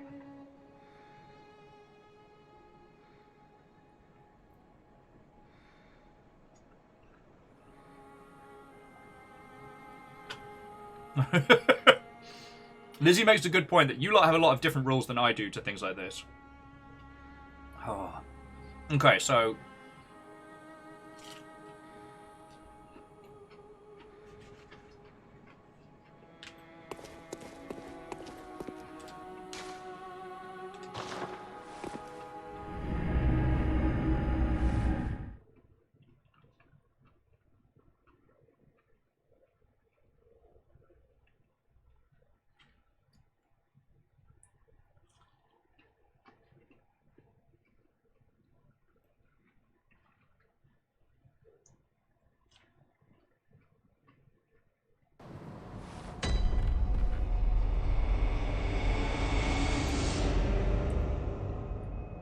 Okay.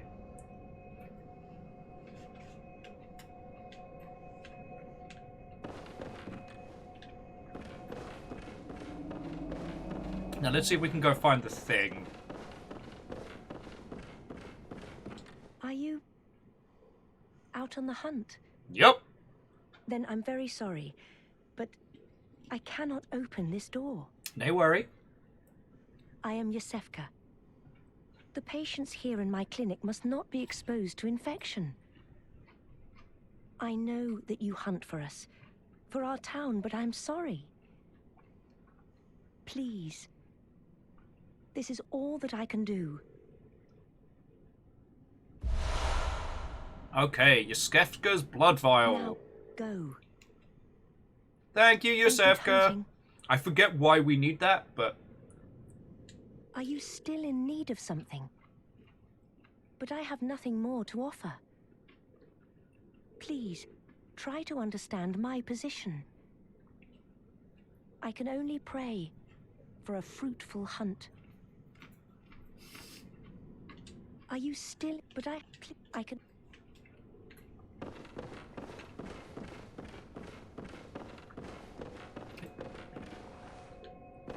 Yeah, remember what she said. She cannot open the door, no matter what.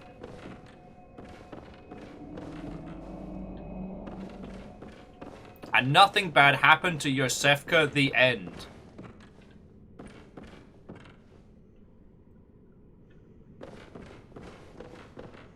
Welcome to Yharnam.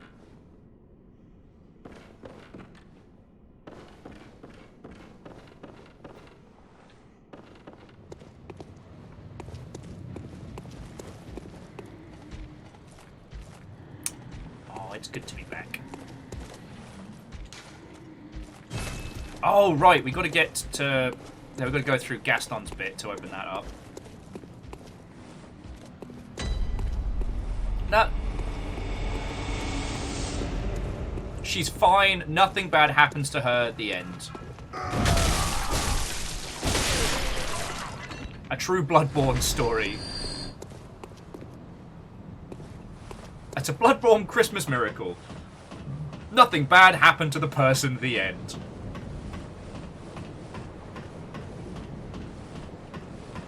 But yeah, I told you I could do it. I managed to beat Gaston. I'm proud of that. By myself, I remember how to do it.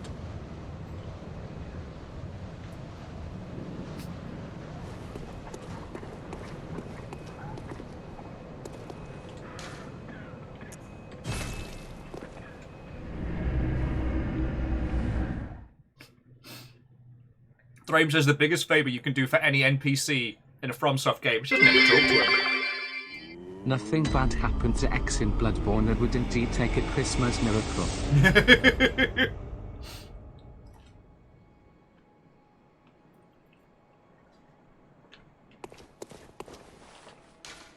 Yeah, I guess we don't really get a Solaris in this. We don't get a Sunbro.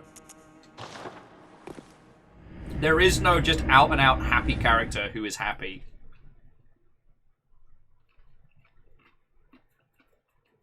Oh, Solar, but yeah. Solar.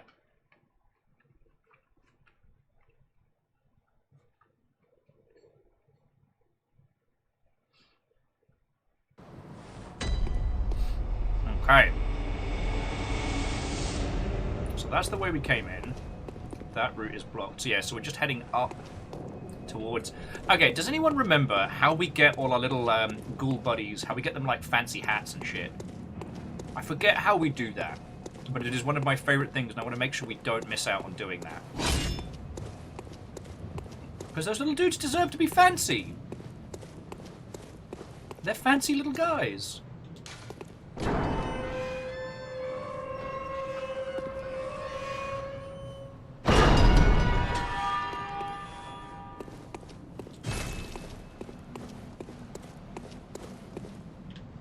He's just a fancy little lad. Ah, there we go. Bloodborne, everyone dies. Typical episode of the Fourth Doctor, everyone dies. So, Bloodborne is Victorian England Doctor Who?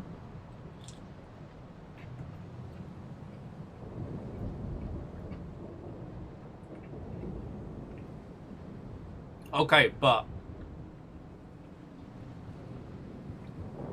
Doctor Who and Bloodborne is something I would watch the shit out of. Oh yeah, there's that dude with the wheel weapon. He seemed cheerful. Seemed chipper. Right. So the other thing is, we don't want to talk to the kid until we have a place for them to go, right? Again, I'm trying to remember all the little mini quests and things you got to do to unfurl it proper.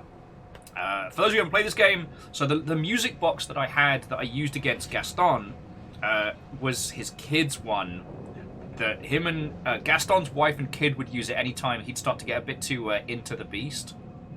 And then when his wife died, that was the last bits of him gone.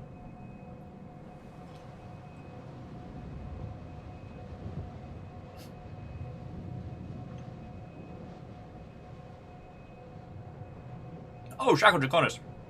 Temporal time wibbly-wobbliness is definitely happening, though that's more a college thing. Once we get over there, then all bets are off. Like, where does the Moon Lake exist? I don't know. It's not in this dimension.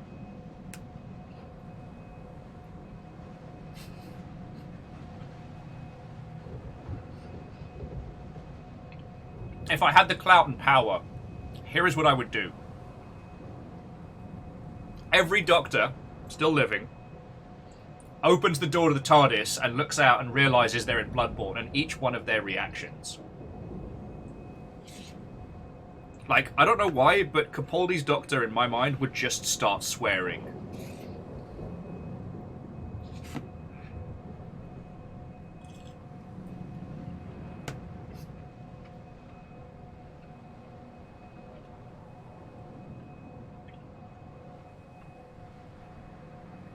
Catastros, have a lovely rest of your weekend, alright?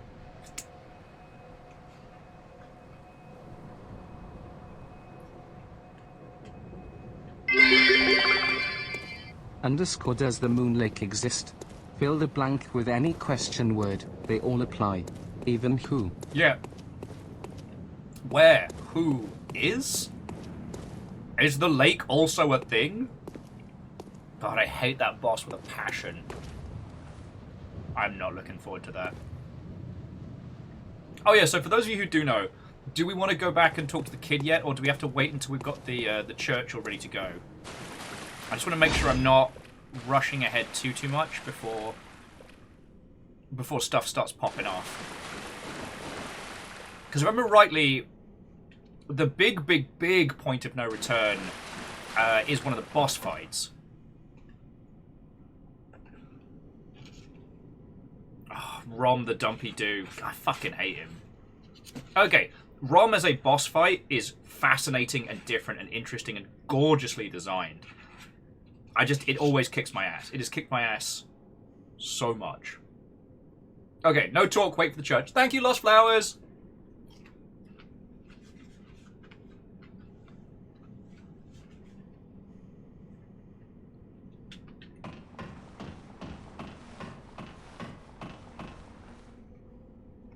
I did get the red brooch. Compliment cap.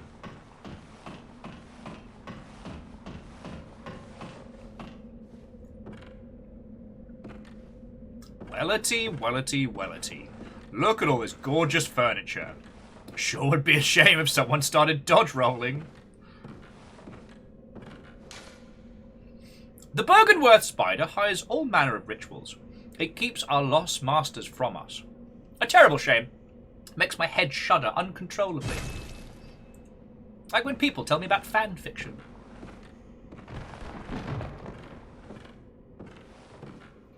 I don't remember if there are mimics in this game.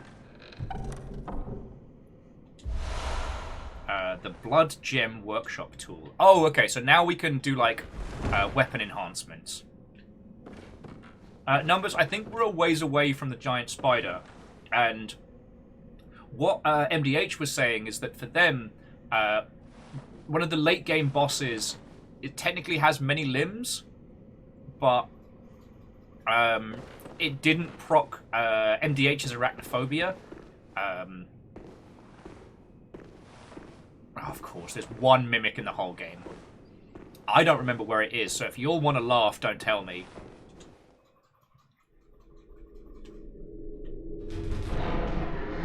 God, I was about to start taking Steam screenshots, and I was like, wait a second! I'm playing this on a PlayStation!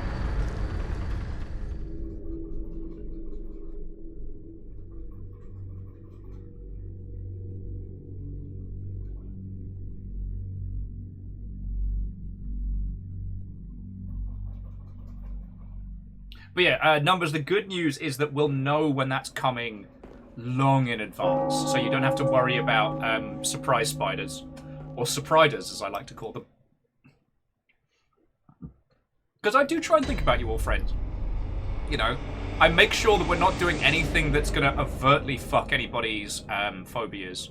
It's actually one of the reasons why we haven't done Grounded yet as a stream, because the spiders are such an integral part of, like, the threat.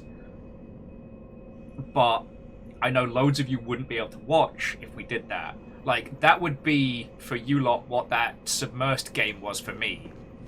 Just without the butt rock. Okay, so this is the safe place. I've accidentally killed this person in previous playthroughs, so I'm basically playing with, like, weapon, with weapon safeties. Oh, you must be a hunter. Very sorry. The incense must have masked your scent. Good, good. I've been waiting for one of your ilk. These hunts have everyone all locked up inside, waiting for it to end. It always does, always has, you know, since forever. But it won't end nicely, not this time. Even some folks hiding inside are going bad. Yup. The screams of women folk, the stench of blood, the snarls of beasts. None of them's too uncommon now. Yharnam's done for, I tell you. I tell you, this town's done for. If you spot anyone with their wits about them, tell them about this here Erden chapel. They'll be safe here. The incense wards off the beasts. Spread the word. Tell them to come on over, if you wouldn't mind. Fuck yeah. Okay, Lizzie, I like that though. Lizzie was saying they're playing D&D with some friends, and one of the players was uncomfortable with spider tokens, so they swapped them out for adorable frogs. Hell yeah. I know I shouldn't be asking you, but if you happen upon someone while hunting, tell them about this here Erden chapel, if they seem worth being told, that is. Oh, and I do sincerely hope they are. Right. Let's go save some people. So we want to head... So we're going to return to the Hunter's Dream and then head right to the beginning. Then we can tell the first person about it and then just head through the streets and mop up all the survivors.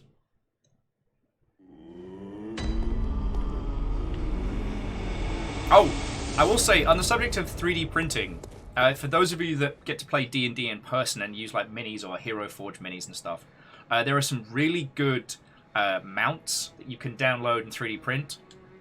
I saw... I think they were mostly horses and one was a chocobo style, but they had little... They were base mounts themselves that you could put stuff on. It's real fucking cool.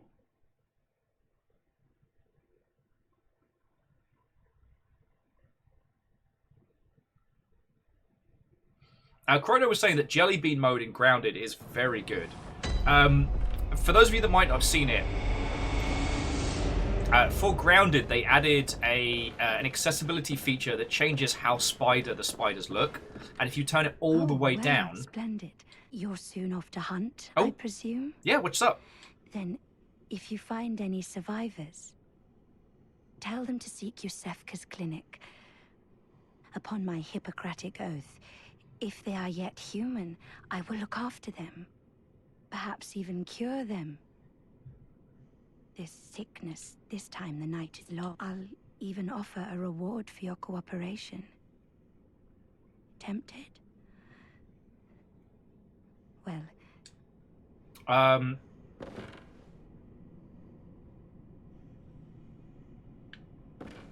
Yeah, Shackles, you said we mustn't make you open the door.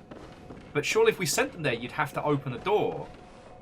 Yeah, she's gonna battle snack on anyone we send across. So Lost Flowers says, we can tell the child about the place, but do not give her the brooch. Yeah, that's an Among Us. That's a sus-mungus. A humongous. No.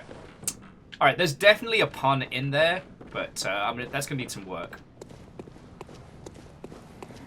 Anyway, so we're not telling people about Yosef's clinic. We're going to tell him about the church. Excuse me. This turn's finished.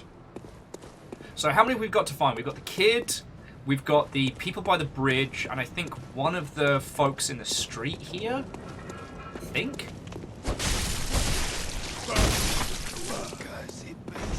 Cursed beast! This turn's finished.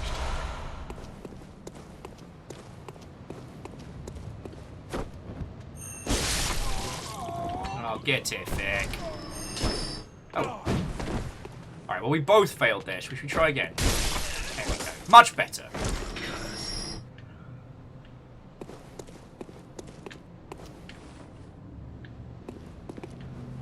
Yeah, very real Yosefka is here. No sauce.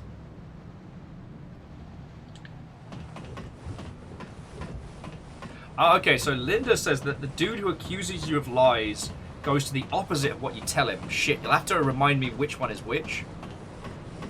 Oh man, Wolfcrad Desert Sauce. Shit, that's good. Shit, that's good.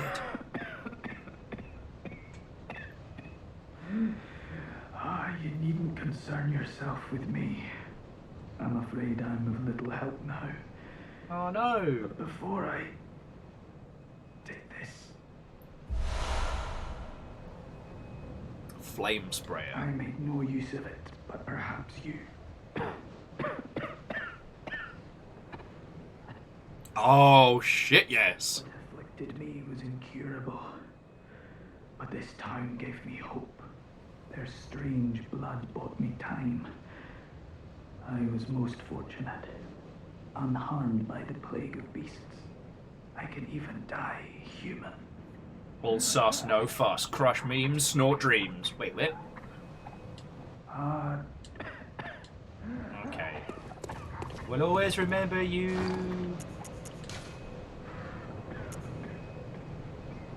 Oh man, I need to be smarter before I'm allowed to use the flamethrower. That's bullshit. Alright, let's go save some people. Hello, it's me, your friendly local neighborhood hunter. I'm here to save the day and totally not make things worse. Hello! You over there, you like a friendly chap? Not so friendly. Cursed beast, I can't believe you've done this. We do need to go that way, but I'm going to clear it out. Okay, Lyris makes a good point. You need to be smart enough to not set yourself on fire.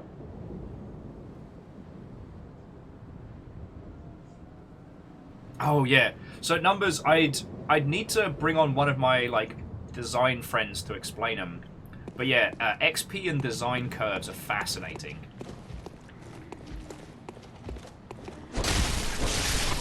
Like creating this like numerical system where they can create this numerical system whereby they can roughly guess how much XP you'll have unless you choose to grind, and then balance everything around that. But then make it so that acquisition of XP beyond that curve is a very, very slow, well, grind. It's absolutely fascinating. One thing I used to love was... Oh, it was RPG Maker. I think RPG Maker from, I want to say, RPG Maker 2000 onwards, would allow you to have... Oh, wait. Would allow you to have, like, an XP graph for your characters.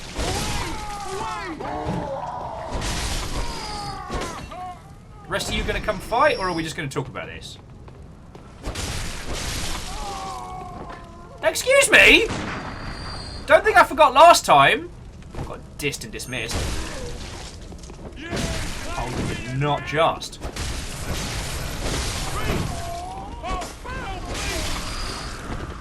Shenanigans. Oi!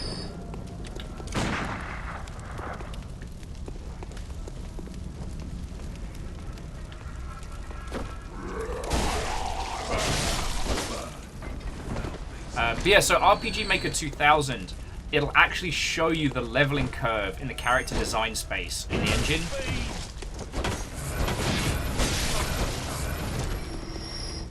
which I find fascinating.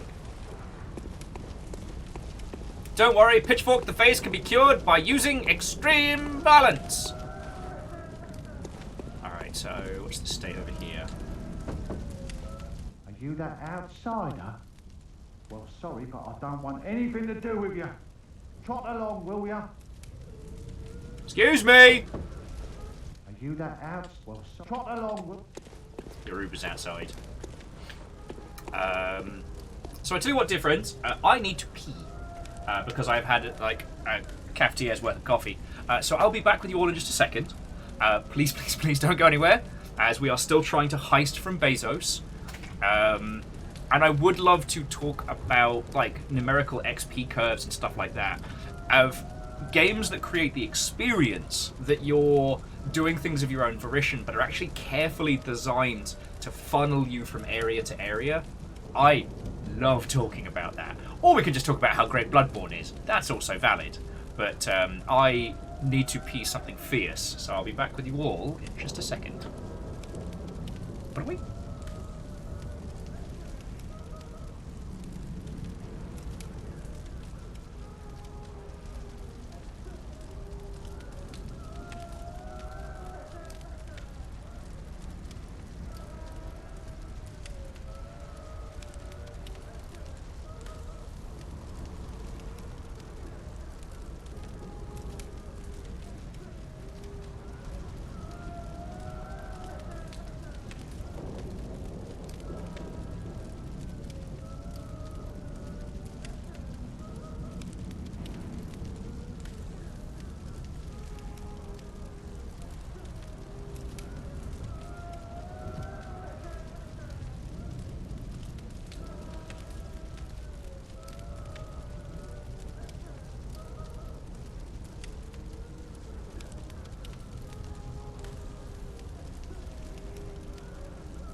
Hello there, people of Yharnam. I guess we're ready to start beginning our tour part of the evening. I'll go through a bit of Lower Yharnam, Upper Yharnam. Now, as we're getting into the tour portion of today's stream, there are a few things I'd like to remind you. 1. Keep your hands inside the wagon at all times. Do not pet the puppy. The puppy is very bitey. 2. If anyone hands you a cocktail, politely refuse. Yes, the magical super healing blood is delicious. Don't chug it. Don't do it. Don't do it.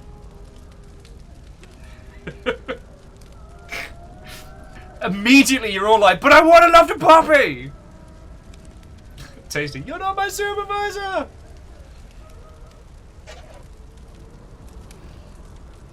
Do not sip. Sippeth not. And please, please, do not unchain any of the chained sarcophagi or coffins that you may see. Lads, you've come on. You'd open the door on a night of a hunt. Away with you. Now. Alright. Thank you, mate. And for some reason I've got the Mario 6 golden coins theme stuck in my head.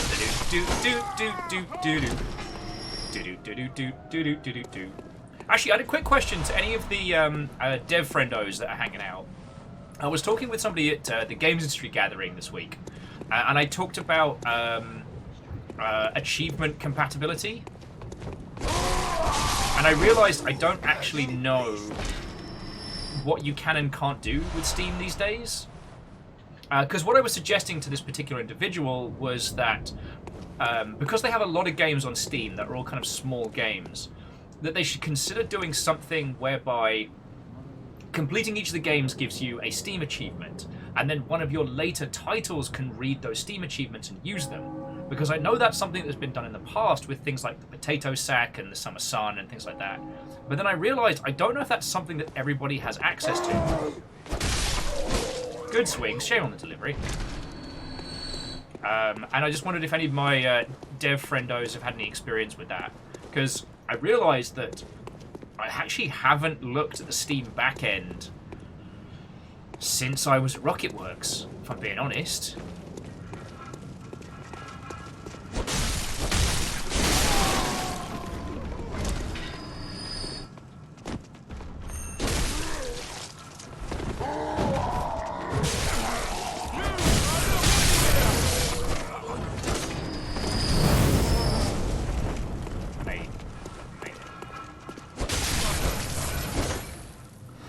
Number says, before we left, we're discussing leveling curves and wanted to reiterate that their favourite series, Trails in the Sky, and its sequels gets grinding really brilliantly. If you're under level, you gain a huge multiplier to XP, so you catch up super quick. But if you're over leveled, every monster gives you like 1 XP. Yes! I like the first one. I'm not a fan of the second, because I feel it's a little heavy-handed, but I appreciate what it does in an experience. The idea that you could, like, if a monster would usually give you 100 XP and then you over level so you get 1, it does force you to move forward. I prefer some of the other systems whereby if you're struggling, you can go back to an area that you know and you know you're powered for and just sit and grind there for a few hours.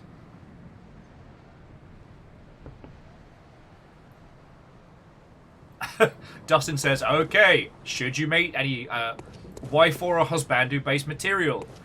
Please, please, please do not try to date them. They are unhinged killers from another dimension.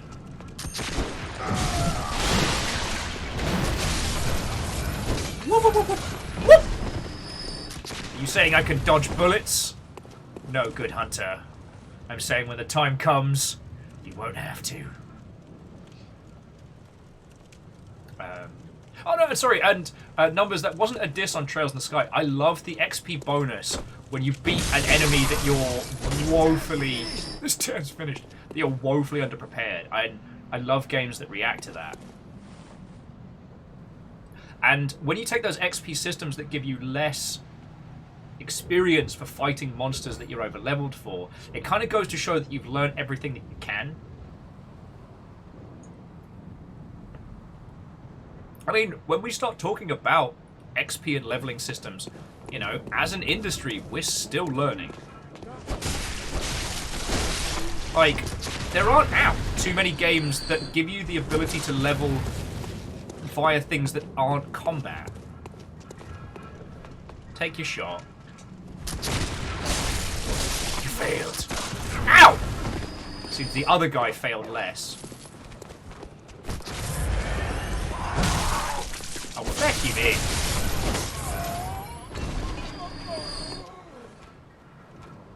Shackles says, a lot of systems I've encountered use a combo of the XP you get is based on the monster level modified by yours.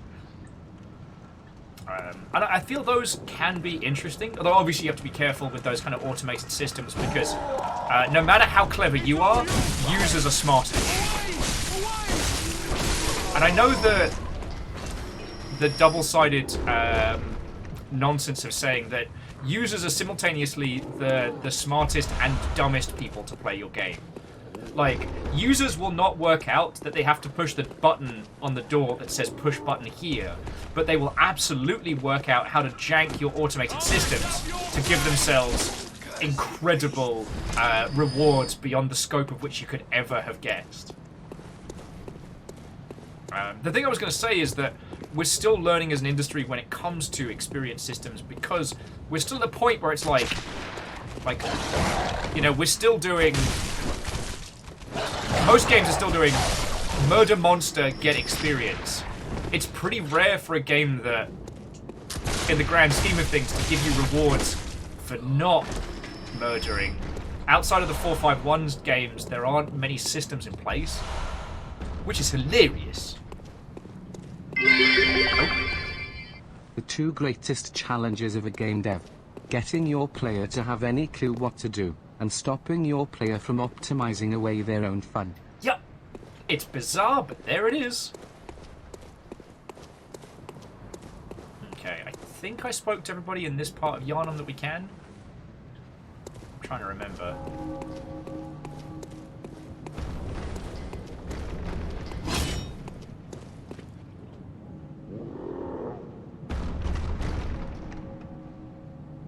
So Sky Aegis, it varies, but the one that's the most traditional is just monster give XP. So if I kill one of the people in Yharnam, it will always give me this much XP or this much blood echoes or what have you. When I go to another area where their stats have been changed or tweaked or improved, then they'll give more because of it's a more difficult enemy or what have you.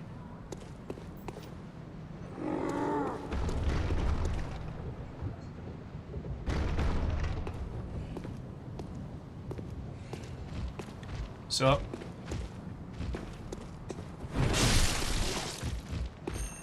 bang!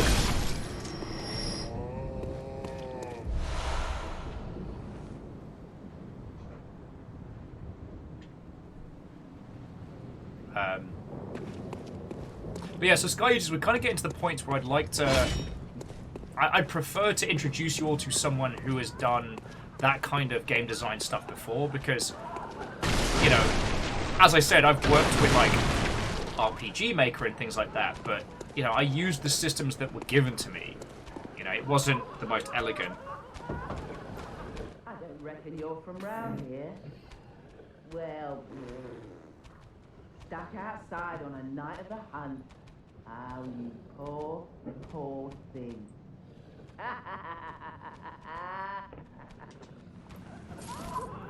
This place is always a bit haunting because you can never quite tell if they're cackling with laughter or wailing with despair.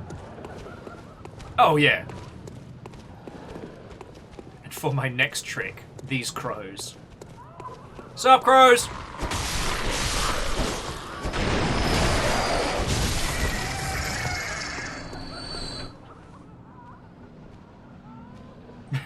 ¿Por qué no los dos?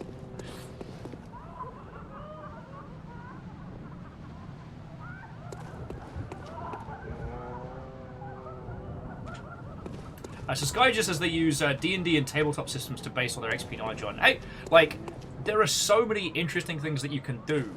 Again, while XP is a very ubiquitous system used in a lot of different scenarios, it isn't something, again, we fully explored.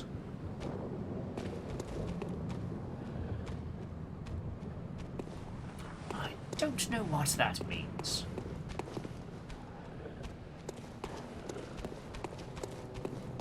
I think there's something around this way. Excuse me, do you happen to know where are some people I can save? I'm supposed to be the good guy.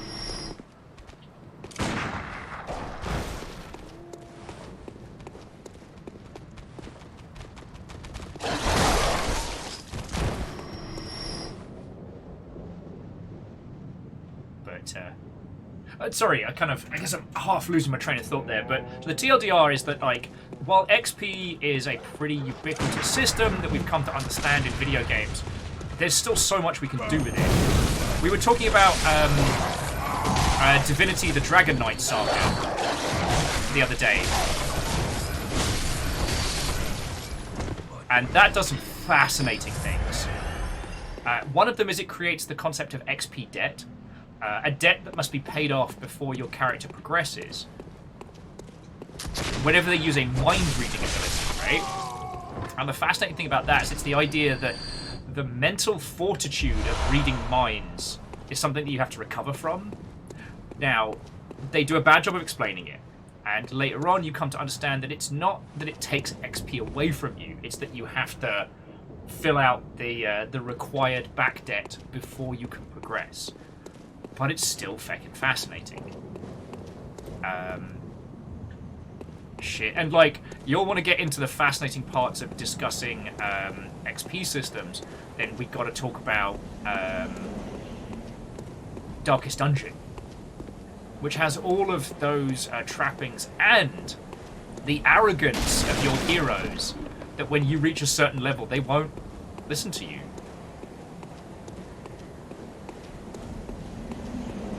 Yes, go just... I guess it's level drain? And here's the thing, even though it's cold hard numbers, so no offense some numbers, but the presentation of a lot of this is really what matters. Oh shit, we never went down here.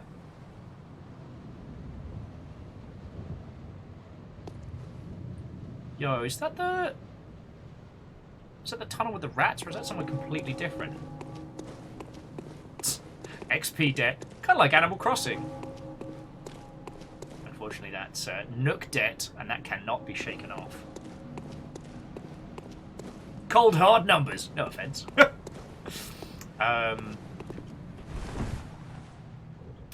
No, I was just going to add is, like, with a lot of this, yeah, the presentation is really what matters.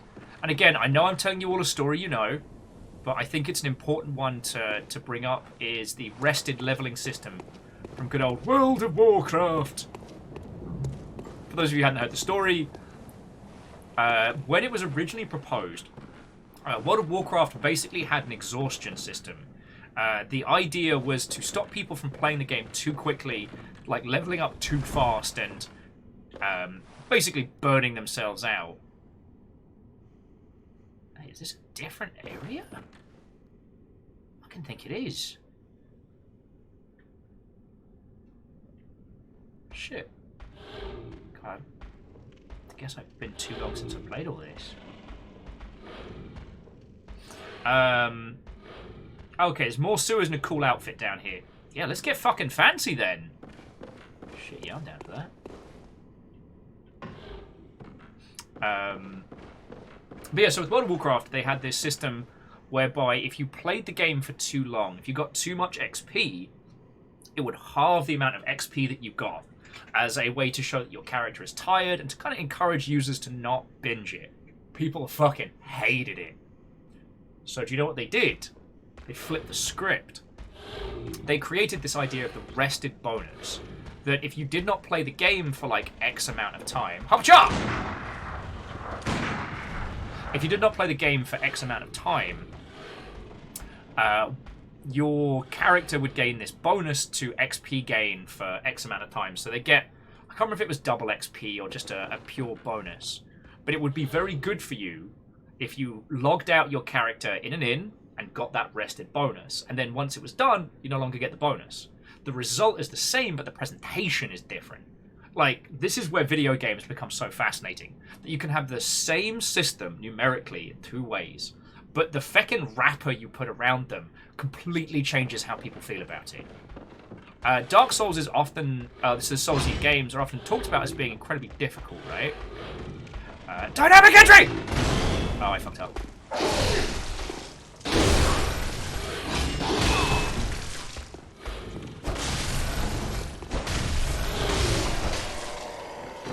That wasn't very dynamic or very entry of me.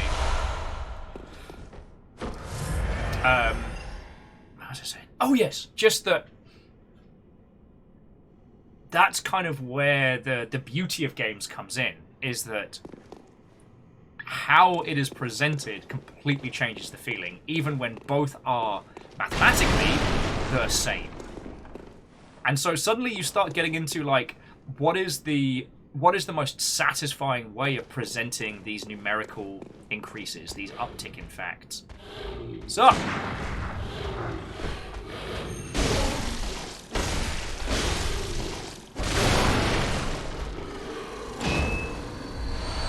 like, I find that fucking fascinating.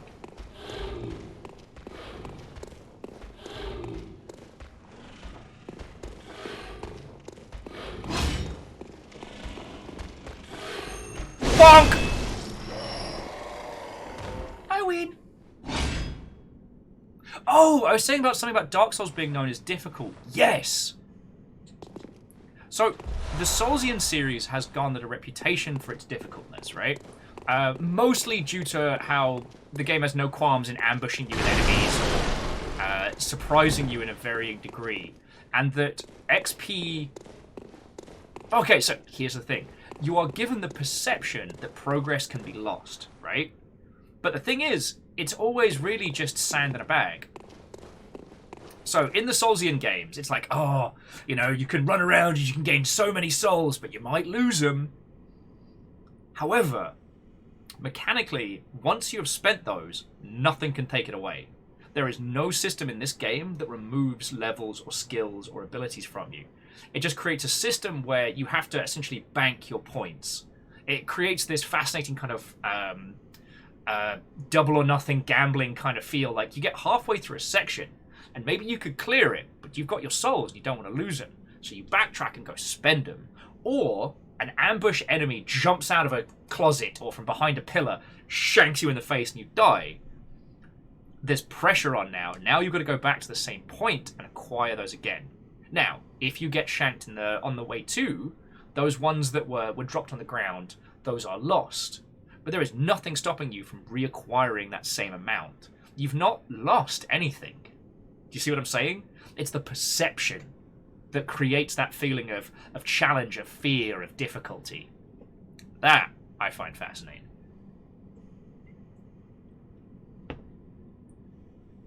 Well, so numbers. You could say you've lost time. If your goal is purely to make the numbers go up, lol, again, no offense. However, if the goal is the experience, right? The goal is the feeling that being in the world and playing the game gives you, then you've lost nothing. Okay, and I understand I'm getting very, very arty-farty here, and that there is more to games than victory and loss conditions, but at the same time, not everybody wants to have to replay the same section 50 times like I do. Like, I understand that. Like, because how you feel about these systems is exactly the experience. Yeah, Stacey said, time spent having fun isn't wasted. But if you are grasping for something, be it the next checkpoint, an item, an object, anything that feels like it sets you back can be frustrating. It's balancing the idea of that frustration with that victory. You know, creating the perception of difficulty so the player can overcome things and then experience this, like, this great, like, sense of achievement, of accomplishment. That's the goal. And this is where video games are incredibly difficult, but the ultimate goal lies is that you want to create a situation where the person feels like they got through by the skin of their teeth, tooth and nail, and won. And how do you create that for everybody, right? Yeah.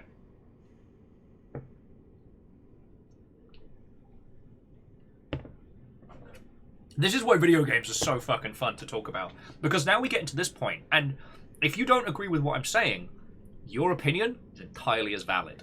Because it's about how it makes us feel, you know? We're not even talking about, you know... Hang on a sec. I forget, can I jump off this?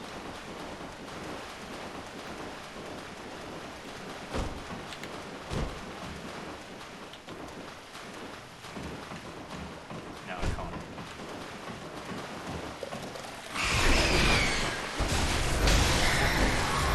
Fucking health back there. Fucking did not!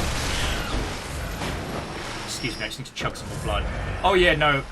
Magellan, we're taking our hunter after tonight. We're just clothes and all. We're just going to throw him in the shower and just hose him down. They are going to need it. And now Tazy says you can absolutely design the XP grind to be fun. You can. Or you can design it to feel frustrating when it's not. So you can design it to feel frustrating but not take away from the player. I mean, shit. I'm sorry I keep using such hyperbole examples. I wish my brain could remember some really fascinating, weird indie shit, but let's look at Darkest Dungeon. Darkest Dungeon, until your character either goes loopy bananas or dies, you never lose them, right? But they may become too arrogant to work for you in the lower missions. So even though your team isn't ready to fight the... Even though your team isn't ready to fight the big bads,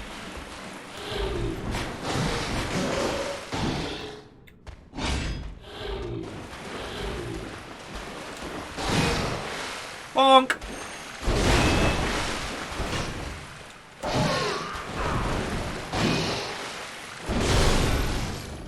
How are you still alive? No!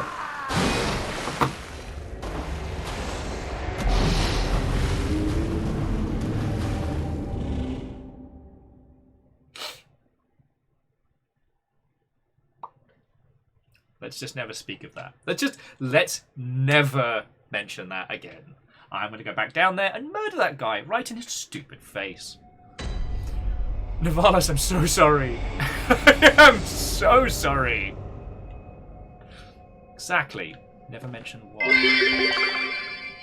Now, let's take this as an object lesson. How did that make you feel, Will? It reminded me not to be so fucking arrogant. Hubris. What is it? It was like, confidence is a slow and insidious killer. Sorry, kids. I want to go...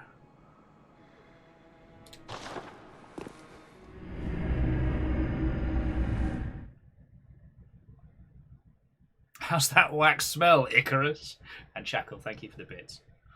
And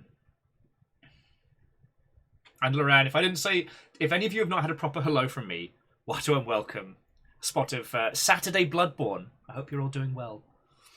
What I was going to say is Darkest Dungeon balances its systems by giving the players more life.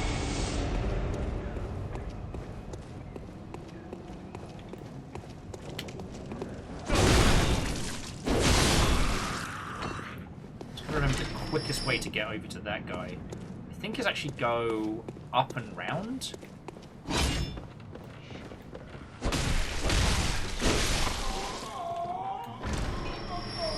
Wolfguard makes a good point.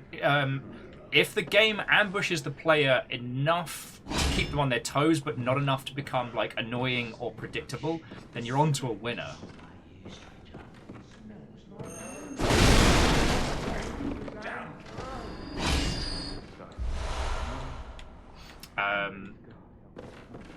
Yeah, so now I've got to get back on me toesies, and I'm trying to remember that if there's another way we can get to that part of the map without having to go all the way through Old Yharnam. I think so.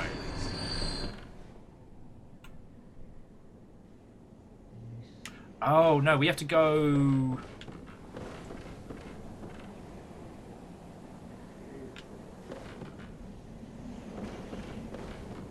I think we go down...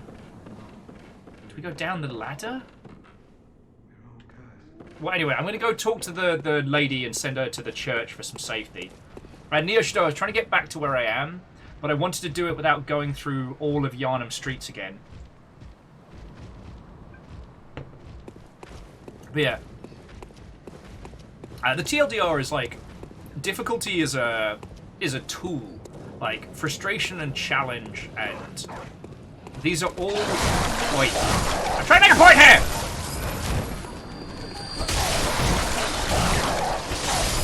Of course, now I'm playing, like, hot garbage.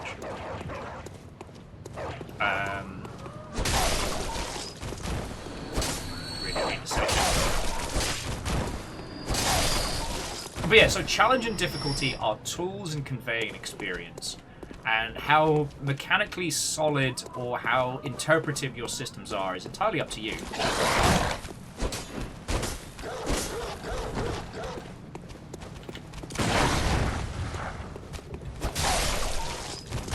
So it's entirely fine to create things like Oxygen Not Included, RimWorld, even as complex as Dwarf Fortress, where you present the user with ironclad, rigid rules and say, this is the world. Succeed or fail. Experience at your will. You know, and those kind of very clear instructions. And then you can take things like Resident Evil 4, where it's seeking to make you feel challenged and chased and and just a little bit afraid. But not so much that you're running up against this wall. Difficulty is a concept invented by the Jedi. I don't even know how to spell it. Did you should be? Jedi would like you to be. So what is it now? Are much better ways to pass the time. Unless you found me a nice, safe place. I have. We want to tell her of the chapel, right?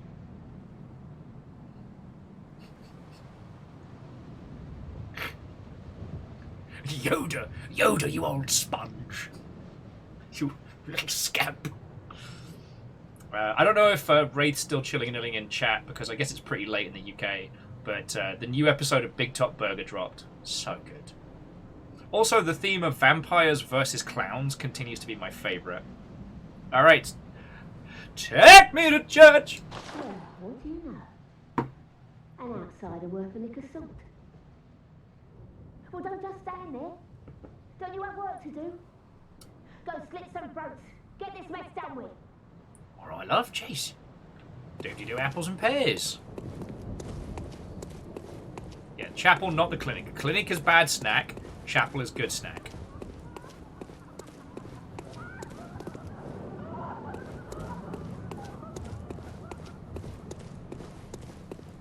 Skyji says, I'm pretty sure there's only one dude you sent to the clinic.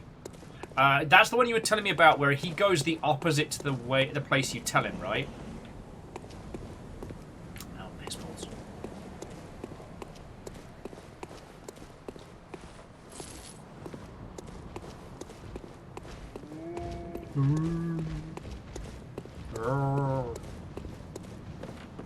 His turn's finished!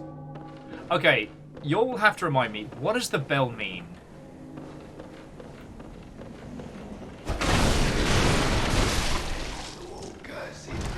Cursed beasts!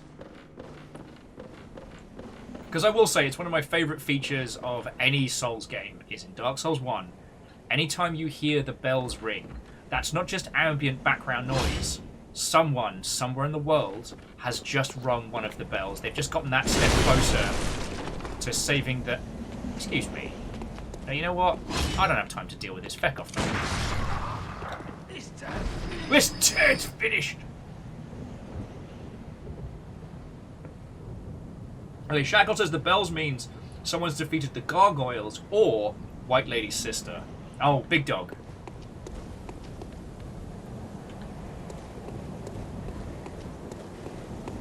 So that's where we just were. Let's do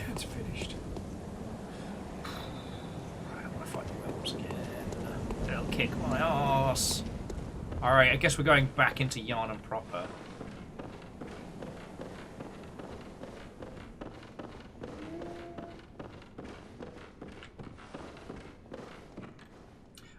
So, what was Thraim adding? Sorry, I might have missed that. There's also an evil dude you want to send to the slaughter. Okay. Again, friends, it has been so long since I've played this. Please, like, point it out, let me know. As much as this is a celebration of Soulsian games and Bloodborne, I'm just one man! I can't remember it all! Excuse me. Yeah, so that guy's not going to make it. We checked all the way down there. So I think if I head down here and then... Is it down and then down again? That brings us to the other side of the... No. Shit. Or was it? There was one thing that brought us this way. Or I have to just go back down into Yharnam proper.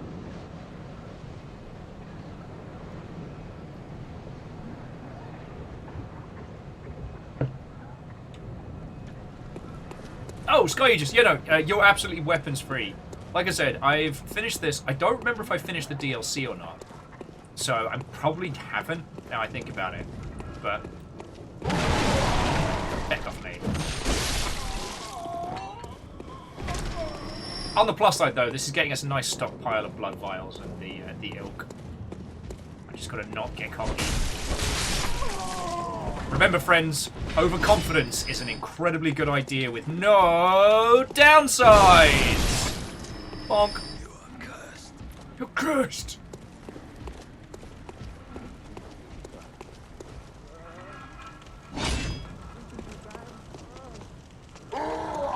I'm here about your car's extended warranty.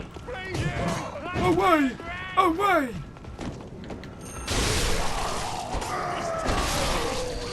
The other thing that always hits you on the second time you play through a lot of this is that... Okay, when you first start playing Bloodborne, it feels unfair. These guys run at you and flail, they're quick and fast, and it seems like... It feels absolute BS, like how much they're able to do. Later on, you kind of learn that they don't have any formal training. They're panicking. You're the thing they're panicking against. Let me tell you how this is going to go.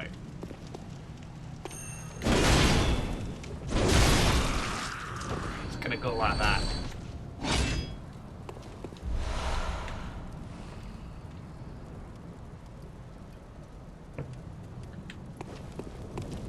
Alright, so we checked the door up there. That person didn't want to listen to me. I can't remember. I think... Oh, wait, no. There is someone... but I need to go get our stuff. I was going to say, there is somebody down by the... I think there is. Down by the guy with the big sword. Big swordsman. That's it. Yeah.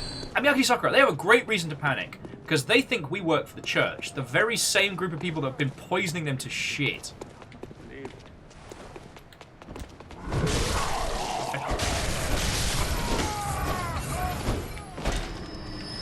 So yeah, so they think, you know, we're the ones poisoning them, and they know who the hunters... By my understanding, the hunters are known. Oh, and numbers. I think I'm up to date on Spy Family. With Monster Special Forces, put down your weapons. And yeah, like, we saw in the description of this, like, hammer blade that I'm using. Okay, I gotta stop paying attention, otherwise I'm gonna get jobbed by one of these idiots. Cursed beast!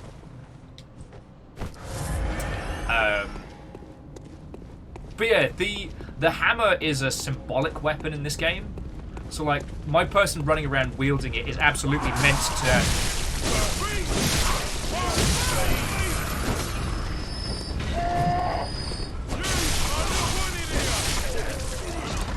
This turn's finished! My name's Tony Harris! My navigational skills are second to none! But yeah, to my understanding, everyone in this world knows that hunters exist. They don't know that we belong to a secret sub-faction, which is what Compliment Cat was adding. But like, basically, they are they are themselves in the process of becoming horrific monsters. Meaning that they don't want to get killed. I mean, yes, they're using their last moments to go out and hunt the threats to the town. But I don't think any of them are actively going out to get killed. They are under-equipped with every reason to be afraid. You know, their wild, flailing violence doesn't come from hate. It comes from fear. And I don't blame them, you know? Bonk! Doesn't mean it doesn't feel good when you bash a guy into the stairs.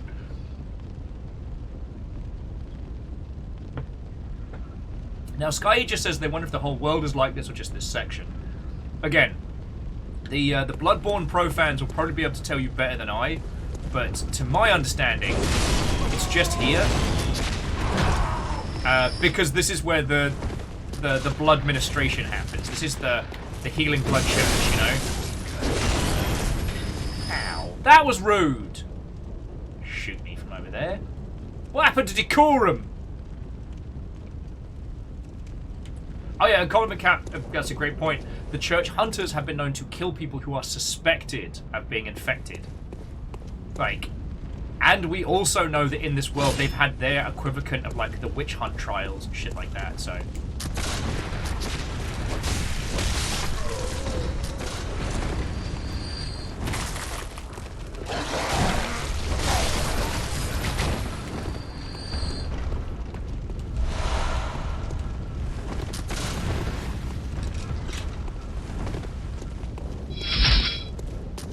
And Zealous, thank you kindly for the follow. Ow! That's what I get for paying attention to the thing that's not trying to kill me. Sky just was saying we know they've managed to sneak some blood out. I didn't know that. Like, is that from the... Is that some DLC deeds?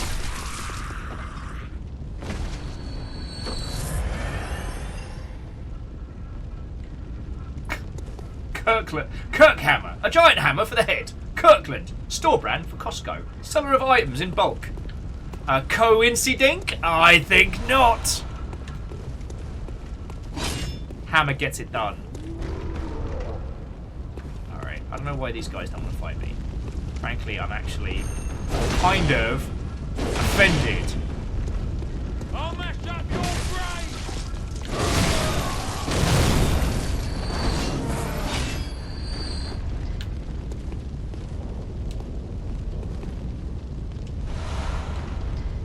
Sky just says, I'm saying that if Yharnam was in the real world, some idiot or criminal would have smuggled it out. Possibly. It is potential that, you know, due to the sheer hold that the blood administration operation has on this place, the command that the Holy Healing Church has on Yharnam, plus the fact they have a bunch of super-powered ninja hunters with ultimate weapons, it's quite possible it hasn't made it out.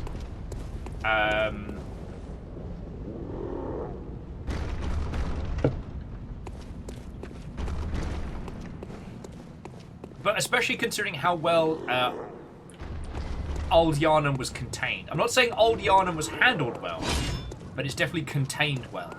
Like, that leads me to believe that... Oh, here we go. Oh, actually, I'll handle this guy because I've known him to turn around and break my face.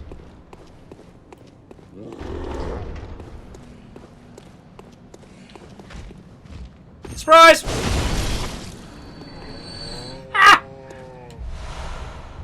Oh no! Lena, I'm so sorry. There's nothing sadder than bad pizza. You get yourself all worked up, you're happy, cheesy, bready, meaty goodness, and then sad, deflated noises.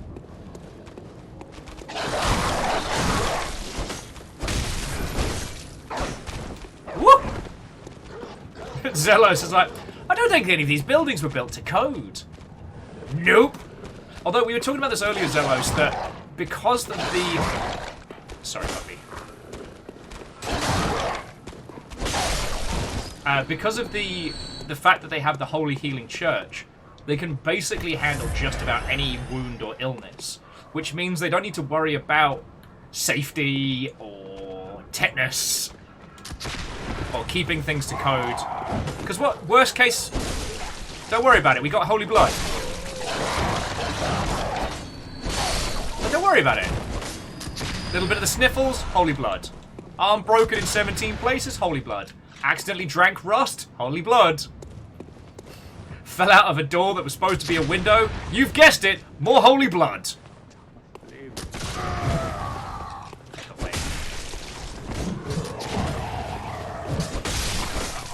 And remember, Soulsian tactics do apply. There's no such thing as a cheap win. Every fight is an honourable fight if you're the last person left standing. Go on, mate.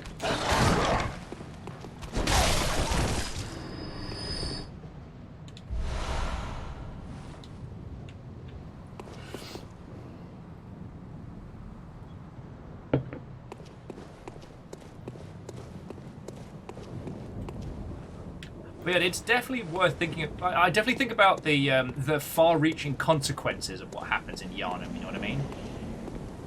Oh, wait, no, this is where I want to be.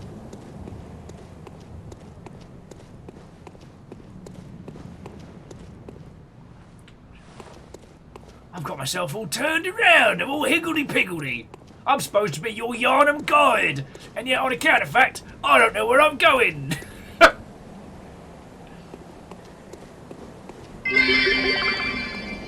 Now thinking of trolls too. Ah! They're using holy blood for everything. It's Oh like they're my made of blood. God. And I'm made of blood. Holy blood. Holy blood! Okay, no, this is the right way. I always get spun round on that bloody bridge. I tell them, don't they do apples and pears?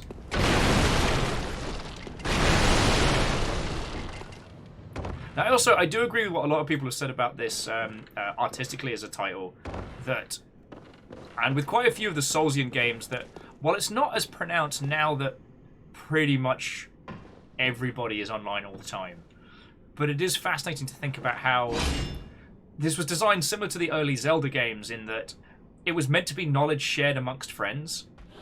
I'm almost kind of disappointed they ditched the 50-hit door.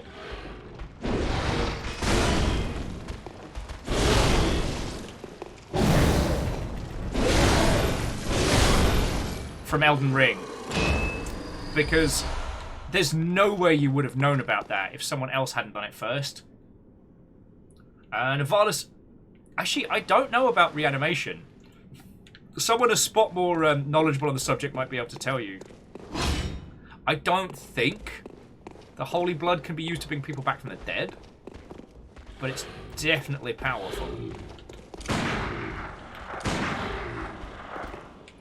As opposed to my pistol, which is absolutely useless.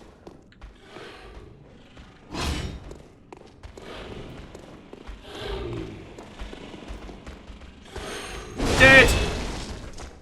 What? Oh, back off me. Gun! I cast gun!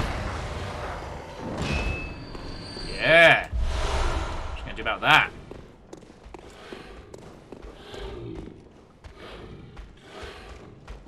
And Baron Watto, and welcome, friend. How are you doing?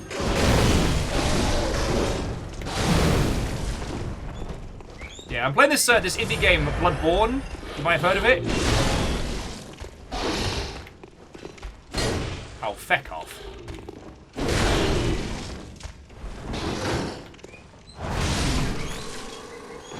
The guineas have strong opinions. Away! Away! And when you say fallen... the nugget cacophony.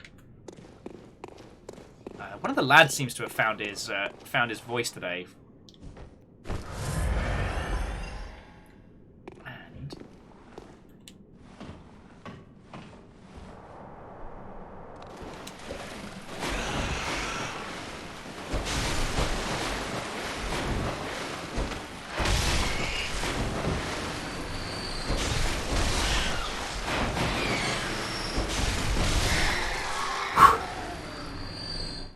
spicy.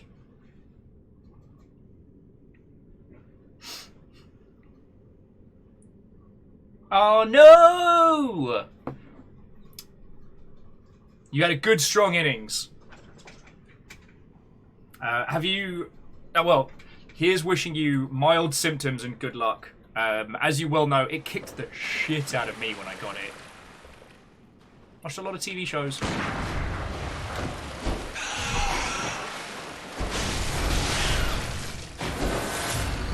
Blood echoes restored!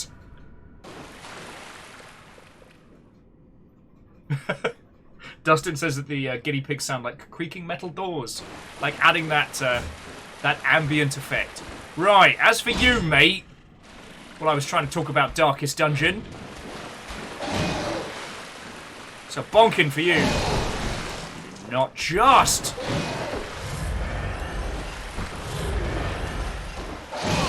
How? Everybody else, I hit with my hammer and they're like, oh no. Bonk!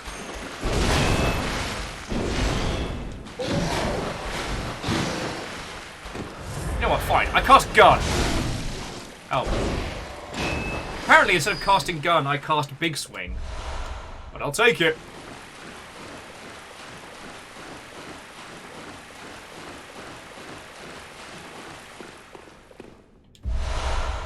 There we go. Even fancier clothing. So I should probably wait to...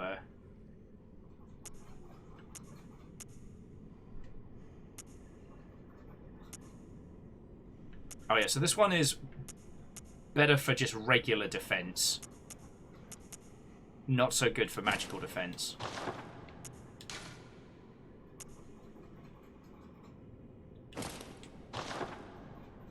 I do look rather fancy. And besides, magic's for nerds.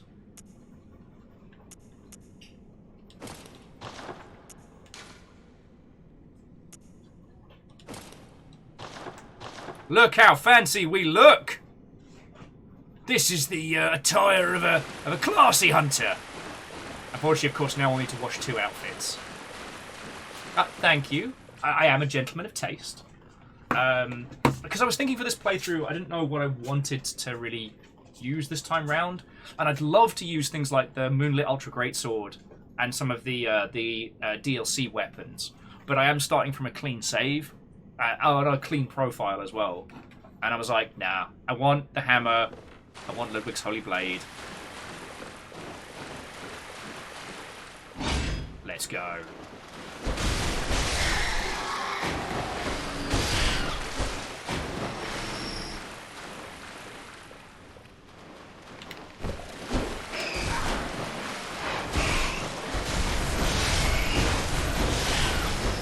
Fucking rats, man! It's also interesting that, especially with Bloodborne,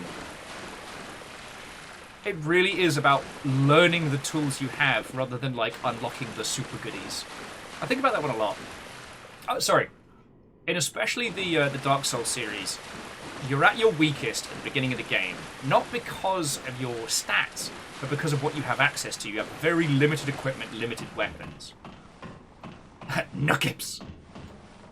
Quantum engineering is for wizard nerds, you are right, Stooge.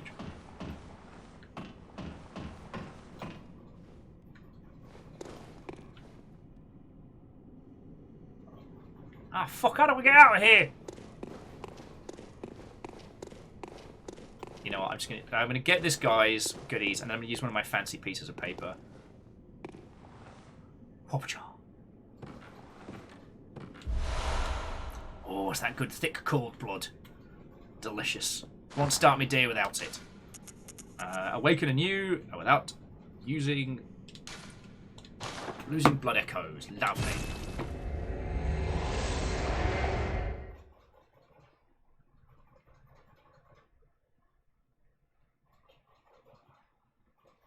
Interesting.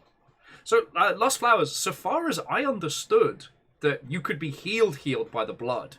The reason why the guy coughing up a lung there doesn't end up fixed is because, like, the Blood Administration Church is closed. Okay, so let's spend what we've got, and then... Oh, we need to find the kid! Where is the bloody child? No. Baby boy!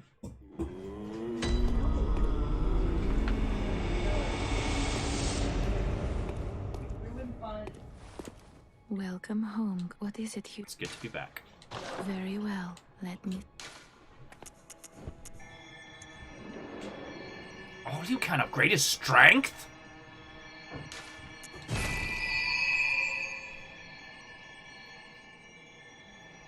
Kid is by the first lantern round to the right. Roger, roger. Farewell, good. And let's see about making our hammer hit even more. Oh! Grampy Gramps is in. We'll have a chat with him in a second. Oh, because we've got special gem powers now, don't we? Love it.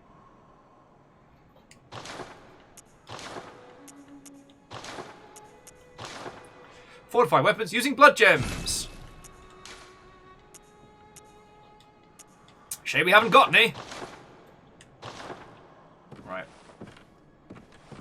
Creepy Grandpa, here we are again. The moon is close. It will be a long hunt tonight. If the beasts loom large and threaten to crush your spirits, seek a holy chalice, as every hunter before you has. Even Dave, that guy's a knob. Will reveal the tomb of the gods, where hunters partake in communion. Congratulations on making everything you say seem like it's a really creepy, sinister event. Most of the holy chalices lie deep within the tomb of the gods, and the few that found their way to the surface were lost again in the hands of men.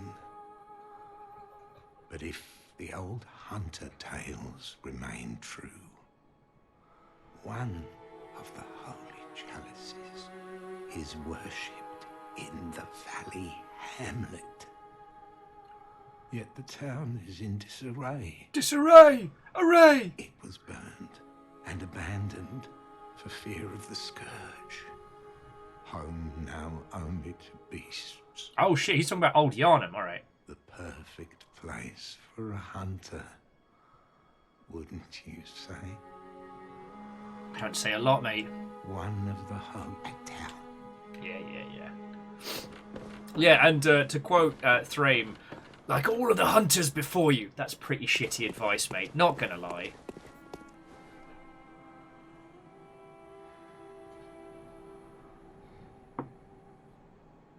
Alright, so we're gonna go find the kid. We're not gonna give the kid the brooch, but we're gonna tell him to go to the church. And then I don't know, I guess we'll just cause some more mischief. So we want to go...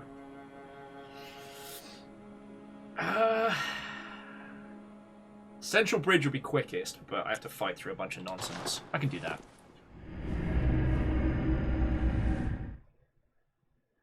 Oh, Chaunerus, also hard agree. I love that no weapon requires more than 20 of any stats. So thankful. Because it does mean there's more variety in what you can do and experiment with. And yeah, 12 Arcane is doable, Moose. We could aim for the Ludwig's Holy Blade later on. Moonlit Ultra Greatsword. Look how fucking fancy we are! Oh! Can't wait to get covered in all of the gore. Alright, come on, big man. Crows, you're not gonna. Heck off, crows.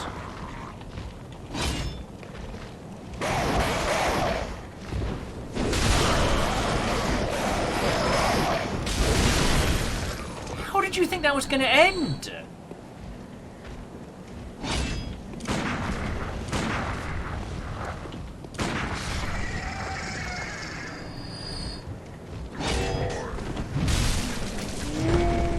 Bonk!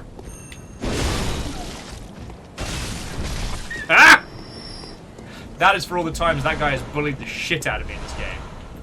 Yep. Right you are, Stooge. I'm killing crows, crows, crows. Please make more video games. Alright, but we should be on the correct side to go talk to the kid. Back off, mate. Test finished.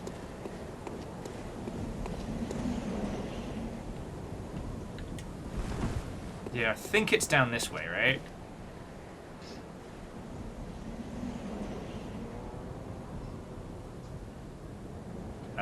Tron was saying you can use the full hammer moveset at 10 strength, 10 skill. Yeah. And I forget what we need for Ludwig's Holy Blade, which is one I love using. What do you think of Ludwig's Holy Blade? Do you think it's a good weapon?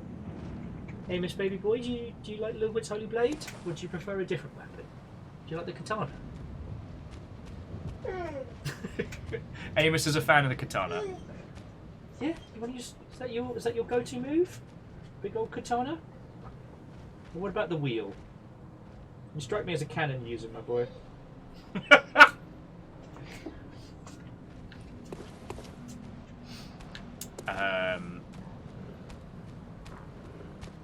Oh, I keep getting lost and distracted. Oh no, because this is down the. No, this isn't the way to the kid.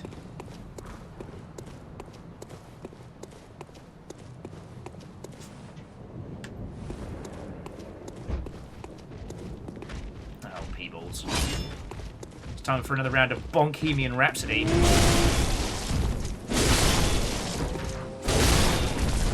Ah! Mama!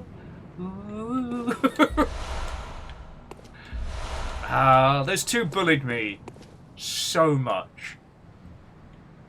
Like, first run, first bit of Bloodborne I started playing.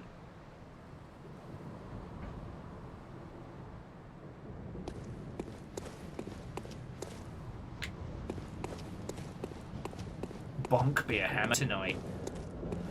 Okay, friends, you're going to have to guide me, because I am blanking so hard on where this feckin' kid is. I'm just trying to do the right thing. Excuse me, do you know where I can find a child? Bonk! It's not.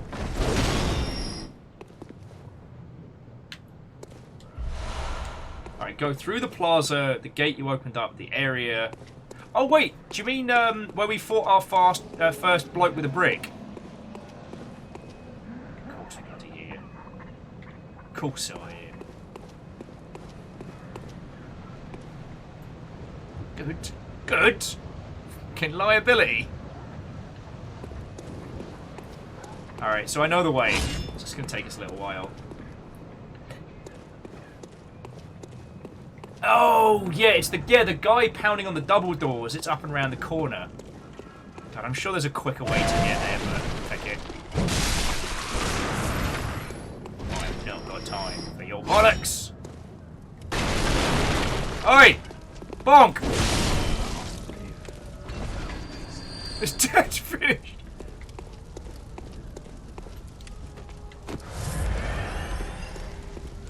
Hey, you bastards!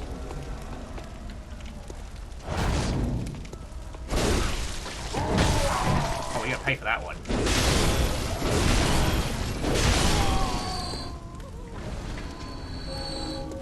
Bonk Overture Chorus. Out of my way! Hunter of the Good Hunt coming through! Excuse me, pay no attention! Doop-de-doo, apples and pears. Dodging bullets like it's no big deal.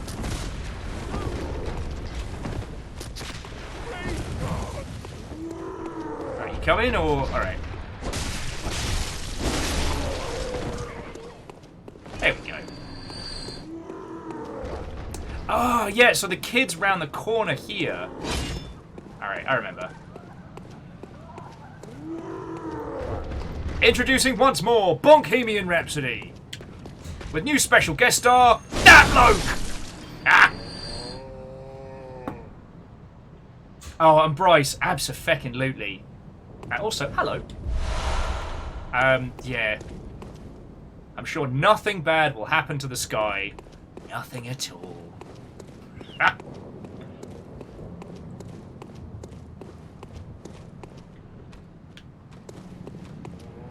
They seen me? No, alright. Okay, so we don't give the kid the brooch, and we tell him about the church, right? Just, okay, quadruple checking, because I've not been the brightest of bulbs today. That's what we're aiming for, yeah? Tell the kid about the church, don't give him the brooch. Yeah? Yeah. Welcome to Radio Yharnam. Soft moaning all night. Next up, sponsored by the Blood Healing Church. It's more uncomfortable moaning. Bryce with the philosophical questions. Nothing bad will happen to the sky. But will the sky happen to do something bad? Yep. Oh look, the moon.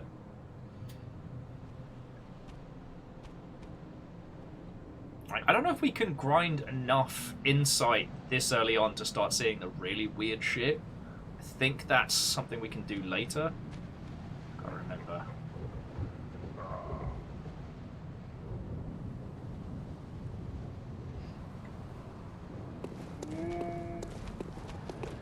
But yeah, I'm just waiting for confirmation to make sure I'm not going to make it worse. Hello!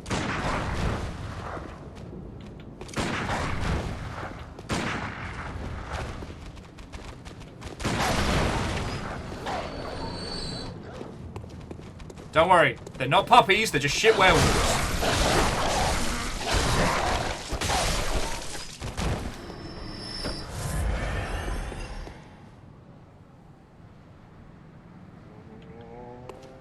Okay, so. Rats drop Madman's knowledge, and Arcana increases item discovery, just saying. So what you're suggesting, Moose, is that I focus on some Arcana to increase our Madman's knowledge, so that we can just turn up the, You're progressing A from soft questline. Of course you're making things worse. Okay, good point. Hello, Mr. Hunter. And Shackle, thank you for the bits, yo. So, do not give. Oh, okay. I can wait. But isn't there something I can do? There is. Maybe Mum and Dad are stuck out there, waiting for me to come and find them. What do you think, Mr. Hunter? Don't go to the clinic. Definitely go to the chapel. Yes, okay. Thank you, Mr. Hunter. I love you almost as much as Mum and Dad. And Granddad. Good news, kid. I've only killed one of those people.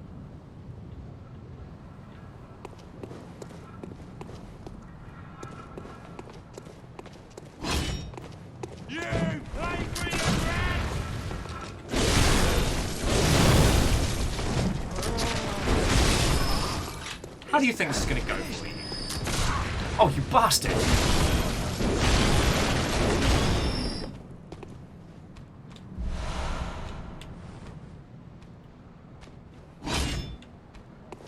Away! Away! Hey up! Granddad is Henrik. Is he dead? Did I kill him yet? Are we killing him later? Oh, the Grand is one that goes feral in Eileen's questline. Okay. Alright, see, I'm learning. It's a kaleidoscope, innit? Right, so the kid's warned. Is there anyone else in central Yharnam that I need to yell at? Ooh.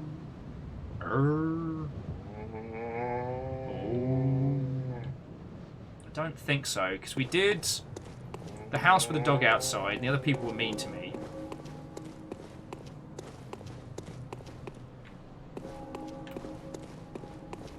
Miyaki Sakura only ever saw the path for giving her the brooch. Then, in that true FromSoft style, we're going to get to see the other side, which is no doubt about making it much, much worse. Please no.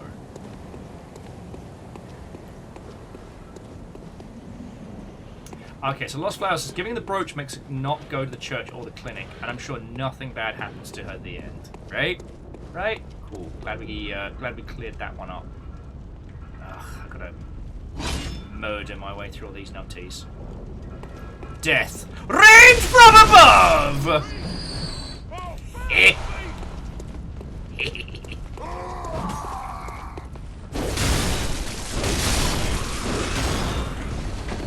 This Bonktober, come on down to Costco. We've got value brand bonk. Excuse me. It's a bonk apocalypse now. There is something very dark, and whether this is intentional or not, but this is how I choose to interpret this. So as you all know, you can heal damage from Bloodborne by attacking. This damage finished. However, even after the point of killing someone, if you keep wailing on their corpse as it's falling, you can still keep healing. And the thing that we were talking about with Catastros and Peeps earlier about how the healing isn't the maneuvers of a careful, clear, maniacal hunter, someone carefully planning their actions. That is a feral beast tearing into their enemies to feel better. Like, that shit's pretty hinky.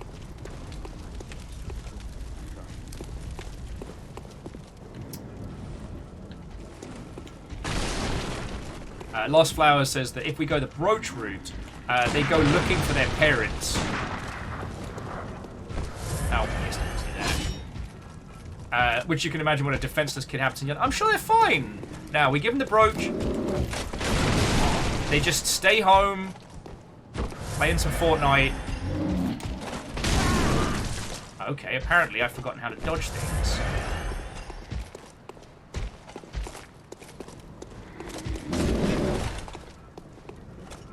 Bonk! Just.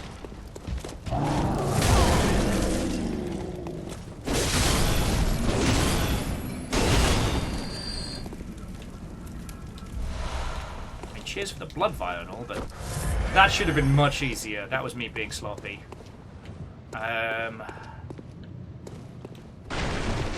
could have sworn there was someone to talk to around here.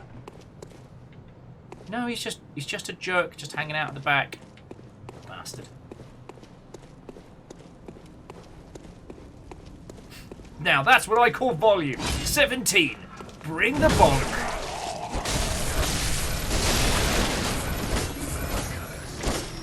Yeah, I don't know if you noticed there, but as I kept wailing on them, kept healing. We get what we need for our next level. I might have enough to And so, Moose, you said we needed 12 Arcana to be able to use the Moonlit Ultra Greatsword later. Because the thing is, if we're just using the Holy Blade and the... Yeah, if we're just using the Holy Blade, the Holy Blade, and the Moonlit Ultra Greatsword, then really we need Strength and Arcana. And then we can pop up some decks as we feel like. But yeah, let's get cleaned up before we head into new territories.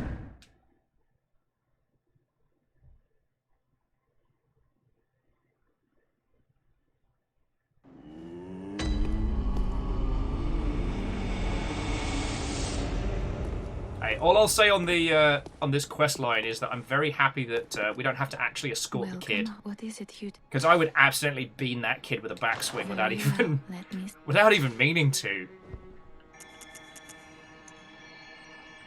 So we need 8. No, we need another 6. Good at maths.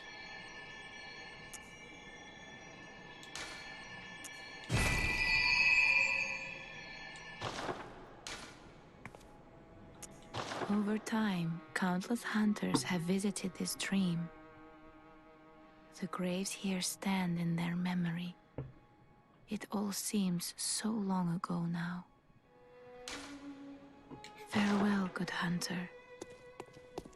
God. And you think of all the regions we've been to, we're only at Cathedral Ward. Oh!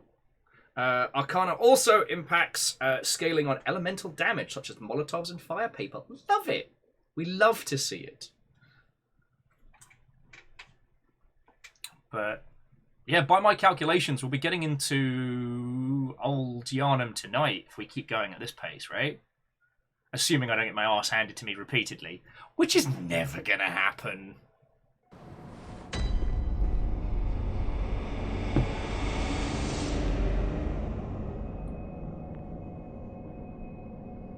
Yup.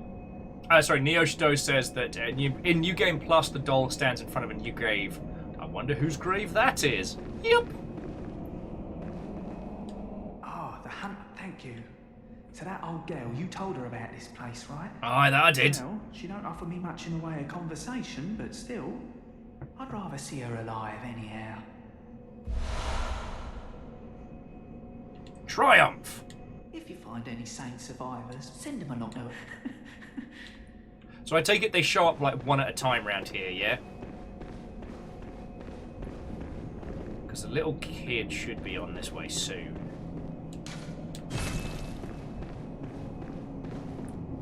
Hey up, old lady. Oh no, I haven't forgotten. Do you think I owe you something? Well, that's a fine lark, I'd say. This whole mess that Yharnam's in, it's all your fault. You put it to the outsiders. Our blood's ruined, tainted by your ilk. Don't you come near me. I know your type.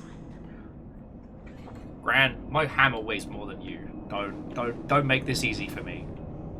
And Conor McCap, we did manage to kill the pig in the sewers, so I got that badge. Now these bastards. All right, so this way. Short walk to the left to Old Yharnam, and I forget which way this takes us. If I remember rightly, straight out the front and up the stairs is into... That's the long way into the healing church, right? And I am not ready for those fights, I don't think. I mean, I could, I just wouldn't win. Oh. Bonk! What was that, mate? What was that? I'm sorry, I couldn't hear you. Sounded like you were trying to start some shit. Oh, crows. Stop making me feel guilty.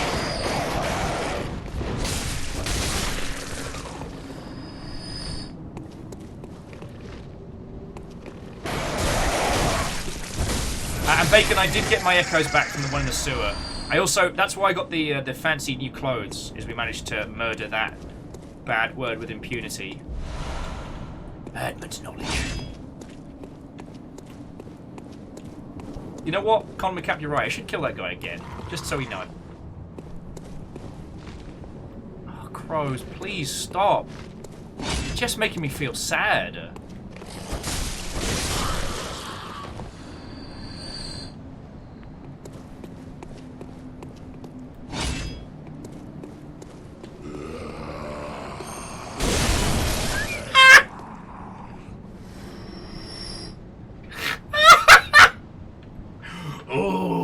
There's the outsider bloke. Let's go get him. I shall menace at him. Dies. Everyone's suggesting that I should go back and fight the pig again, but I can just stab it in the.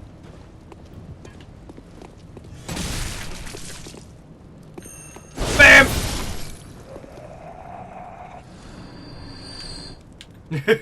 Thank you.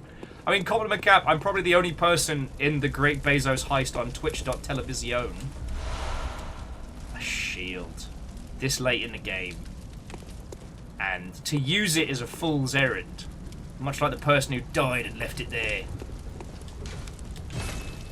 Alright, yeah, so this is something we open up from the other side. Okay.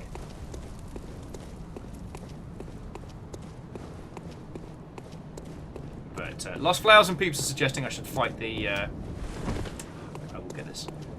Fight the pig again, so... If you time it just right, you can fling these guys up into the air and it doesn't stop being funny. Alright, I'm coming back for you. I'm coming back for you. Damn it, TikTok, you ruined my brain.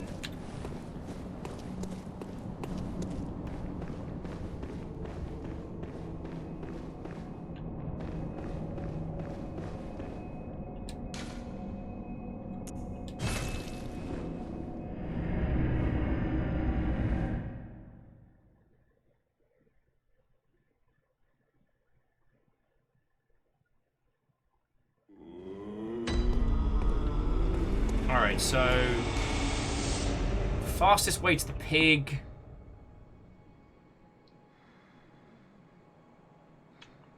Actually, no. Fastest way to the pig is going to be Tomb of Odorin and then backwards.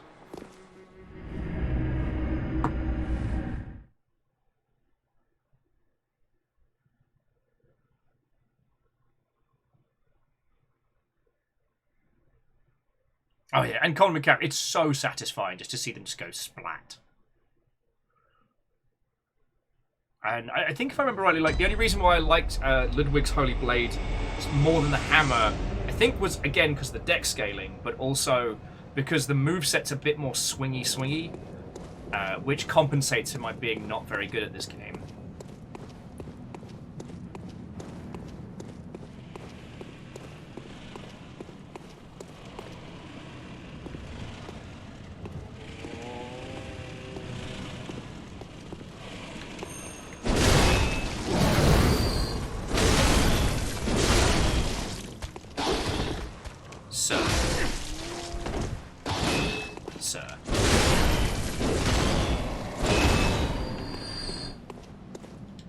Good old Bloodacre.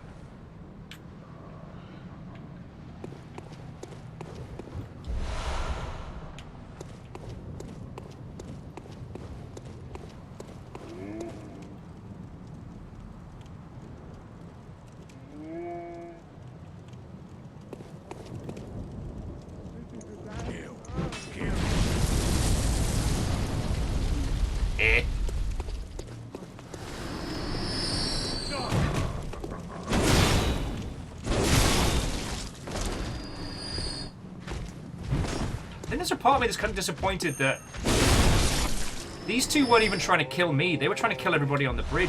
They were doing that for funsies. Oh yeah, and this leads to behind the pig. Whee!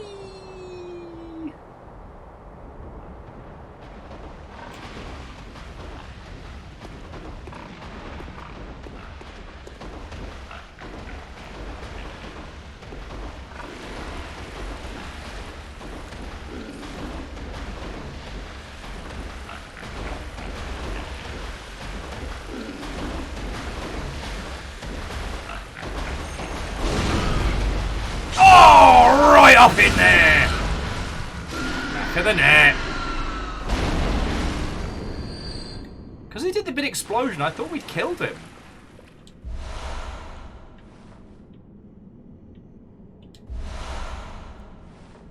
No!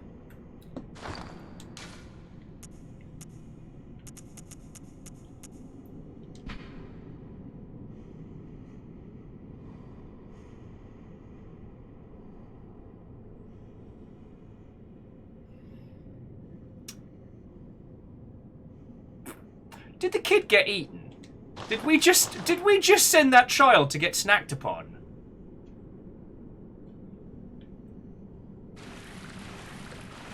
So, to recap, the little girl either gets killed in the streets of Yharnam or eaten in the sewers of Yharnam.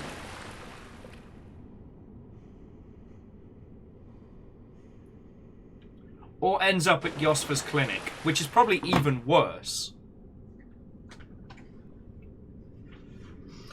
Colin McCap says this happens no matter what, but you can return it to her house. Yeah, so Lena, that's what people were saying is we give her the gem. She's like, oh, I'm going to go find me mam and me father. Despite not knowing, well, despite not believing that mam's dead and we just beamed father to death with the biggest hammer you've ever seen. God.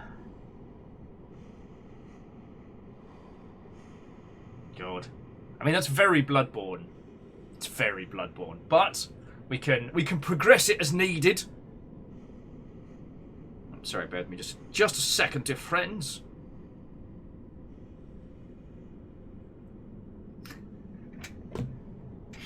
Yeah, numbers. I'll have to get one of those big ass wine cups. I've got a tankard for drinking wine, so I'm not doing too poorly. I mean, I feel poorly the next day, but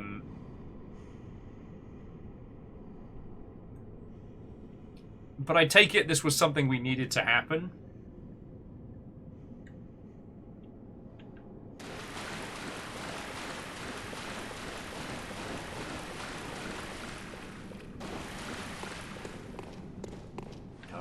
Because I think I gave her the brooch on my first playthrough, and then I never found her body. So I was just like, oh, I guess that's just her fate. I guess she was fine. Don't drink the blood! Drinks a lot of the blood.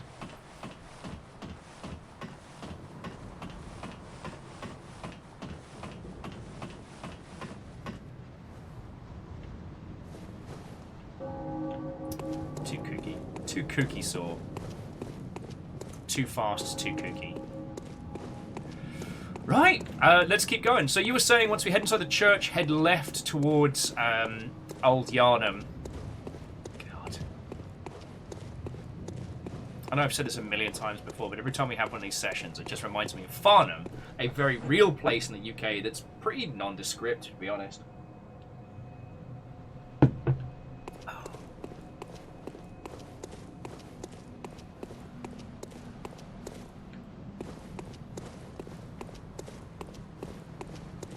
I still feel like if her man had stayed indoors, it would have been fine. Because her man wouldn't have been killed, and then Matey Boy wouldn't have lost it because of that, and then we wouldn't have had to beat him to death with a giant hammer.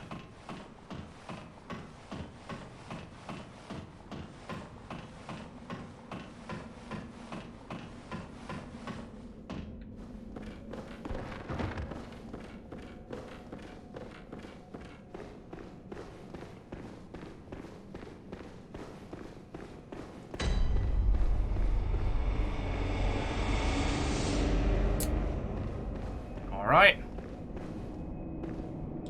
You. Stay away from me. Sounds good to me.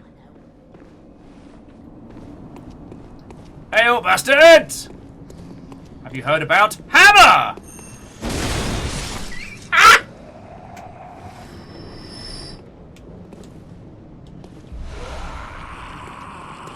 Mate.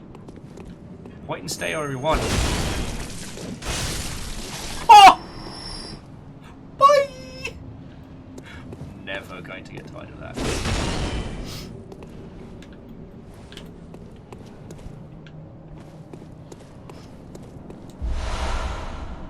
Ooh. Oh. Oi! Wizard! Knock it off! Where are you bastard? Come out here, you bastard wizard! I'm trying to do shit, you nerd!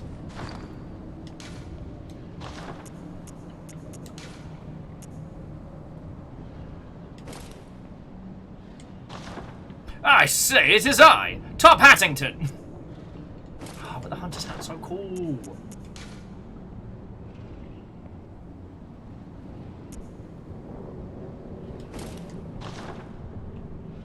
Oh, but this is even fancier. And knockouts. Love it, like it.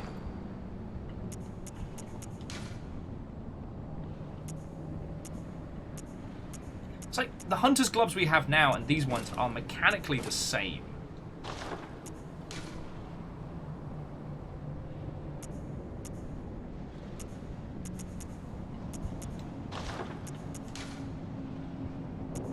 The only difference is that one's got slightly better versus blunt, but only by. I think that's our. I think this is our fanciful style. Look, whoever that nerd is that's throwing around those big feckin' vortexes, they're giving me big wizard nerd energy. All right, so I'm going to call him a wizard. It quacks like a duck. It flaps like a duck. It's probably a fucking wizard doing some weird shit. Fucking wizards. Sorry, I don't know where I'm going with this bit. I kind of assumed someone would stop me. Red Burning says, go get hit by a vortex for insight.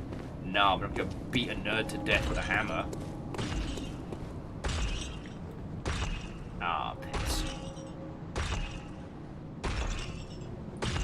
And then there's that guy. I just remembered that guy.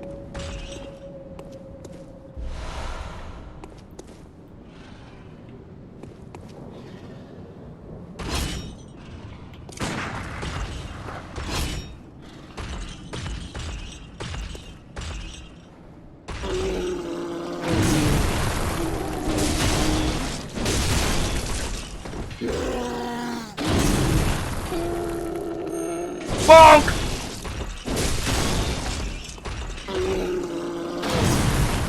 Bonk!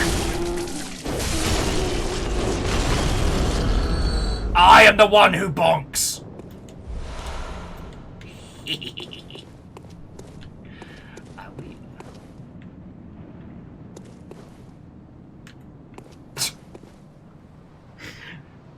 He's like, oh, you scared him and made him all anxious.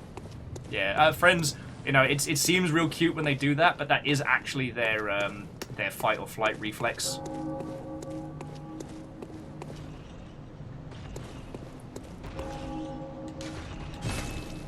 Need a special emblem to open this one. Oh, is that the emblem that's hell expensive? Maybe he's friendly. Oh, but does it actually give us insight for confronting that? Because that's fascinating. Oh yeah, this is the bridge out towards Old Yharnam, if I remember rightly. Oh, and these guys are no joke. I'm gonna go the other way for a bit first. If I remember rightly, those big lads over there are very agile despite their size.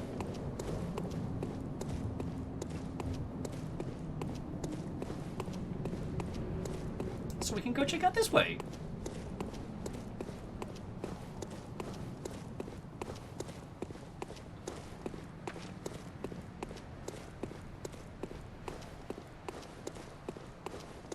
Gentlemen, I heard some of you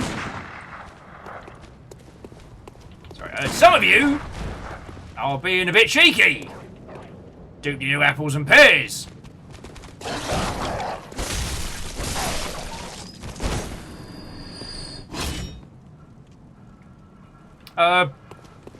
The amount of times I get dissed and dismissed by Yharnam locals, frankly, get embarrassing.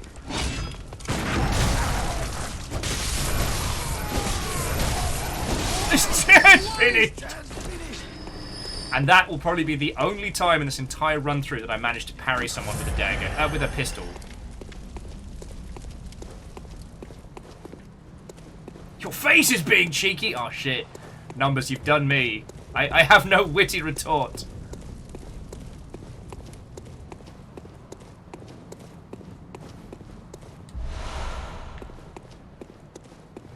Actually, I only drink my blood cold. Since I got into cold brew, I've just been feeling so much healthier. When you need your blood ministration on the go.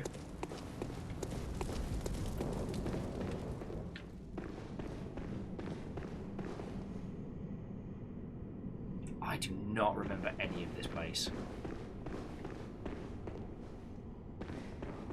I feel like this opens up later, but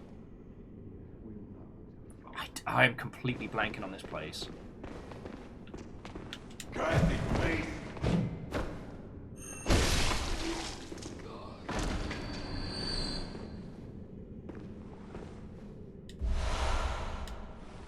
Dark.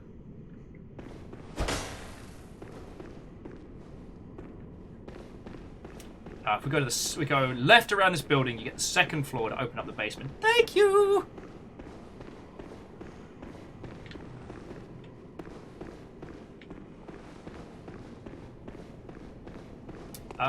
Kakazi, not congealed. I said chilled. Over ice. Cold brew, if you will. Wellity, wellity, wellity! That looks like a man who's ready for a oh god, he's got a dog.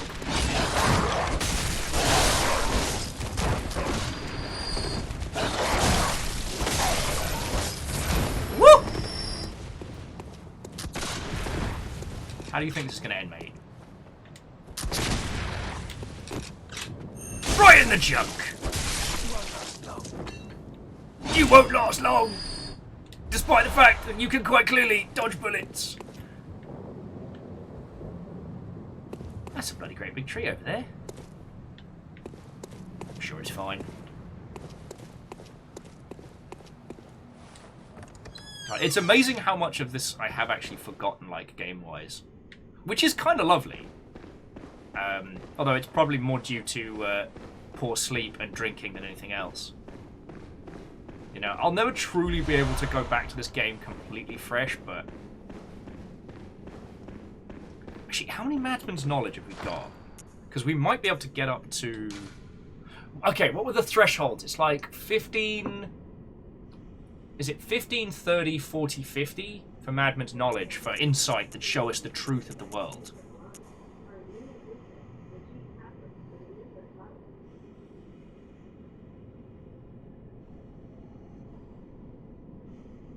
No. Okay, so comment cap. I mean, thank you for checking, but seriously, I do not mind.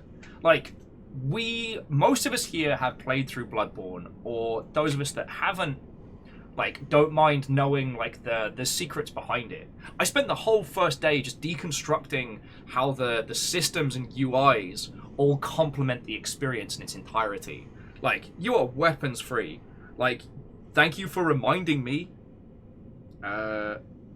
Oh, Tron says 40 is the main target. Yeah, that's where we get to see the thing that eats us, right? And I will absolutely say if I feel like people are being too railroady. But honestly, again, this is a celebration of this game. And the Bezos heist has involved essentially playing the meta. You know, I've had to go into the guts of Twitch's metrics and look for games that I feel that we can play and enjoy as a group that have slightly more wide stream appeal. And Bloodborne is perfect because it is an arty as fuck game. It is AAA, but it does shit that other AAA games still don't understand. It's incredibly powerful. And if my goal was to play it in a vacuum, then I could start playing it again offline. But I don't want to do that. What I want to do is celebrate it, you know? I'm just trying to decide if we want to start huffing Madman's Knowledge now and have a really good weekend of it, or if we want to save it for later. Anyway, let's open this pit up!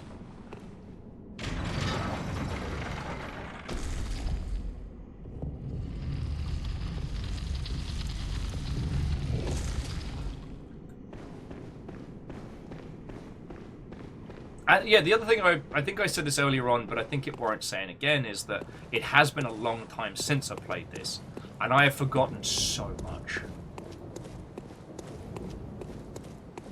Alright, so our goal is 60. Oh, this is a person to talk to. Hello! You're a beast hunter, aren't you? What gave it away? I knew it. That's precisely how I started out. Oh, beg pardon. You may call me Alfred. Hey! Of Master Ligarius, hunter of vile bloods. So, what say you? Our prey might differ, but we are hunters, the both of us. Why not cooperate and discuss the things we've learned? Alright, tell me if it's if there's any downside to cooperating. Oh, and Phyllis says 15 is the first insight threshold. Thank you! Keldra, welcome back. One thing I will say, Keldra, that I forget what part of lockdown this was, but I got really into researching future gifts for friends on Etsy. And feck.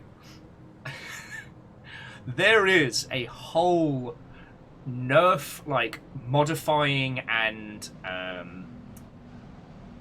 like scratch building community that sell their wares on Etsy. So next time you got to go to one of those things, if you've got some cash kicking around, pick yourself up something fancy.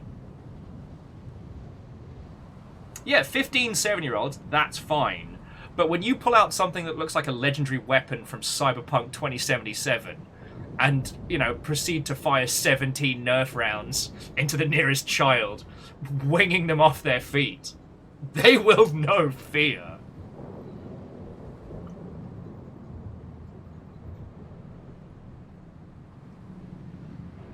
So Common Cat says he's cool. Well, he's a vampire racist, but he won't do anything to it. And Lost Flower says no downsides until one potential ending of his quest. Okay, so we need him. We want to cooperate with him to progress things, but we might have to fucking kill him later. Got it. Carol says next time we get my revenge. Yo! Oh, and Fearless, I didn't mean that to be like a wink wink nudge nudge say no more. Mainly because like mine would only be a 6-shooter as well. But yeah, Keldra, there are some behemoths that people have made.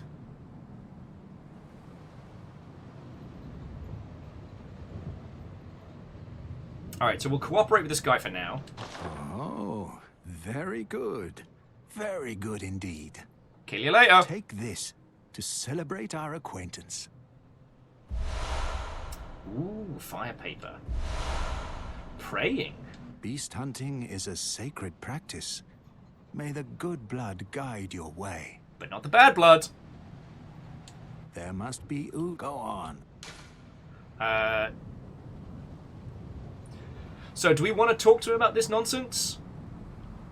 Like, again, do we want to tell him all the good shit?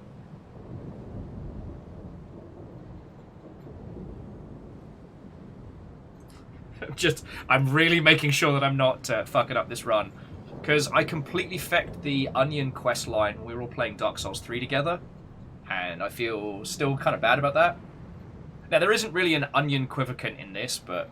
Well, I guess there's What's-Her-Face, Crowbeak.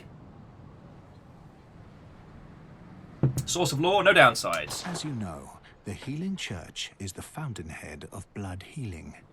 Well, I'm a simple hunter, quite unfamiliar with the ins and outs of the institution. Okay, thank you. But I have heard that the holy medium of blood healing is venerated in the main cathedral, and that counselors of the old church reside in the high stratum of the cathedral ward. If you seek blood healing, and the church is willing, you should pay them a visit. So Neosho says he's the only real info dump in this entire game, and Shauna says just talk to him. You only have to be careful about Canehurst Castle. Okay. As in, like, don't ask him about it, or if we see him around there, just start swinging. Because, I mean, hopefully I'll have you lot to remind me, but I don't mind throwing fists. Byrgenwerth is an old place of learning, and the Tomb of the Gods, carved out below Yharnam, should be familiar to every hunter.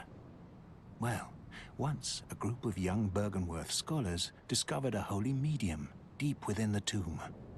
This led to the founding of the Healing Church and the establishment of blood healing. Oh, there's a little bit to it, more than that then, mate. Everything sacred in Yharnam can be traced back to Byrgenwerth. Byrgenwerth University. Today, the college lies deep within a tangled wood, abandoned and decrepit. And furthermore, the Healing Church has declared Byrgenwerth forbidden ground. It's unclear how many of its scholars remain alive, but only they know the password that allows passage through the gate. Okay, so don't let him go to Canehurst Castle. You'll be presented with a clear choice when the time comes. Whoop whoop. I bid you farewell. It has been a pleasure. All right. May the good blood guide your way. Peace out, nerd!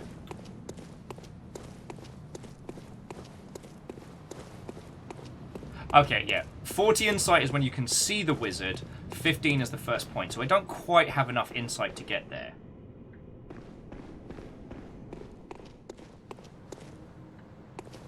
Well, and also, friends, we can give him stuff. No one was like, no! Peace out, you nerd! Darn. Once again, you have done me!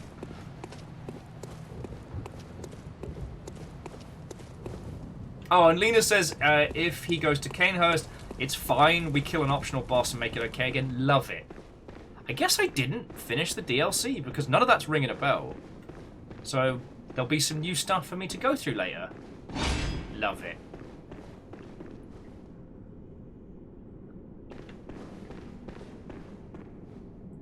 Excuse me, there is a distinct lack of things trying to kill me, and that's making me nervous. Tempered Blood Gemstone! Love it! Oh, if you're wondering why I'm still getting achievements on this, So TLDR, I had a European PlayStation account, and there's no region transfer with PlayStation, because apparently they didn't think that was a thing that anyone was going to... Oh! Excuse me! What's up? Are you going to attack, or are we just going to dance at each other? Hold that thought.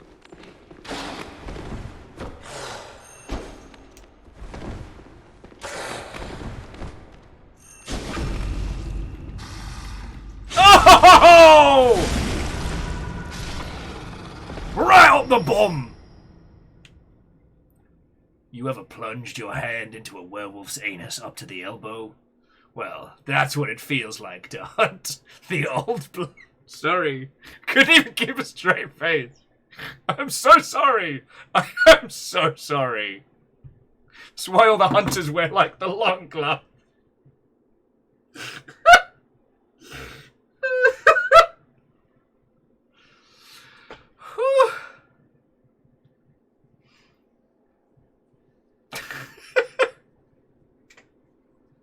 Okay, welcome! Welcome, young scholars and Yharnam Hunters' finest. As you've all been joining me here at Bergenworth University, we're going to be learning how to hunt monsters and beasts today. I am your vaguely... a vaguely dissolved teacher, and I'll be taking you through the basics. So, I assume you all have your elbow gloves on. We're ready to begin. Keldra, I can't even call that a proctal exam. That was like the world's most aggressive dentistry. I came at just from the wrong end. I was about to check that puppy's teeth, no matter what it took.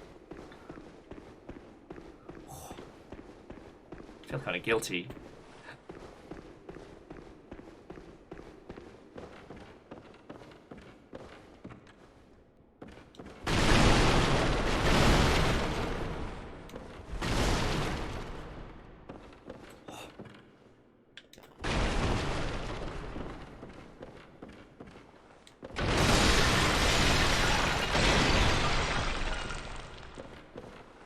Just, you know what? Props to the first hunter who discovered the idea that, okay, yes, there are monsters in this world, but you know where they have the least amount of protection? Don't say the bum, don't say the bum. It's the bum. You can just reach right on up there. No amount of muscled fur and hide's gonna stop you.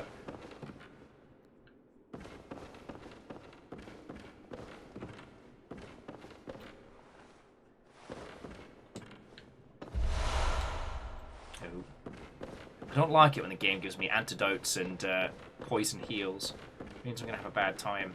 And I have to consciously fight the urge.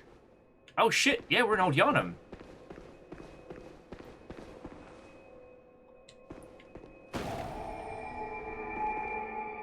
Shit.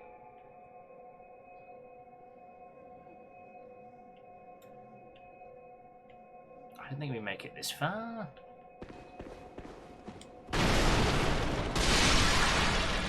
So, Kalina, things are going good. I think we just made it to Old Yharnam.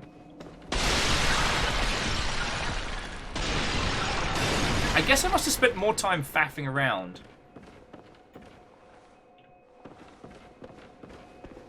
And Hillian, Watto and welcome.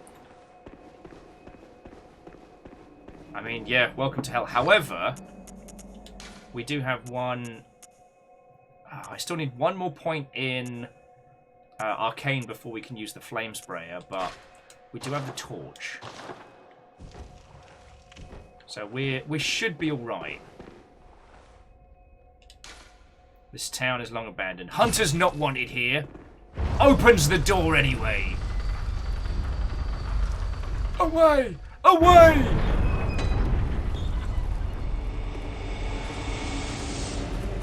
Welcome to Old Yharnam. And notice that was sealed from the inside. Alright. So, Old Yharnam is... Hunter! Hello! Didn't you see the warning? Turn back at once. Old Yharnam burned and abandoned by men, is now home only to beasts. They are of no harm to those above. Turn back, for the hunter will face the hunt. Yep.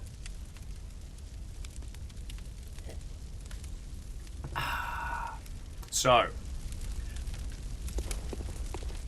we've talked a lot about Old Yharnam last week and this week, but as you can see by the burnt crucifixions of varying beasts, like, this is where shit has gotten to its possible worst. Like, the populace are so monstrously changed that there is no return for them. Like, they're just beasts. The reason I equipped the torch is because, check this out. Oh. Yeah, they are genuinely afraid of fire.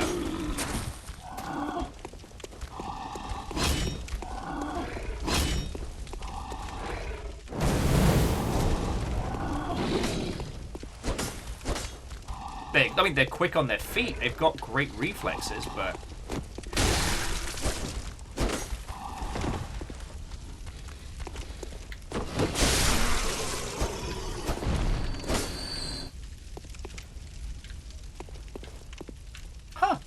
Colin McCap just wanted to add that, somewhere out of nowhere, but Bloodborne is one of the few video games, aside from the Lego games, that Colin McCap has played that has Norwegian text options.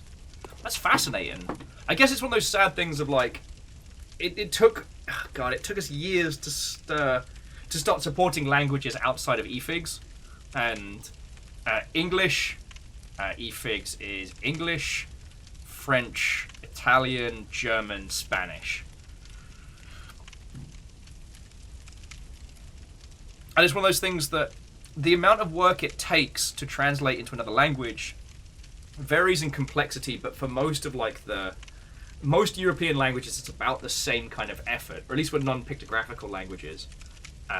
Or when the characters are picked. Okay, you know what I mean. Sorry. I didn't mean to be derivative there, but it's so much work. And unfortunately, you can reach the point where translating games can end up not great. Oh no! Fearless, what was your first death? I'm sorry, Colin Cap. I didn't mean that to come out as it sounded. It was just more I'm glad to hear that this was one of those games, and it's sad we don't see more of it. I wish we had more ways to translate games in ways that didn't end up being hella expensive. And, like, naming no names, but a friend of mine who used an outsourcing company, apparently, like, the company phoned it in. The translation was heinous, but it was to a language that no one on the team spoke.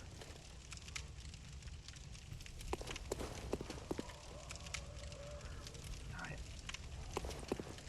Can't remember what that is.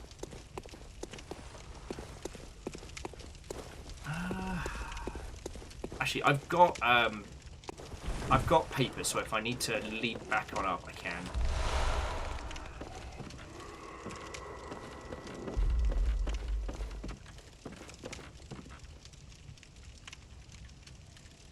I don't think we can grab ladders mid-jump.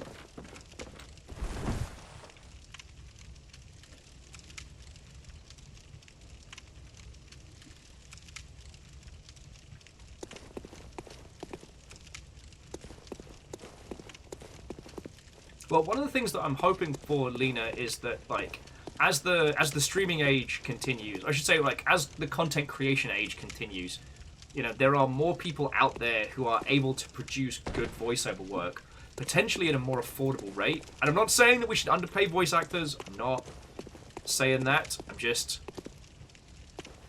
I am saying that there are more opportunities for game companies to work with people who want to do that. Oh, I remember this bit. Oh, Matey Boy hasn't opened fire on me yet, so that's why I'm not having a nightmare of a time. Hold that thought, friends.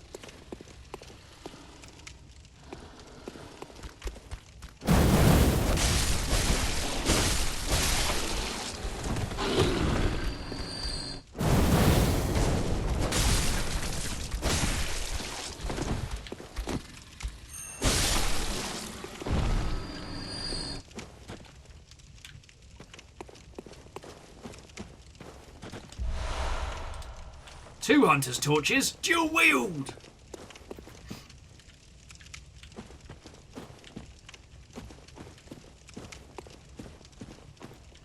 I tell you though, I would love to see, like, in the discussion about like AI uses in video games and things like that, I would love to see AI algorithms that are able to translate language in text form.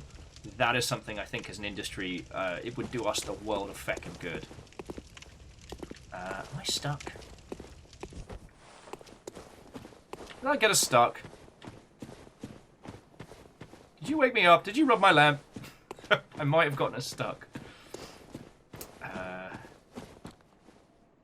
Because I think down there is just only death. I have to use one of our papers. Yeah, we'll just use a paper. I don't trust my skills today. 1,000 years I'll give you. 10,000 years I'll give you such a crick in the neck. Oh, Harmon's just like, you're not stuck. Ah. But no, that's one thing that I would really like to see is more advances in that style of translation. I know this week was a really hard week for a lot of people. I'm going to unlock the flamethrower. It was a hard week for a lot of people on DeviantArt after they announced that every piece on DeviantArt was going to be opted into an AI learning algorithm for AI-generated art, and that artists would have to manually opt out. And I'm like, You bastards. Welcome. What is it? I desire to be more arcanic! Right, and now I can use a flamethrower. Okay, MDH is saying that DeviantArt has actually swapped it so artists have to opt in. That's lovely to hear, but it's that thing of, like, artists don't have enough nonsense to deal with right now. Alright. Farewell, good hunter. Thank you! You're the best! A holy chalice is said to be enshrined in old Yharnam. I know! Old bloke won't give me 2 seconds. But we did pick up a gem. Tempering gem. Physical attack up. Love it!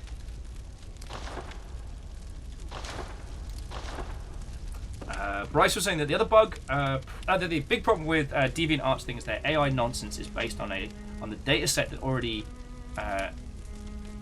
trolled through DeviantArt and the rest of the internet. Oh, okay.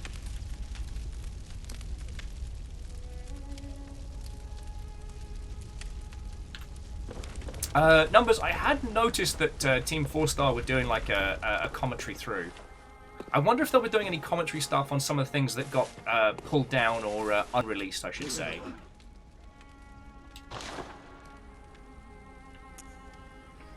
Oh yeah, so the small resonant bell, that's the one that lets us help people. We can get that one later on. Oh.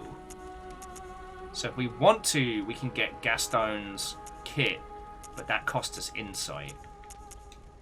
The idea that your insight into the truth of the world is not only an item that you acquire, but a commodity that you can trade, I find fascinating. But by my calculations... Yeah!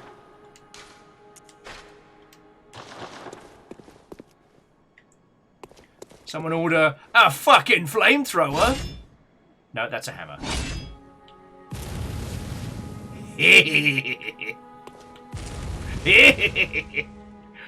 Love it.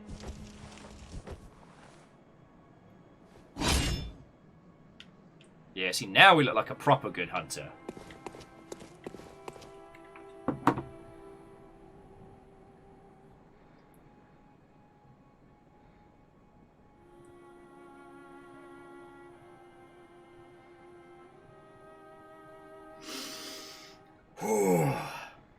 Okay.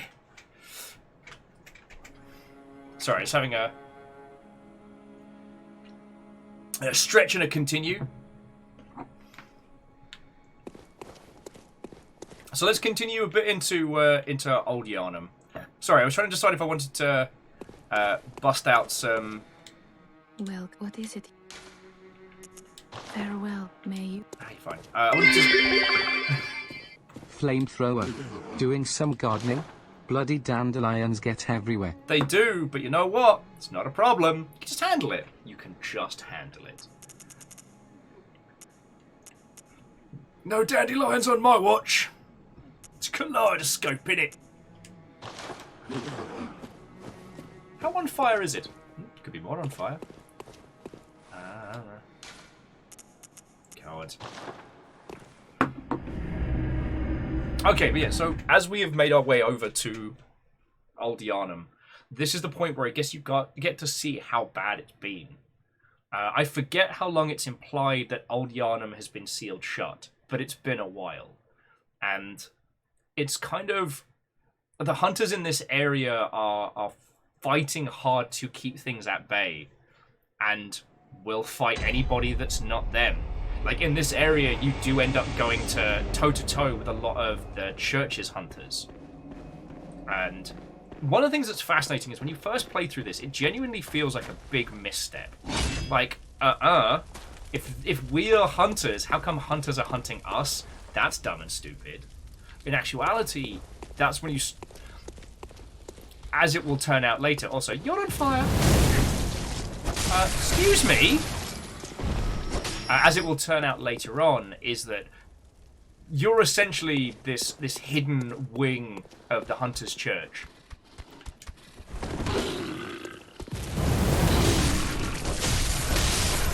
How come you're not afraid of me flamethrower? Now, Colin McCap says, are you aware you can befriend the hunter with the Gatling gun? I am not aware. How would I go about doing that? Because I kicked the shit out of him in my playthrough.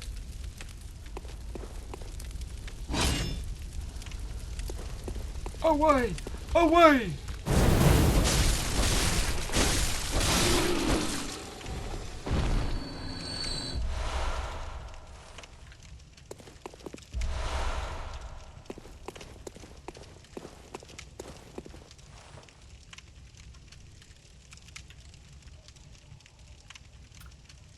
Okay, so you're telling me after the fact that we could go back how to actually make friends with him.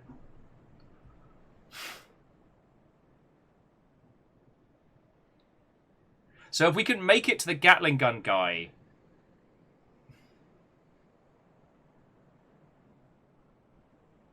Alright, so in order to befriend him, you have to reach him by entering Old Yharnam from the place the bag dudes drop him off at. You need to buy the church emblem thing with 10k echoes. I had no idea about this. Or you could just rush through the place. And you all didn't think to mention that before we set a guy on fire?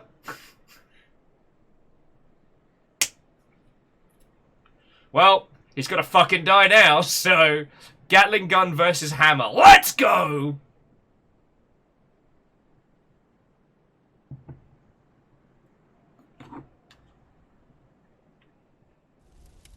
Alright, so it's a new game plus thing. Okay. I mean, that is fascinating that with the tools and equipment that you have and the knowledge you have, that it can change drastically the new game plus experience. As opposed to the Soulsian style where you just kind of unlock extra stuff. Oh mate, I didn't even know you were there, sorry.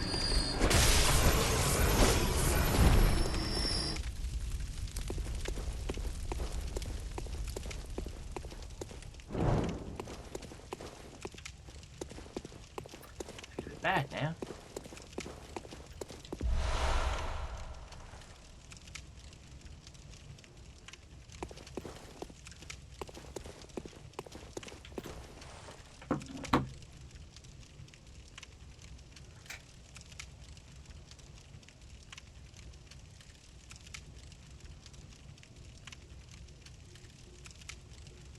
Okay, so Common Cap says, first off, don't kill him when you walk past his tower. Right. You can finish off the area, kill the blood-starved beast. Then you need to make it... then you need to have seen the dark beast Parl. You can use a hunter's mark after entering the arena. Then teleport to the blood-starved arena, run up to him without killing anything, and he'll be up for having a chat. Okay.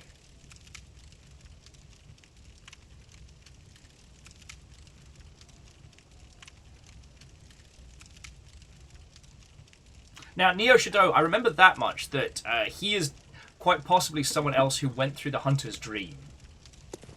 I remember that from first playthroughs.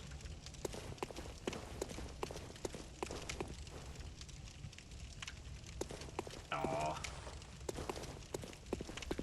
Well, you know what, Wraith? Considering we're a good solid 6 hours, and we're definitely holding at 90 cool kids, maybe I should bring our adventures to a close here, so that I don't end up being boring and boring you all. It also means that we've got old Yharnam to go into next Saturday. And yeah, by the looks of things, I haven't locked us out of having a chat with him. So we can have a natter, and then if we decide to murder him, then we can murder him. Job's a good one.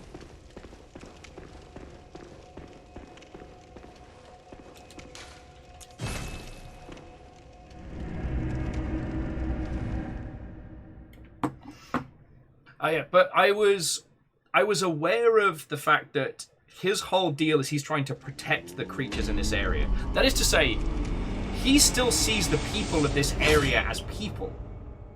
And he's defending them from the hunters of the outside. But I do think that's fascinating.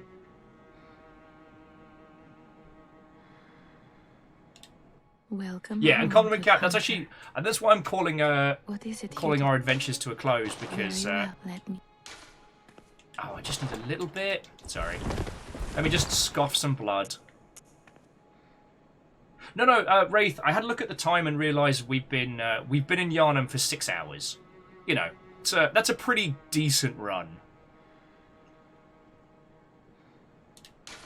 But it does mean I can scoff something. Jolt Jab! Watto and welcome, friend. How are you doing?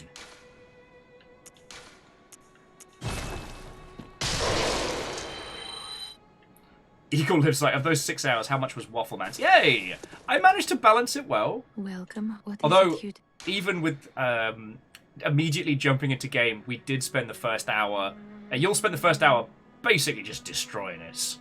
So, you know, only 5 hours of Bloodborne from me. Very well. Let the echo... Let me...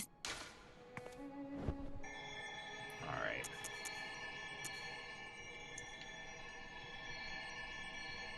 Oh, you can upgrade his strength? I'll get strength to 20. And then we can work on getting the arcane up to 12. And then later on, as we go to the blade, we'll work on bringing up the dex, and we can go from there. Whew.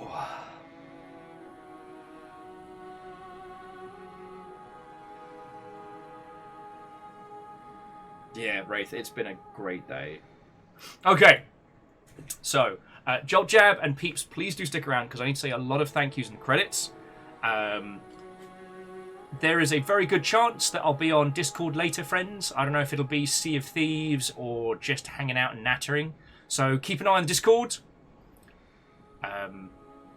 Yeah, and Wraith, I'm not ending the show because you're tapping out. Not to bruise your ego, but yeah, a good 6 hour stream, especially with the Bezos heist, is a solid plan.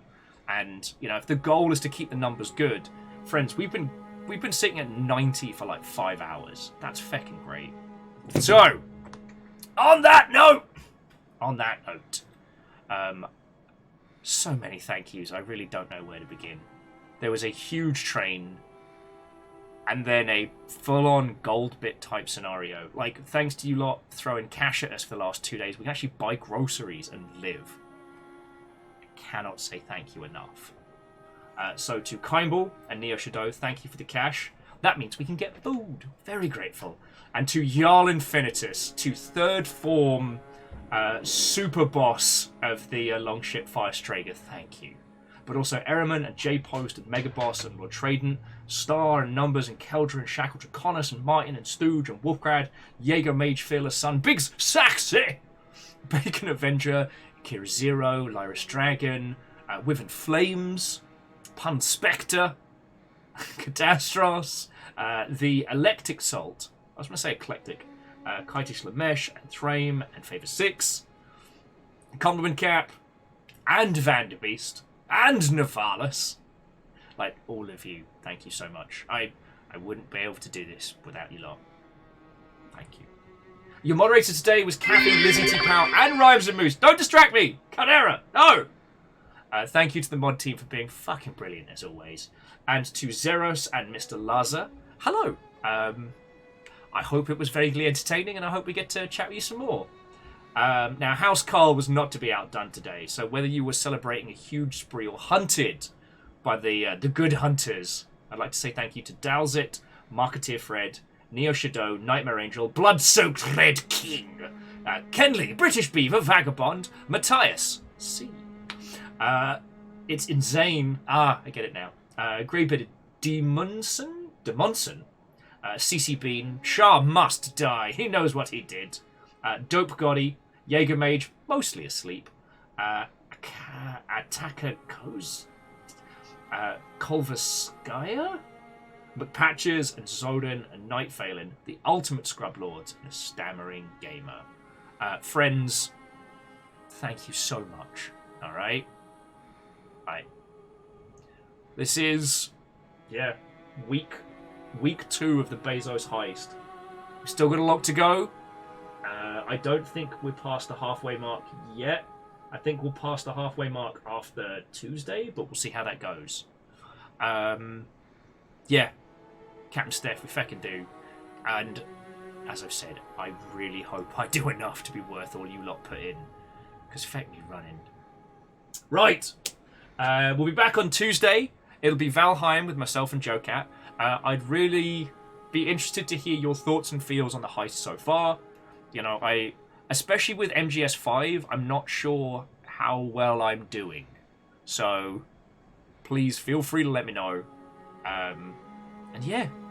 If I see you on the Discord later, then mischief abound.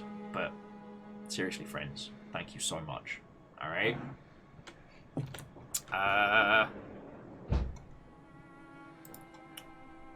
You know what, friends? There's too many great things going on right now.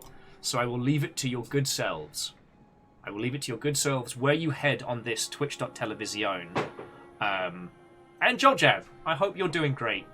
And Joljab, as soon as your game is a thing that we can either wishlist or start paying attention to, you better tell me, alright? I'm waiting in the wings for you. But yeah.